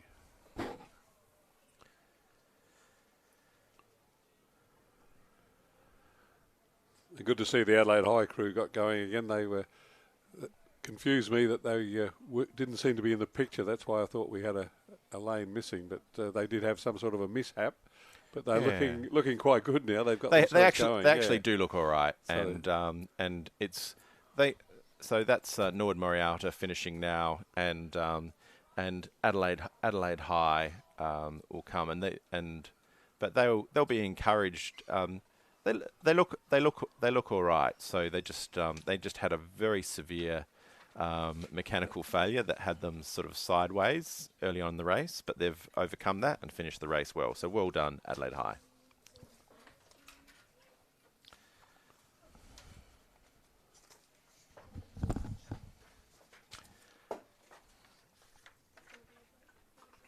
So now we've just been doing the inters, and now we'll be getting into the senior, back into the senior rowing, and this will be finals. And this will be quite important for the schoolgirls and schoolboys.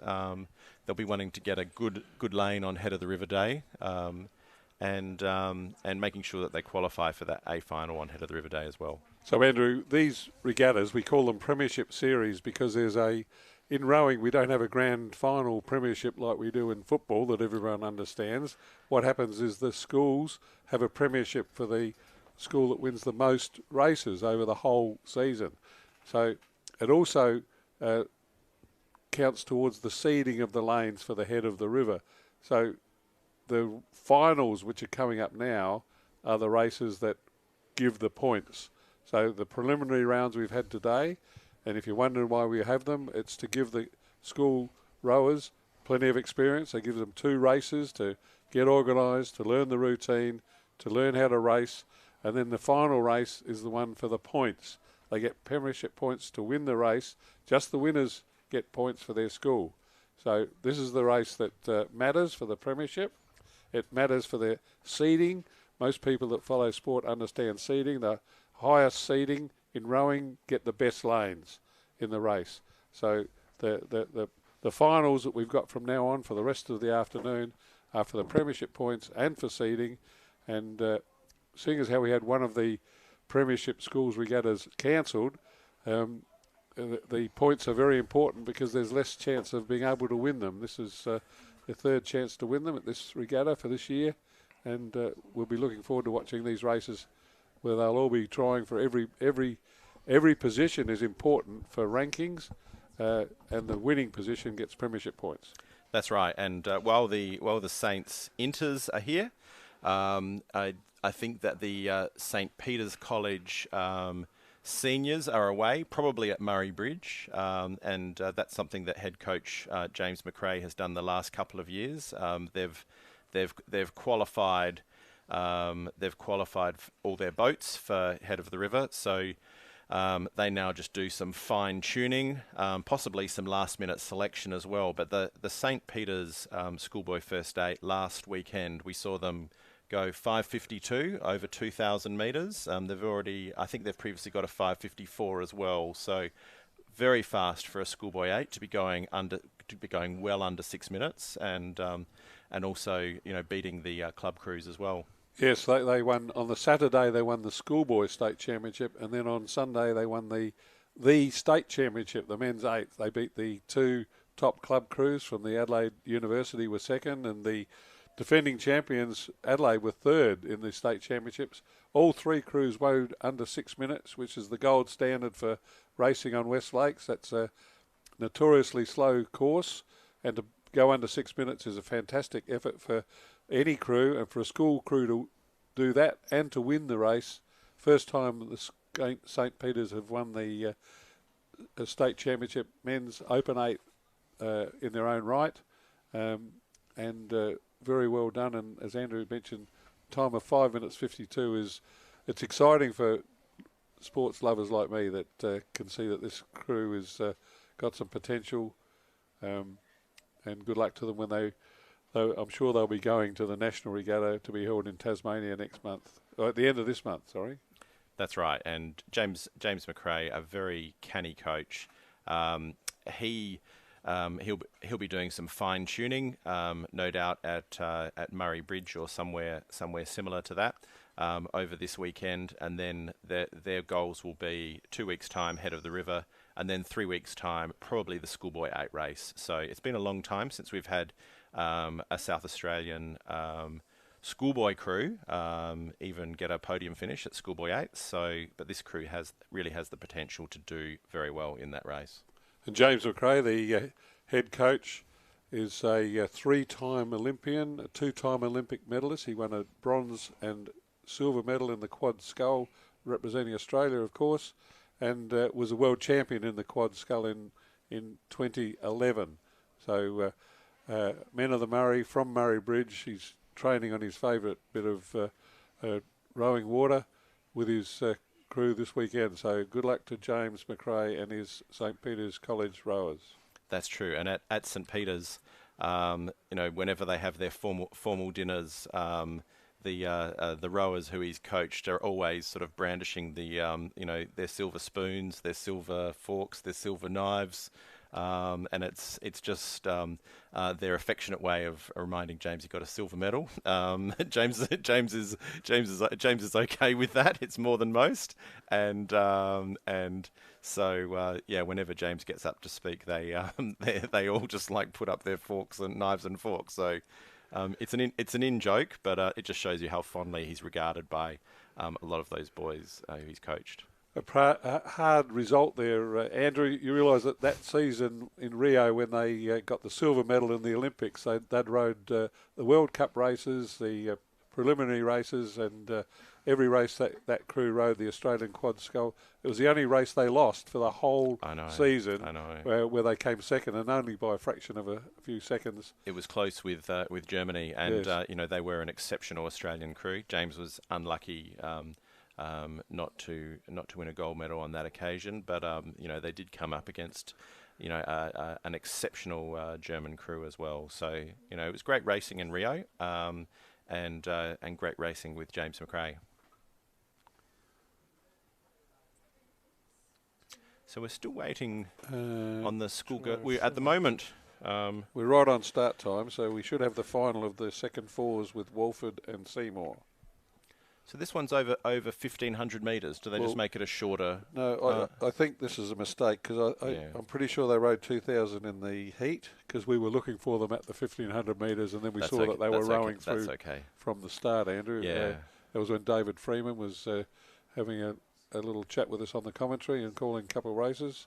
And thanks to David Freeman, and thanks to George Neary and...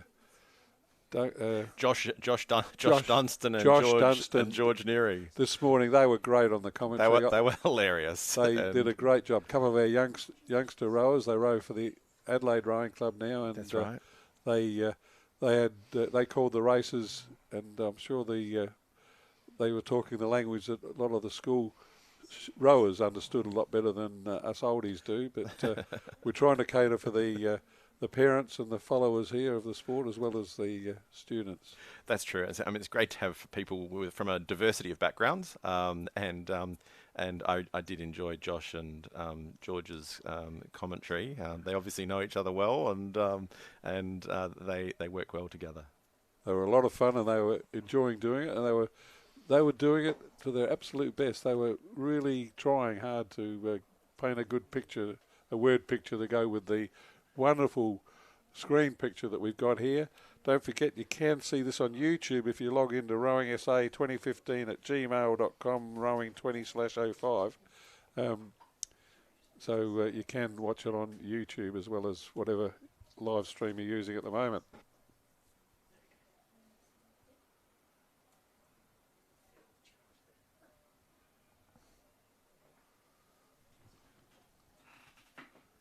So I can't see any action yet, Andrew. Can you? No. We're still.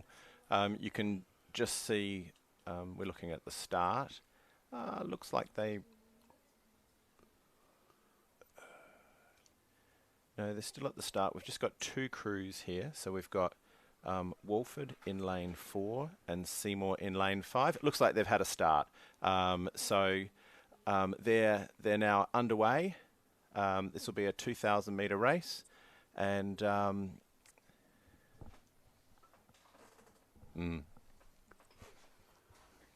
okay, so let's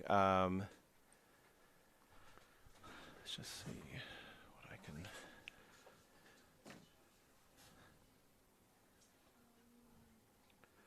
So the two boats in this race, I called them earlier in the day. It's Melania Zuliamas, Isabel Hobbs, Priya Koshla, Lucy Threadgold, with Charlotte Catinari as the cocks, coached by Olivia Santes and Simone Marchison. That's the Walford crew. And the Seymour crew is Becky Barlow, Mia Bodycoat, Rose Porter, Posey Dunn, and Annabelle Davies as the cocks, lining up. So at this stage, it looks pretty close between Seymour and Walford. They've probably got about 300 metres of the race underway.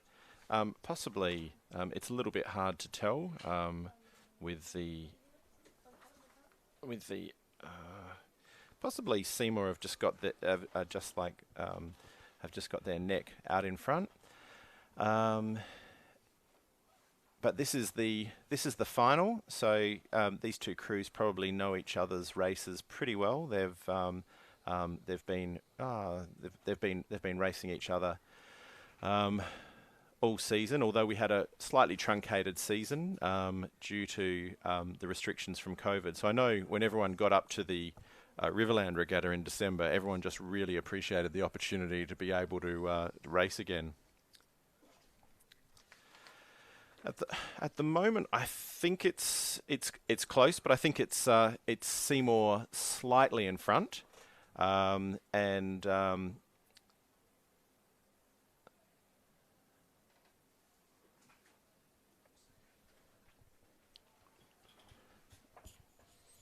Good honest two-boat race, I think, Andrew. That's right. Seymour in front, but the Walford crew aren't letting them go. They're trying to hang on to the pace and keep their boat as close as possible to the opposition. Yep. So they're in the middle of the course. There's a little bit of splash coming up from the blades. Seymour at 34 strokes the minute, so they're having a go. They sure are, and does look like Seymour have the edge at the moment, but we've still got plenty more of this race to come.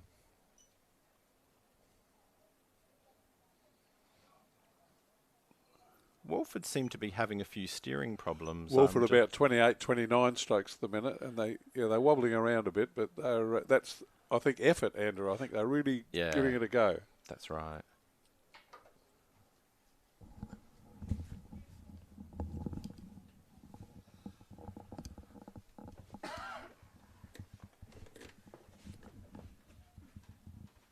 So it's nice conditions here at West Lakes. We've still got a southeasterly, just a light breeze here, so just slightly ruffling the water. And this will be quite a long race for these girls. Probably one of the longest races on the program. 2,000 meters in a coxed 4. It doesn't travel as fast as the 8s. It does look to be Seymour out to a couple of lengths lead over Walford. It's still approaching, still about 1,500 metres to go.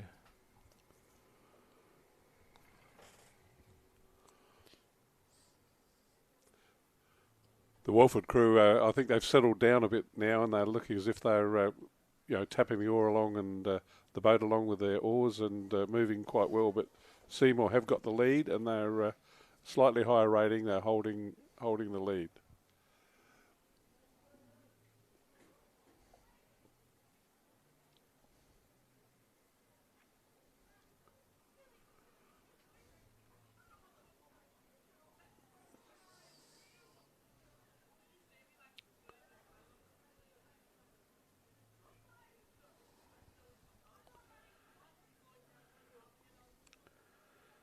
So it's Milena, Isabel, Priya and Lucy with their coxswain Charlotte for Walford, and they're in second place. And the Seymour crew of Becky, Mia, Rose, Posey with Annabelle as their coxswain. They're the crew out in front on the left-hand side of their screen. Well, they're filling the screen at the moment. The Seymour, they've got a dark blue and green colours, so shows up on their blades with a white tip sort of pattern on their blade tip, on the blade tip of the oar. The umpire's boat following behind there. The umpire follows the race to see that there's no interference between the boats racing, and also acts as a rescue boat. They've got first aid training as part of their boat race officials' licence, and there is a rubber ducky out there by the lifesavers as well, somewhere on the course that keeps an eye on the rowers. That's right. It's much easier to do it with a buoyed course. Imagine what these races would be like. With 8 crews and no buoys. It was a much more difficult problem for the umpires then. And the Torrens, well, that was a completely another matter. Like, you often got sort of clashes between crews. But Andrew, the truth was that when we didn't have the buoys marked, you could try and, if you were slightly in front of a crew, you could slightly wash them off with your steering and your puddles from your waves. Not that we ever did that when we raced, but that was what I heard was a rumour. And that's when the umpires really came into their force. They were able to negate that sort of behaviour. What can you do? So if you're 2 lengths in front, can you move in front, or that's in sort of like river racing? I think river racing, that was in the rules, but on a course like this, really it's a red flag disqualification if you moved off your lane. But when we first built this course, we didn't have all the infrastructure to put the lane buoys in as we have now. So back in the old days, we didn't have that, and certainly in sculling races, Andrew, you mentioned my sculling career. I was part of the tactic sometimes to wander out of your lane. So back to these young ladies racing in the schoolgirls second 4. This is the final. This is the Premiership points race, and it's Seymour leading Wolford. They're about to go into the last 250 metres of the race, marked by the red boys, and they've got a clear water lead to the Wolford crew. So, well, they'll be tired, but they'll be also enjoying this, knowing that they've got this race well under control. They've been having good hit outs with the Wolford crew all season, and it looks like, you know, they're the superior crew at this stage. Wolford are just probably about 10 lengths behind at the moment. So this is the Seymour crew. They're not taking the power off, Andrew. I can see them not working all the way right in the middle of our screen there. They're working all the way towards the line. So well done, girls. Yeah, I can hear the Seymour cheer squad at the finish line cheering them on. So well done, well rowed, and their next big race will probably be 2 weeks' time in Head of the River. Okay, good effort, good solid effort. And now we've got the Wolford crew, the second 4. They're coming down now. Let's have a look.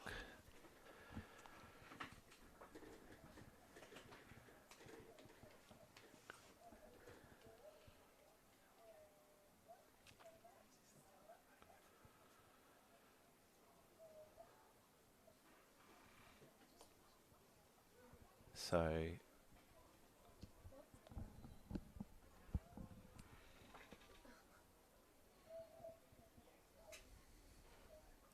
they'll be quite glad, I think, this race is over. There we go.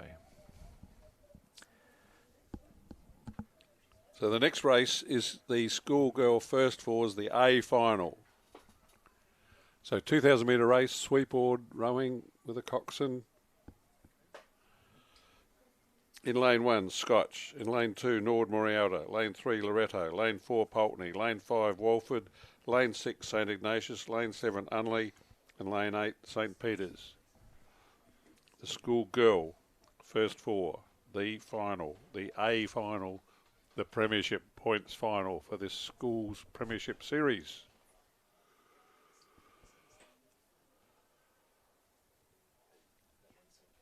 That's due to start at 2:15.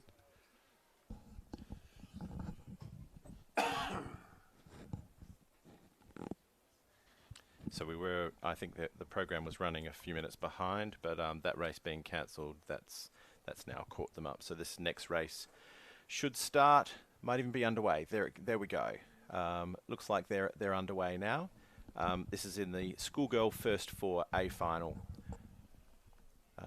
So just in your in your view. Scotch College just appearing on the. Actually, we haven't even got Scotch. The trees obscuring that view, so we can't see Scotch yet. They're in lane 1. In lane 2 is Norwood Morialta. In lane 3, Loretto Marriotteville. In lane 4, Pulteney Grammar. In lane 5 is Walford. In lane 6, St Ignatius. Looks like in lane 7, Unley High. And in lane 8, Saints Girls.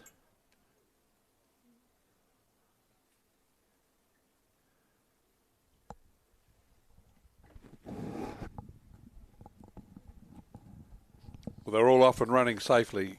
That's the main thing, Andrew.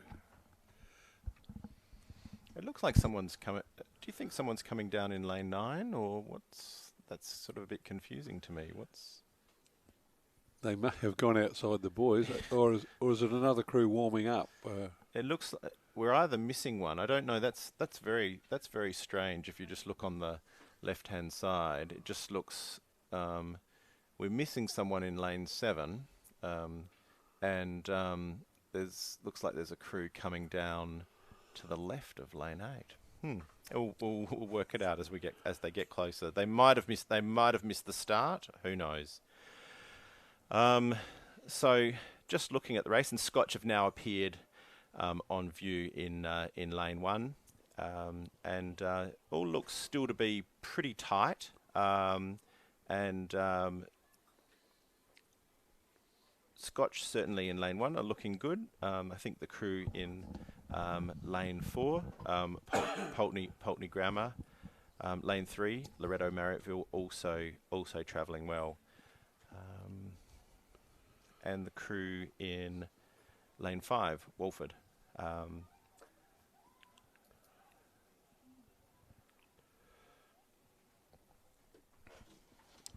the Walford crew is Annabelle Laplasteria, Allegra Taylor, Aaron Westwood, Olivia Brigman, and Shaney Keane is the cocks.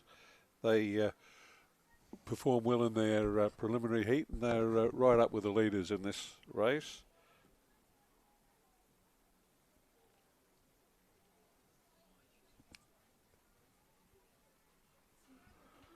The Regatta crew are travelling quite well. That's Sophie Rhymes, Georgina Tenney, Arabella McIntosh, Erin Munger, and Olivia Kadich is the coxswain for Loretto in the crew in lane 3 in the dark blue.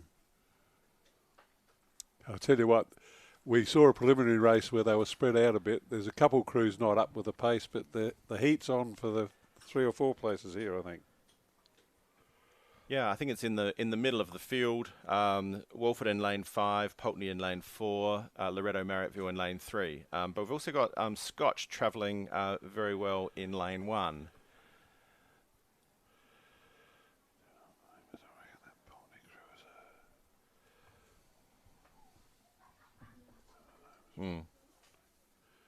Okay.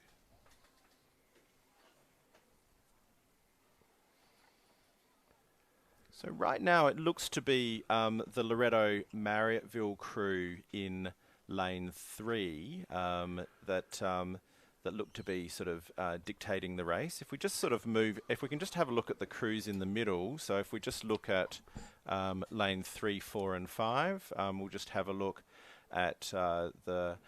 Okay, so we've got... From the left you got Walford, then yeah, so Pulteney, and then Loretto. Loretto. And it looks to be the Loretto crew. They're out to probably about a length lead over Pulteney, and perhaps another half a length back to Walford. Yeah, I think they were our 3 leaders. They have pulled away from a lot of the field, but they're having a fair dinkum race. No messing around in this one, Andrew. Let's have a look how that Scotch crew are going. But yeah, no, it's definitely those crews, and it's definitely right now it's the Loretto Marriotteville crew that are out in the lead.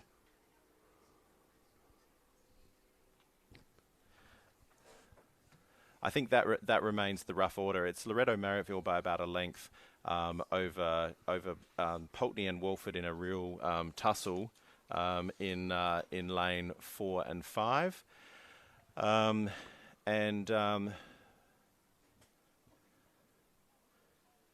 you think any lane's favoured here, Mangs?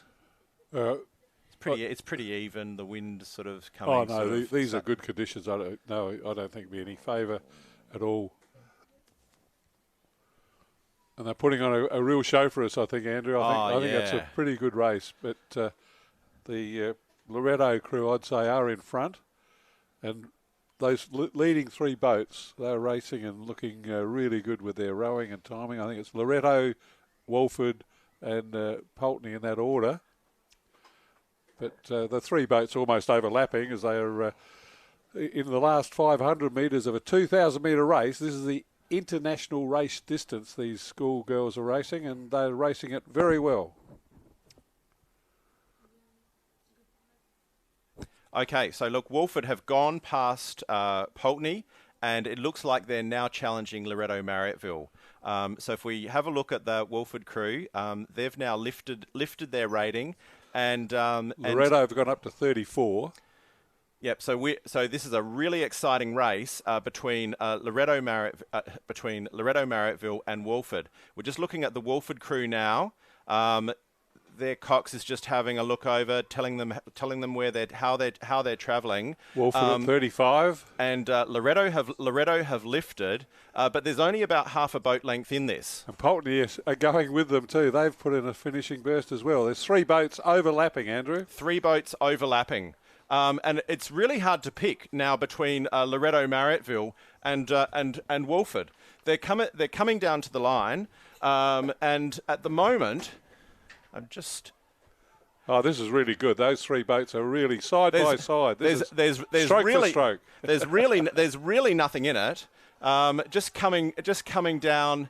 Good thing we've got a photo just like finish. 20 minutes now. It looks like it's going to be Loretto Marriotteville, and then it's Pulteney, and then Wolford. So that was really exciting. Like three schoolgirl boats all overlapping, and that's going to make for a great race on Head of the River Day in 2 weeks' time. Beautiful racing by those three boats that overlapping those three boats. Less than a boat length between the three of them. Much less than a boat length. Probably half a length at the most between the three of them.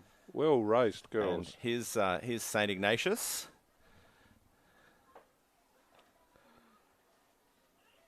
So a win there to Loretto, Sophie Rhymes, Georgina Tenney, Arabella McIntosh and Erin Munger, with Olivia Kadich, the Cox, coached by Peter White.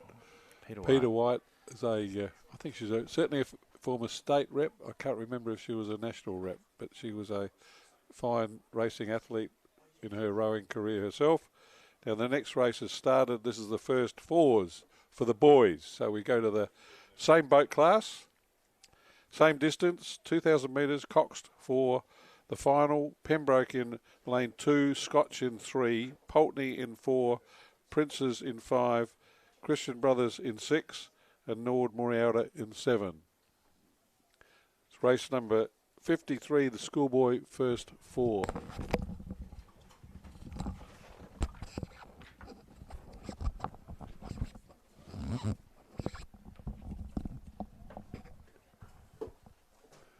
Now we're going to swing the vision back to the race final that's hurtling down the course.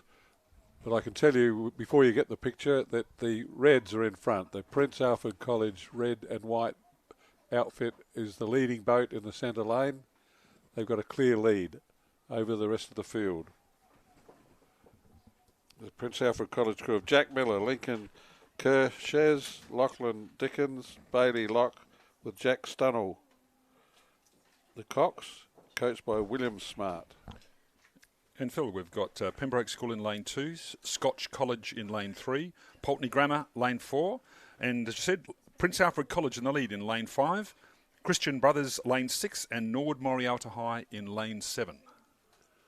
The Prince Alfred College crew are making every stroke a winner here. They've shown no mercy and taken a distinct lead early in the race. They've built on that throughout the 2,000 metres. They're approaching less than 500 metres to go in their red and white outfit. and still got the rating right up, beating a good time. That's right. They're establishing their dominance in this race. It's great to see in the schoolboy fours. 38 they're raking, 38 strokes to the minute. Which is great for a four, particularly at this stage. They come down through the 250, but they're not letting up. They're not taking it easy. They're saying this is our race, and they are just racing it through like they had another boat on their tail. They are racing strong. It looks like a relatively young crew too out there. It's the Poultney crew that's clearly in second in their blue outfit with their yellow and white yoke on there. And Poultney's just come through the 250. CBC a third, I reckon. Sorry, it's Nord Moriauta on the far side, the third, CBC fourth, and then Scotch. Great to see Nord Moriauta High doing so well. Eric Gang, Ethan Hedges, Dylan Jones, McFarlane Daldery, and Cox Bianca Kohlberg. So well done to their coach Isaac Allam Henson there at Nord Moriauta High. But as you can see there, that's the Poultney crew on the screen at the moment. They're coming second. Across the line, you see the finish line there in the background. And Nord Moriauta going to take the third spot.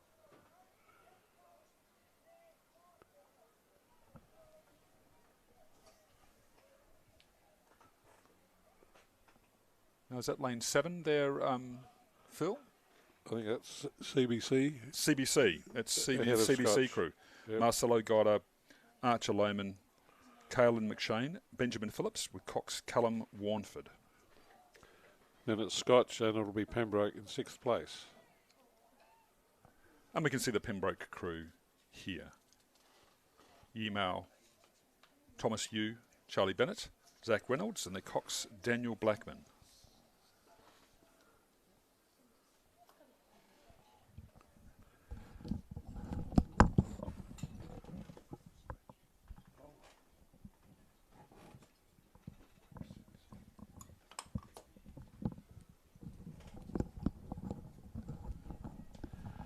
Apologies there. I think I was calling Nord Moriauta. It was actually Christian Brothers College, so apologies all round there.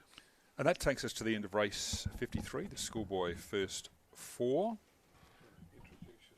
And on the compare here, it's Greg Walters taking over from Andrew Southcott. As we move into the next race, which is the schoolgirl second 8. So welcome, Greg. And thanks to Andrew. He's still around somewhere, but he's been doing commentary all day. So well done, Andrew Southcott, for your help. In race 54, we have lane 3, Pembroke, lane 4, Seymour College, lane 5, Walford, lane 6, Wilderness, and in lane 7, Scotch College.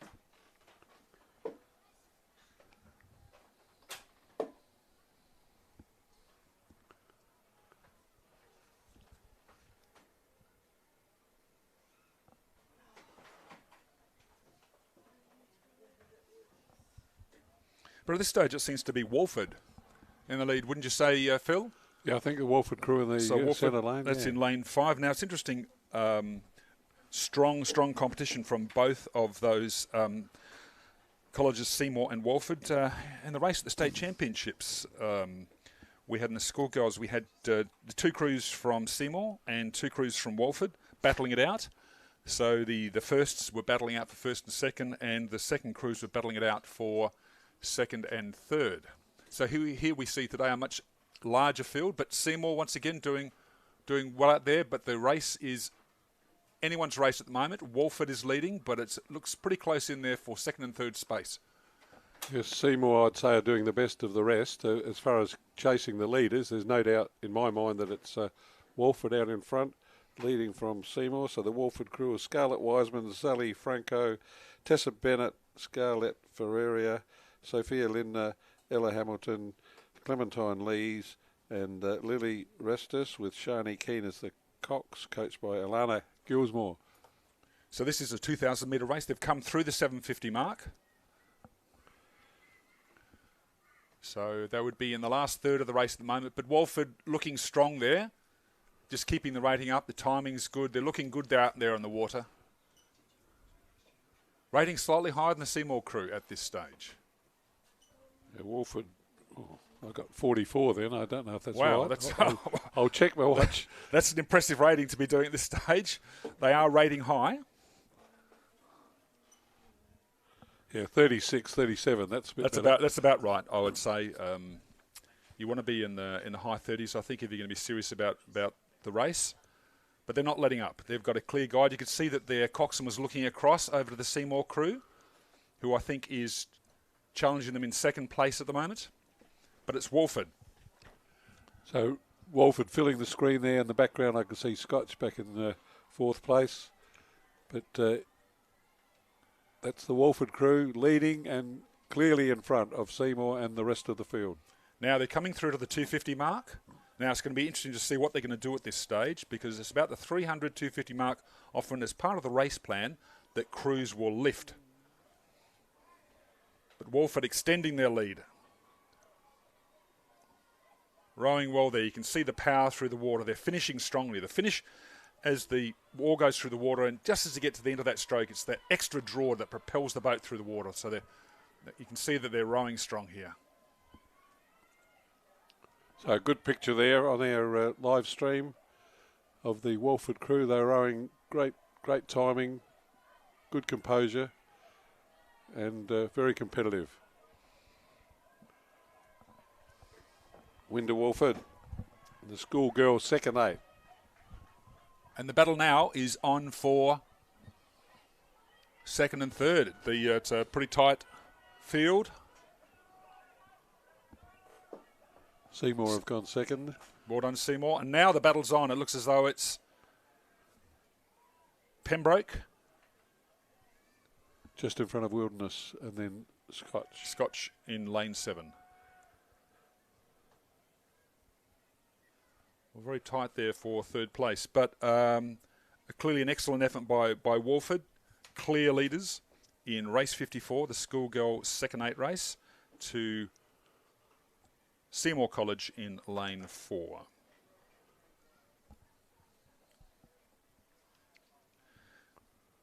Now the next race on the calendar is we've got race 55. That's a schoolgirls first 8.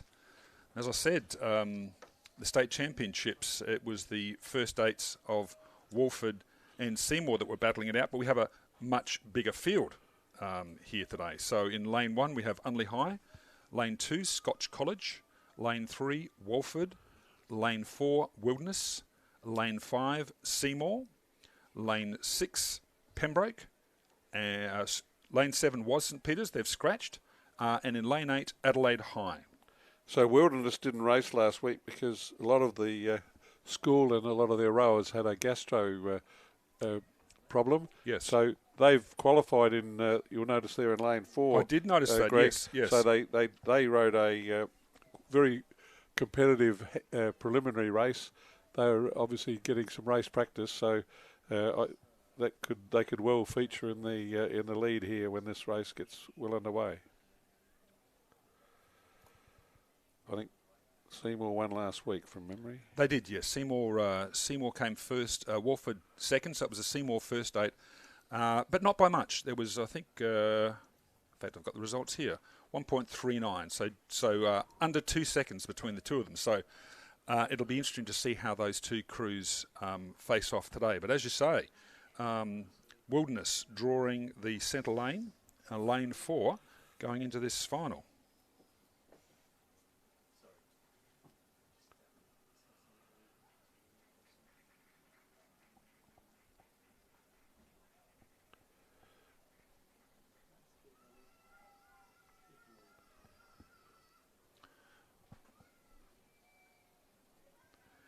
And the race has started in the schoolgirl first 8.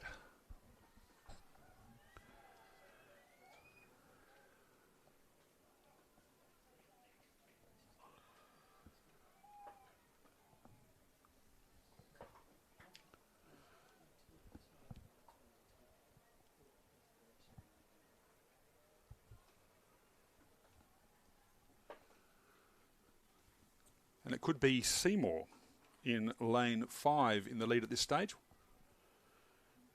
but not much in it.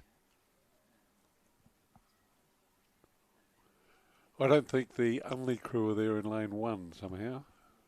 In other words, they could have been a late scratching or did not start. So we'll keep an eye on that. But they're certainly not in the lead like the rest of you. Can see the other 6 boats in the picture, and pretty well evenly matched competition here. Great racing by our schoolgirl first eights. These are the elite of our schoolgirl rowing. And the competition does seem to be from Walford in lane 3, Wilderness in lane 4, and Seymour in lane 5.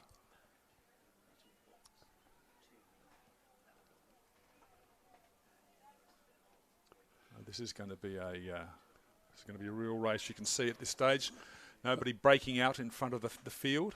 So about halfway, and there's three boats, definitely 3, possibly 4 that could win it, even 5 from here. The Pembroke crew and the Scotch crew, that in the both in yellow colours, they're right on the edge of that leading bunch. That's right. So there's a lot of tactics in the 2,000 metre race. It's not simply a case of having a fast start and just ploughing through. There's often a race strategy. There normally is a race strategy. Different crews will row the race differently. Generally, though, you want to be in a very strong position at that 1,000-metre mark. Ideally, you want to be in front so that you can see the other boats. Psychologically, that does give you an advantage. And we can see here that Seymour in lane 5 may just have the lead. So it's the second boat from the left of your screen. Got the white blades and the really dark colours you can see of Seymour. It's a dark green outfit with a blue trim, so very dark colours. I think they are leading from Wilderness, who are got a very light outfit, mainly white and a very light blue. And then next to them, also in blue with a gold trim, is Walford. And alongside of them, Scotch College in the gold colours, easily distinguishing their colours. They are might even be in front of Walford. And I did see the Unley High crew. They were just off screen, Phil. Oh, okay, yep. So they were coming down in lane 1. But at this stage, it looks as though it's the Seymour crew leading the race. But I tell you what, look at Pembroke. It's Scotch on this side. Pembroke, yes. Pembroke in lane 6. So now, as you see on your screen, in lane 2, so that's the far right of your screen, is Scotch College in lane 2, Walford in lane 3, Wilderness in lane 4, Seymour College in lane 5, Pembroke in lane 6, and Adelaide High in lane 8. So you've got 4 boats just about overlapping here. Wilderness, Walford and Scotch are all setting out after Seymour. That's right, and Scotch looking good, but you can see, look at the rating on Walford. They have lifted now. They're coming into that 250, and the race is on. Walford are throwing it down. Seymour have got the lead, but they're being challenged. This is a real race on now for second place. But look at Scotch College lifting. They're not going to let them get away from them. They are pushing on.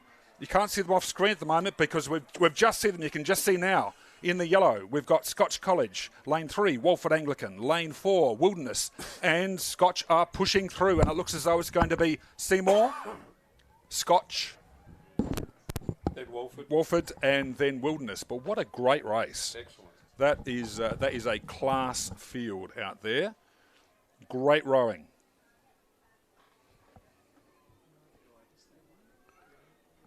Yeah, 4 boats there practically overlapping, and the rest of the field we can see on your screen the Unley and Adelaide High crews having their private battle. Adelaide High on the top of the screen in the black and white colours, and Unley in the double blue colours in the bottom of the screen. They're making sure that they finish the race off, and they don't want to be the one that comes last.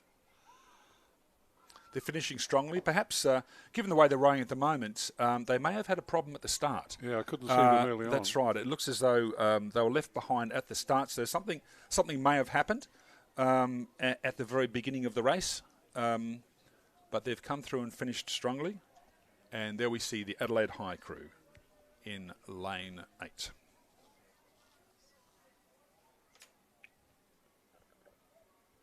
But a good finish there, and augurs well for the head of the river to have 4 boats within practically a length of each other.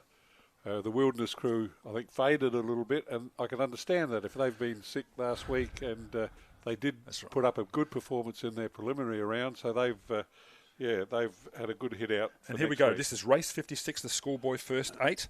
Now, a lot of interest in this race. For those of you who were watching last week, the St. Peter's and these first 8 didn't get to roll off against the PAC first 8. PAC won the under-19s, but the St. Peter's crew, in a dominant show of force, won the Open 8s. And there was about 15 seconds difference between the under-19s and the Open 8s. So you would say on that form that St. Peter's would be favoured to win this. But, to make it even more interesting, the field today is Lane 1, St. Ignatius, Lane 2, Pembroke School, Lane 3, Scotch College, Lane 4, Prince Alfred College second 8, Lane 5, Prince Alfred College first 8, Lane 6, Scotch College, Lane 7, Nord Morialta, and Lane 8, Adelaide High. So St. Peter's are conspicuous by their absence, clearly a choice by their coach James McRae, and St. Peter's have been known to do this. And so obviously they're keeping their powder dry and don't wish to be out there on the water in this particular race. So that leaves the field open to the others to throw it down and just show us what they've got. So strong race at the moment, and it looks as though it's between Prince Alfred College first 8 in lane 5 and the Scotch College Adelaide in lane 6. There we go. You can see PAC in the red and Scotch College in the yellow. That's PAC in lane 5, Scotch College 37. Scotch College lane 6, Nord Morialta High in lane 7, and Adelaide High in lane 8. So Prince is at 37.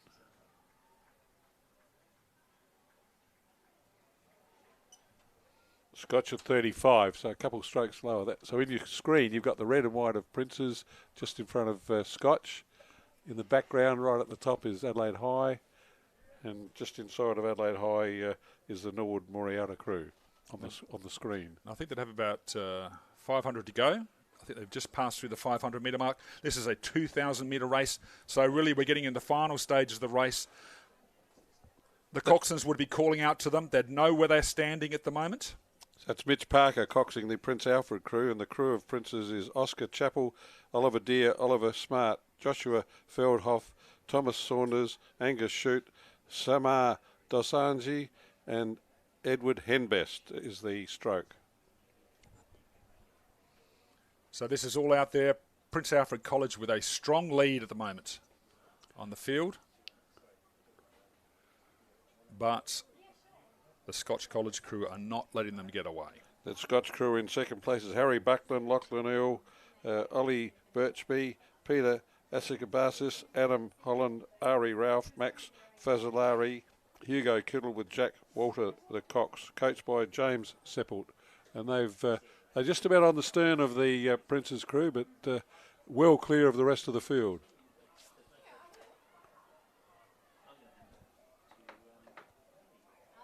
It's interesting rigging you'll notice there with the PAC crew. It's a non-conventional rigging in terms of the number of oars. That is the same number of oars, but they haven't rigged them in that standard alternating pattern. Prince Alfred College, a strong win in the schoolboy first 8, followed by Scotch College. Scotch is a clear second, and here's Scotch second 8 going to be third. Followed by the second 8 from PAC.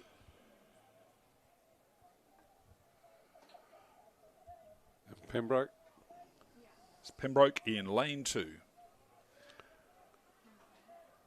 And then in lane 7, you can see Nord Morialta High, and on the outside lane, Adelaide High. And a great race for the minor placings there. Looks like Nord just going to beat Adelaide High over the line. That's right. Well, that's interesting. We've got one more crew to come through. And that's St. Ignatius in lane 1. So the Scotch crew second 8 for the race for the second 8's points was Lewis Fielder, Daniel Warusma, Dylan Tonkin, Ozen Koch, Max Bradford, Reese Davies, Hamish Mitchell, Jaden Pereira and Eliza Henschke, the coxswain, coached by Jack Korch. That Scotch crew, they were a second 8 and they beat the Prince's second 8 for that classification of boat class. Well, so there you go. It looks as though it's going to be a really interesting race for the schoolboy first 8 with Saints coming back in to that field. And, of course, now we saw such a strong competition between those two second 8s. The schoolboys second 8s race looks as though it's going to be a real tight competition as well. This now moves us on to race 57. Schoolgirl year 9-10 Coxed quads. There's the C grade first, so Cox quads. That's quads have got 4 rowers. Refers to sculling, so each of the rowers has got 2 oars. You've seen in the last number of races we were sweep events, which means that the rowers have a single oar. But in these quad events, each of the rowers has got 2 oars, and most of these girls would be in year 10. So we have the first of all, the final of the C grade, schoolgirl year 9-10 Coxed quads, followed by the final of the B, and then we have a B final and an A final.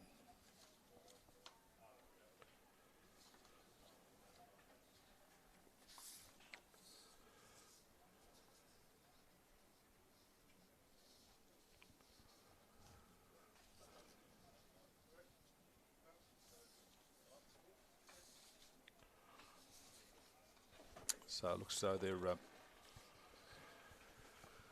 still lining up here. Now, you may have noticed that they are out on the field. They're not back at the 2,000 metre mark. This is a 1,500 metre event.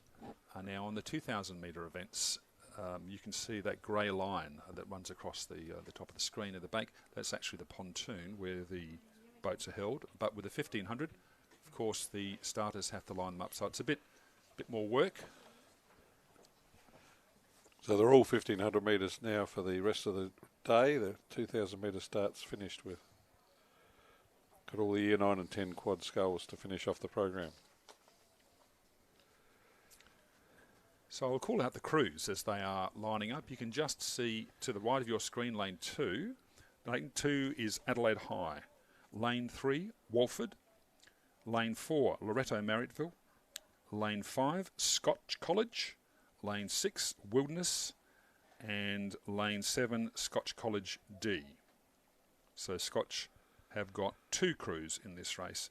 Their C crew in Lane 5 and the D crew in Lane 7. It's great that they are able to field that many crews. And I'll bet there's a private race between those 2 crews as well. Always. There's bragging rights, and I know what it's like coming up to the head of the river. You'd be throwing down the challenge to try and take your position. Yes, in Greg. The higher crew. Yeah, indeed. There's always good rivalry between club mates and bragging rights.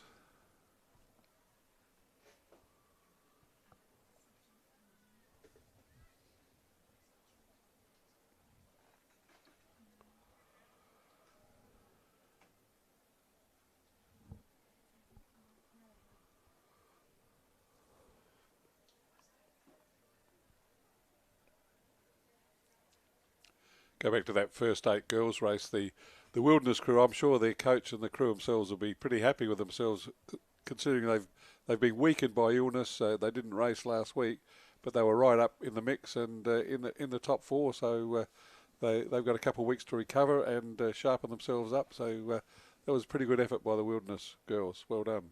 Absolutely.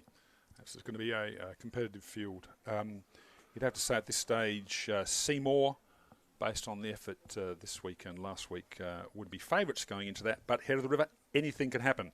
So we've got a start in race 57. Schoolgirl, year 9-10, Coxed Quad C grade. Once again, Lane 2, Adelaide High. Lane 3, Walford Anglican. Lane 4, Loretto Marriotteville. Lane 5, Scotch College. Lane 6, Wilderness. And Lane 7, Scotch College D.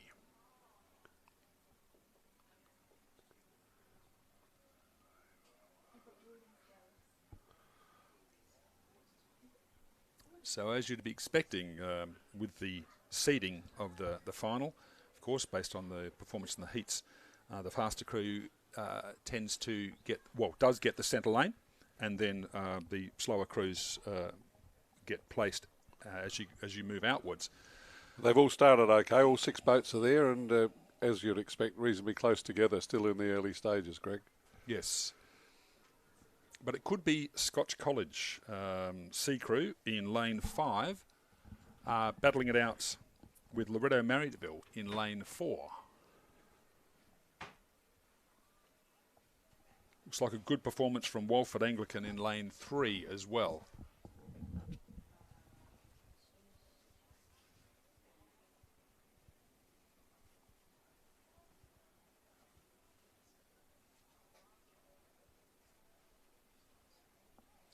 But it does look like Scotch College, lane 5, of Isla Mitchell, Annabelle Kidman, Gemma Turnbull, Molly Wilson and Cox Harriet Ness.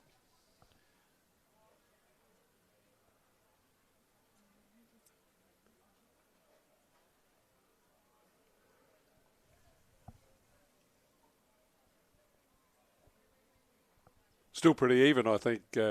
Greg, I think there's 2 or 3 boats that would fancy their chances. Absolutely, still. I wouldn't like to call who's going to win this race. Certainly, Scotch has got the lead, but there's at least 3 crews in there, 4 crews who could challenge for the lead.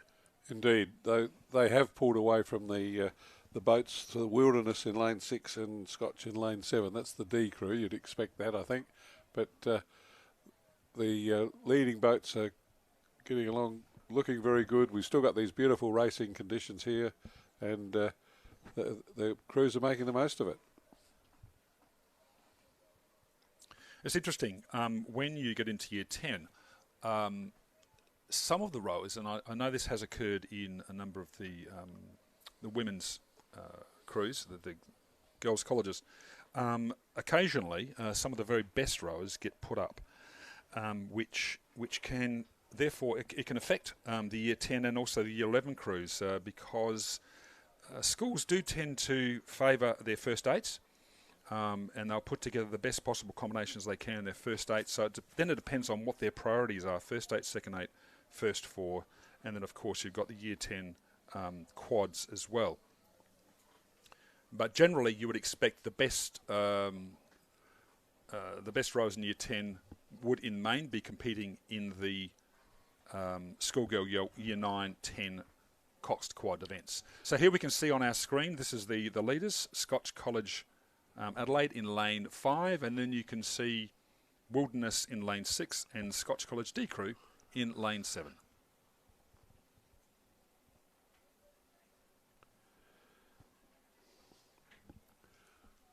I think we called the names already, but that's Isla Mitchell, Annabelle Kidman, Gemma Turnbull, Molly Wilson and Harriet Ness, the coxswain, coached by Arabella Baum. They're from Scotch College in lane 5. In the centre of your picture there, that's in the gold colours, they're leading the field. Now the Scotch crews seem to have settled down to quite a steady rate. They're in front, so it looks as though they're rating at 28. So that's a fairly comfortable rating, not overrating. They are in front. They're comfortably in front. So it looks as though they are just settling now and just holding it, trying to keep the rowing clean. Walford in second, I think, Greg. Yeah. So there we go. The Scotch College crew rowing very well. The Walford crew in second place is Tilly Franco, Phoebe Luden, Jodie Peters, Elise Chapeau and Dionysia Papagiorgio, coached by Michaela Eaton and Lily Dacombe Bird. So their coxswain would be just letting them know exactly where they are. Of course, as a row, you shouldn't be looking out of the boat, but you can see that they've come through the 200-metre mark. There's clear water. They don't need to do anything more. They just need to be steady. They'll be able to take this through for a win. But we see here in lane 3, Loretto Marriottville have lifted, and they want to take out that second position, so they have. So you can see there on the screen is the Scotch College crew, but coming in behind them is a battle for second place, and Walford have pulled out in front and currently clearly in second position. There we go. That's Scotch. Going to be a tight finish between the two boats here for second, I think. Where's the other one? It's Walford. Walford have gotten away from Loretto, And Loretto, at closing that's right. stages. So Walford are second, and then Loretto third. That's right. They were off screen, but we could see them out here on course. They had lifted their rating in that last 250 to try and pull away for that second position. And lane 6 we can see Wilderness School, and on the far side in lane 7 is the Scotch College D crew. Now the B race has already started, the final for the B schoolgirls, year 9 and 10 Cox to Quad Skull, and they've gone through halfway. They're in the last 500 metres of their race, so our picture is going to So swing back whilst there. we're doing that, I'll call it out. Lane 2, Unley High. Lane 3, Seymour College. Lane 4, Walford by invitation, which means that they are unable to officially win the race, but they can compete. Lane 5, Loretto Marriotteville. Lane 6, Scotch College. Lane 7, Wilderness. And Lane 8, Adelaide High. Looks like they're all there, and the middle lane's in front. I'm not quite sure.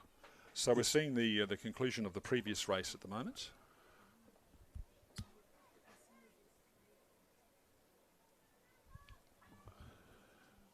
It's the Loretto crew in lane 5 that's leading in the race 58, the final of the B boats. We'll come back to that picture pretty soon.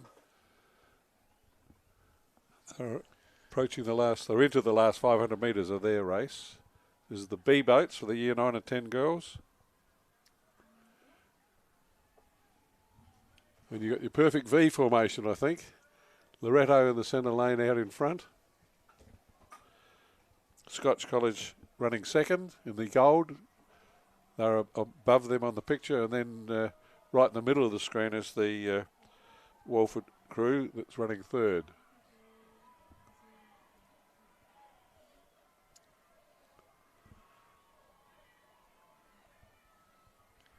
So this is certainly looks as though the lead. I think that Loretto should be able to hold on to that, but there's a real battle between Scotch and Walford. So there's the Loretto crew in lane 5, but a battle between Scotch College in lane 6 and Walford by invitation in lane 4. And it looks as though Walford, currently off screen, have pulled away in second place. They will not be able to catch the Loretto crew. Now Loretto about to cross the finish line now. You can see the white flagpole there. Here we go, the Walford crew. Just say they had lifted their rating and they have pulled away, really pulled away from... They're clearly in the second, Walford. And Seymour College in lane 3.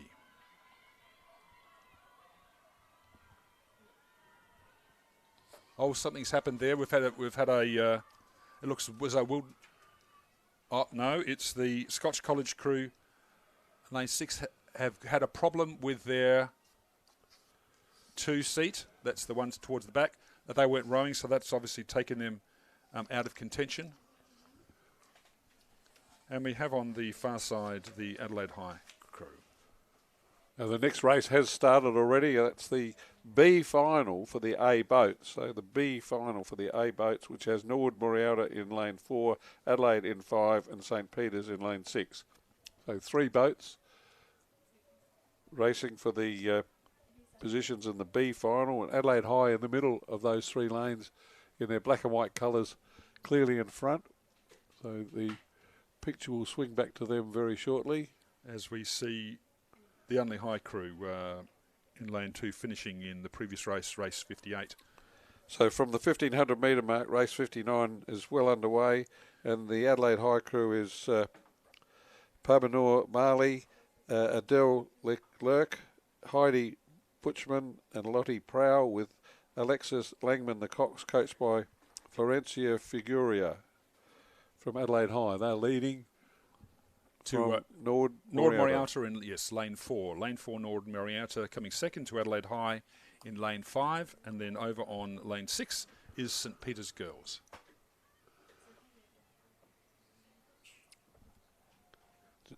This is race 59, the B final for the schoolgirl year 9 and 10 Cox Quad Skull. And Adelaide High look to be doing it reasonably comfortably at the moment. So they're not rating too high. This is for placing 7, 8 and 9. Adelaide High looking quite good out in front there in their black and white colours, swinging along very well. Got a clear lead to the Norwood Morialta crew. As they come down to the 200 metre mark. Just nice, steady, strong rowing. Not rating too high, but they know that they've got this race. So a win to Adelaide coming up. Norwood crew of Nancy Trin, Ashley Nung, Eva Harris, Saskia Rofe, Sophia Adler, the Cox, coached by Talitha Benson. They're in second place, the Norwood Morialta crew. So it's Adelaide High about to go over first in the B final. And the names I just called, that Norwood crew, Norwood Morialta crew, will come into screen now.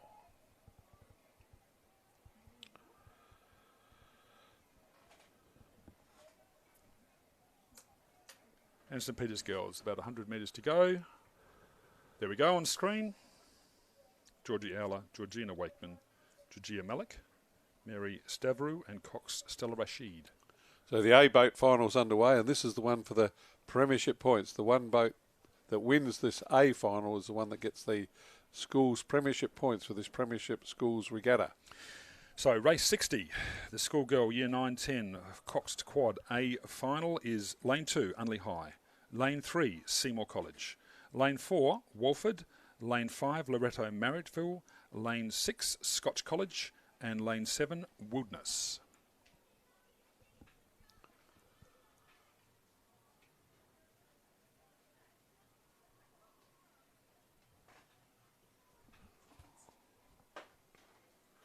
I think it's Loretto out in front. I think it's Loretto out in front, possibly to Walford, and then, interestingly, Seymour College in lane 3. But Scotch are up there, so I think it's going to be, as you say, Loretto Marrittville in lane 5 in the lead. Well, Loretto surprised me the way they attacked their preliminary race, Greg. They looked as if they were rowing the final. They didn't let up. They rowed really well, and they won by a commanding margin. And I think they must be very fit and very strong schoolgirls, because they're doing it again here. The crew stroked by Victoria Binns, the rest of the crew, Charlotte Illman, Diana McColney, Hayley Anderson, with Amelia Mansell, the coxswain, coached by Tom Doornbos, a former international rower for the Netherlands. He's got this crew racing very well, and for a year 9 and 10 age group, they're well drilled, beautiful blade work, and racing very well, and setting a standard that's being matched by the next couple of crews, but not the speed. That's right. A number of rowers in that crew, including Victoria Binns, doing very well at an individual level. In the sculls and small sculls, boats, yes. Last weekend, Victoria won a sculling race and a double sculling race state title. So, Loretto Marrittville, clearly in the lead. From Walford? Lane 5. To Walford in lane 4, and then Scotch College in lane 6. But the crews are really starting to spread out now, because Loretto's just lifting. They are not taking it easy. They are racing this through. And 34. Racing at 34, so that's without rushing it. They know they've got this under control. They'd be able to respond to any challenges thrown out to them.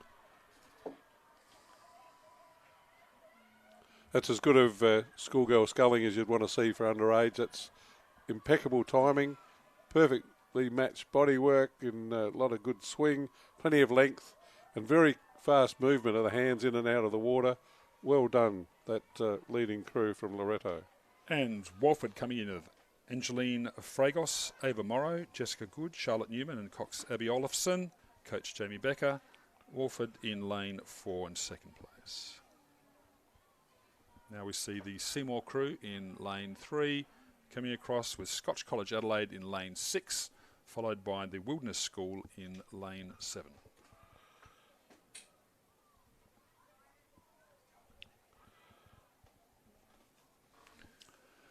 Now it's interesting. The next race, race 61, it's an all St Peter's College affair. So a lot of depth in St Peter's College. They have got in lane 3 St Peter's College F, in lane 4 St Peter's College E, in lane 5 St Peter's College 3, in lane 6 St Peter's College D, and in lane 7 St Peter's College G. So it's quite excellent that they've got that much depth within St Peter's to be able to field 5 crews in the schoolboy Year 9-10 C Cox Quad. And so, yes, this is going to be interesting. They'll all be trying to beat each other. Great rivalry. Yeah, that's right. In the ranks. And there's a leading boat, but the next two will be absolutely neck and neck. And as you'd expect, you get that V formation because that in the lead is St Peter's College 3, and it looks as though St Peter's College D and E, D being on the outside, the left-hand side, lane 6, and the E crew in lane 4. I would give it at this stage to the E crew over the B crew. So that's E crew over the D crew. So that's going to be interesting. And then you have the.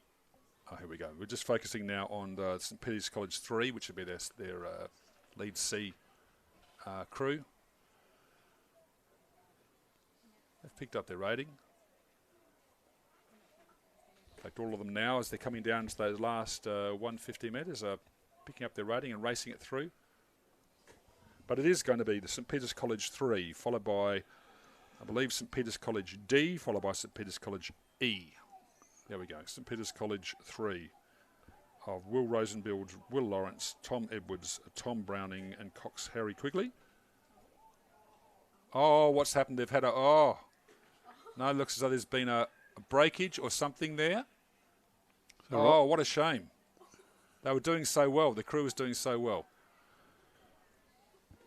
Yes, it looks as though they've had the stroke has had a malfunction, I think. That happens occasionally. Never mind. Just before that'll be heartbreaking. But a great job on behalf of the St Peter's College crews. Yeah, I think the lower rank crew was looking like beating their higher rank crew, and unfortunately had that mishap. Oh yes, that's right. I think they just about had bragging rights there. So near, but so far. That's right, Greg. That's right. They were rowing very solidly that whole race. And count the cost of the damage. I think there were boats and oars all over the place there for a while. That's right. It can be very frustrating when that happens. That takes us on to race 62, schoolboy, year 9-10, Cox Quad B final. In lane 2, Unley High. Lane 3, Prince Alfred College. Lane 4, Pulteney Grammar. Lane 5, St Peter's College 2. Lane 6, Scotch College. Lane 7, Christian Brothers. Lane 8, Norwood Morialta High. Yeah, we don't need the 2, I don't think. They're all B crews, so just the way they've come up on the computer. It's we're reading off the screen. Yeah, that's right. Yes, so I guess that's their B crew. So it was just it would be just the St Peter's College. Yeah. I try to explain to people that we've got Scotch College Adelaide on the computer, and that's because nearly all the states use the same computer program, and there are Scotch colleges all over Australia, and this is how they designate on the computer a program which comes up on our local screen, and we don't need it for local regattas, but it is absolutely essential at the national regatta where you can have Scotch College crews from several different states, and so too with some of the other names that are shared. Indeed. So it looks as though they're still lining up. This is the 1,500 metre race. Yep. So based on the positioning, you'd think St Peter's College would have had the fastest time in the heats of the schoolboy year 9-10 Cox Quad B, followed by Pulteney and Scotch College.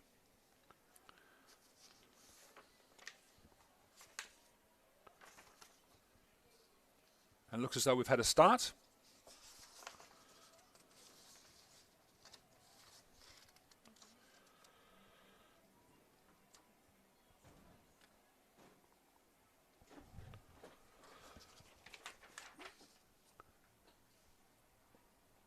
There was the preliminary there. Oh, that's interesting. That's in the...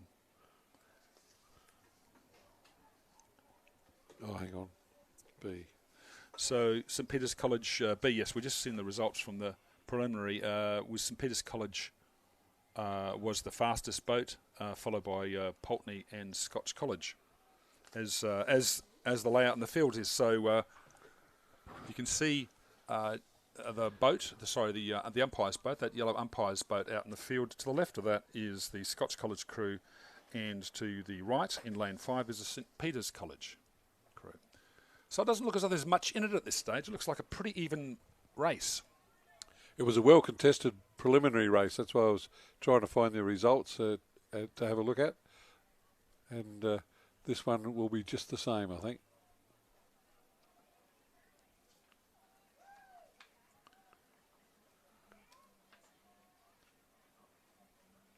So it may be St Peter's and Pulteney possibly challenging for the lead. But let's just say this is going to be a great race.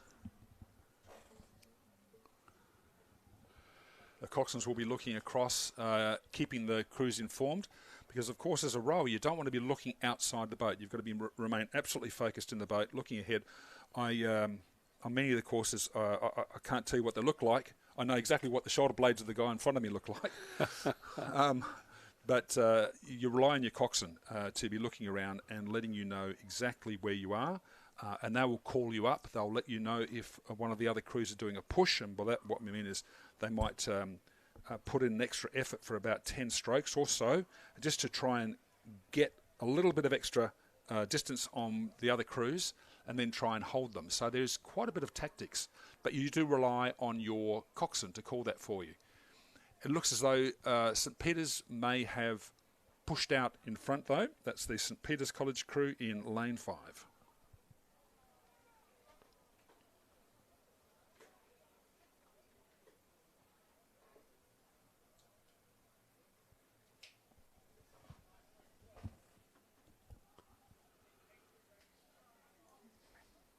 Still a close race, I think, Greg.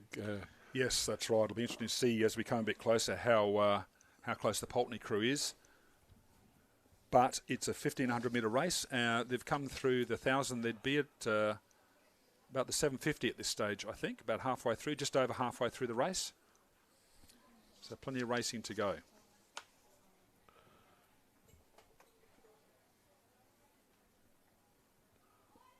You with that? So it is the St Peter's and the Pulteney crew, the leading two boats. Scotch would be in third, so similar to the preliminary race, but maybe this time Saints were holding a bit back because they seem to have a respectable lead through the last 500 metre mark over the rest of the field. The St Peter's crew of Hamish Scott Young, Edward Newman, Albert Howard, Xavier Van Uygen, Thomas Whiteman. They're out in front in this B boat final for the schoolboy Year 9 and 10 Cox Quad Scull. They're running quite high too. So that's it's about in the high 30, about 37.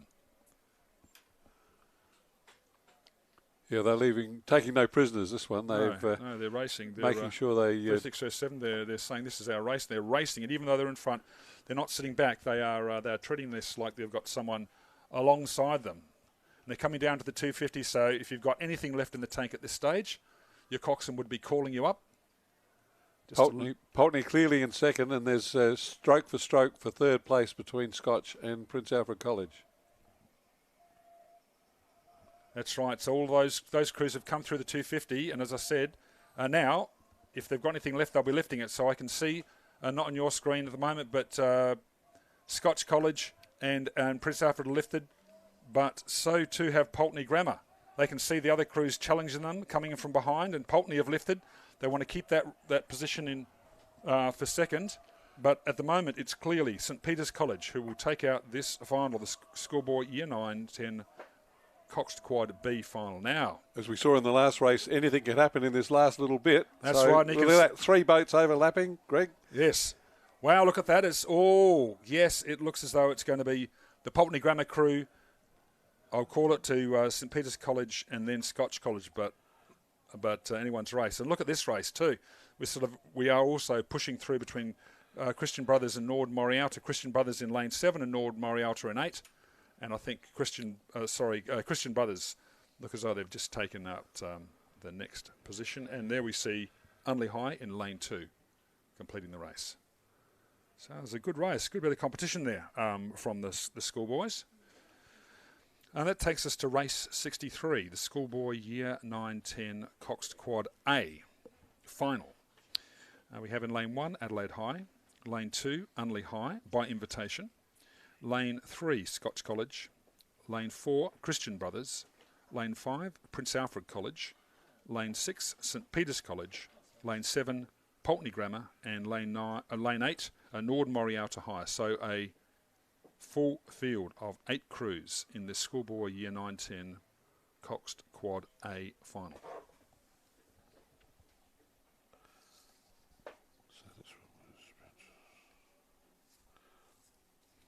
Now, previously, from what I remember, the Princess crews have done quite well. They've been very competitive in this particular field. So, how did they go during the finals? And the preliminary Princes were first, Christian Brothers were second, Saints third, and Scots fourth. I think that was a pretty close race too. So I think it's going to be very competitive again. Yes, so that reflects the lane, as you said, Prince Alfred College in lane 5, Christian Brothers in lane 4, followed by St Peter's College in lane 6, and then Scotch College in lane 3. So looking at the field, it is tight. It does look as though the Prince Alfred College crew may have the lead at the moment, but look out at Pulteney Grammar in lane 7. Also doing very well. And Christian Brothers in lane 4, not giving up. But I would say at this stage it's the Prince Alfred College crew in lane 5 who have the lead of Jonathan McKay, Jack Hodby, Sebastian Jordan, Christian Commons, and Cox Thomas Hayden.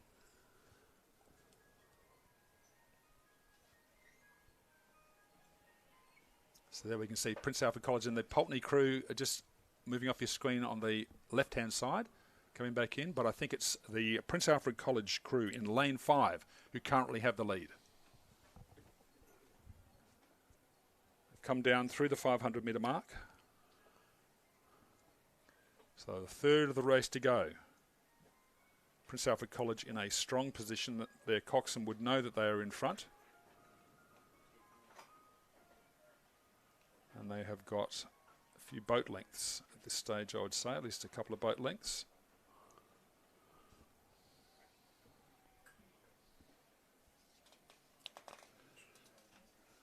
I think it's the last race, isn't it? Yes, this is the last race on the card. As Prince Alfred College come down through the 250. It's a good race for second. Lead. That's right. It is a great race for second.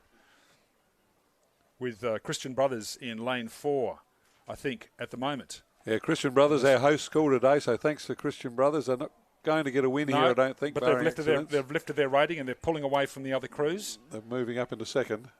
And it's a big battle then on for third position. I can see St Peter's and Pulteney Grammar really battling it out. But on the inside here, Scotch College not wanting to give up. But this is a Prince Alfred College. Lane 5 will take out the win.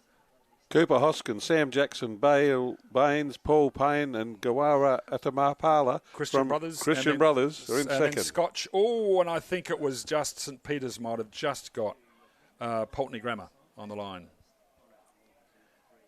And here we have Unley High by invitation in lane 2.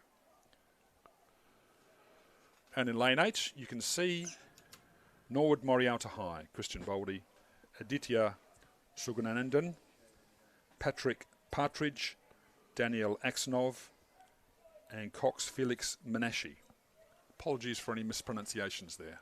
Got to thank Josh Duncan and George Neary, Andrew Southcott, and who was the other commentator we had here? Oh, David Freeman. Sorry, David.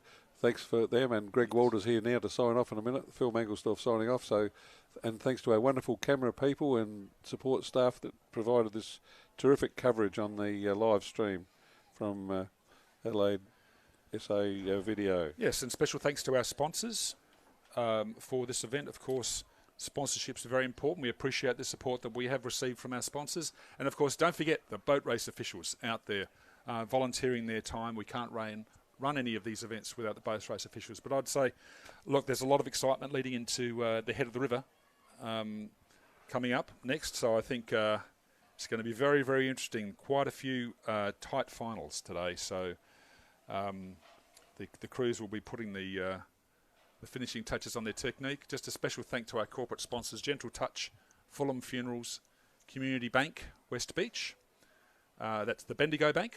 Special thanks to Tap Electrical, Olga's Fine Foods, and Largs Bay and Seaton Swim Centres. And the Christian Brothers College that provided the volunteers to help run the regatta, and the Christian Brothers College for sponsoring the regatta today. Thank you for the CBC rowing team there. Thanks. So it's been a beautiful day down here. And we look forward to you joining us again at the next live stream.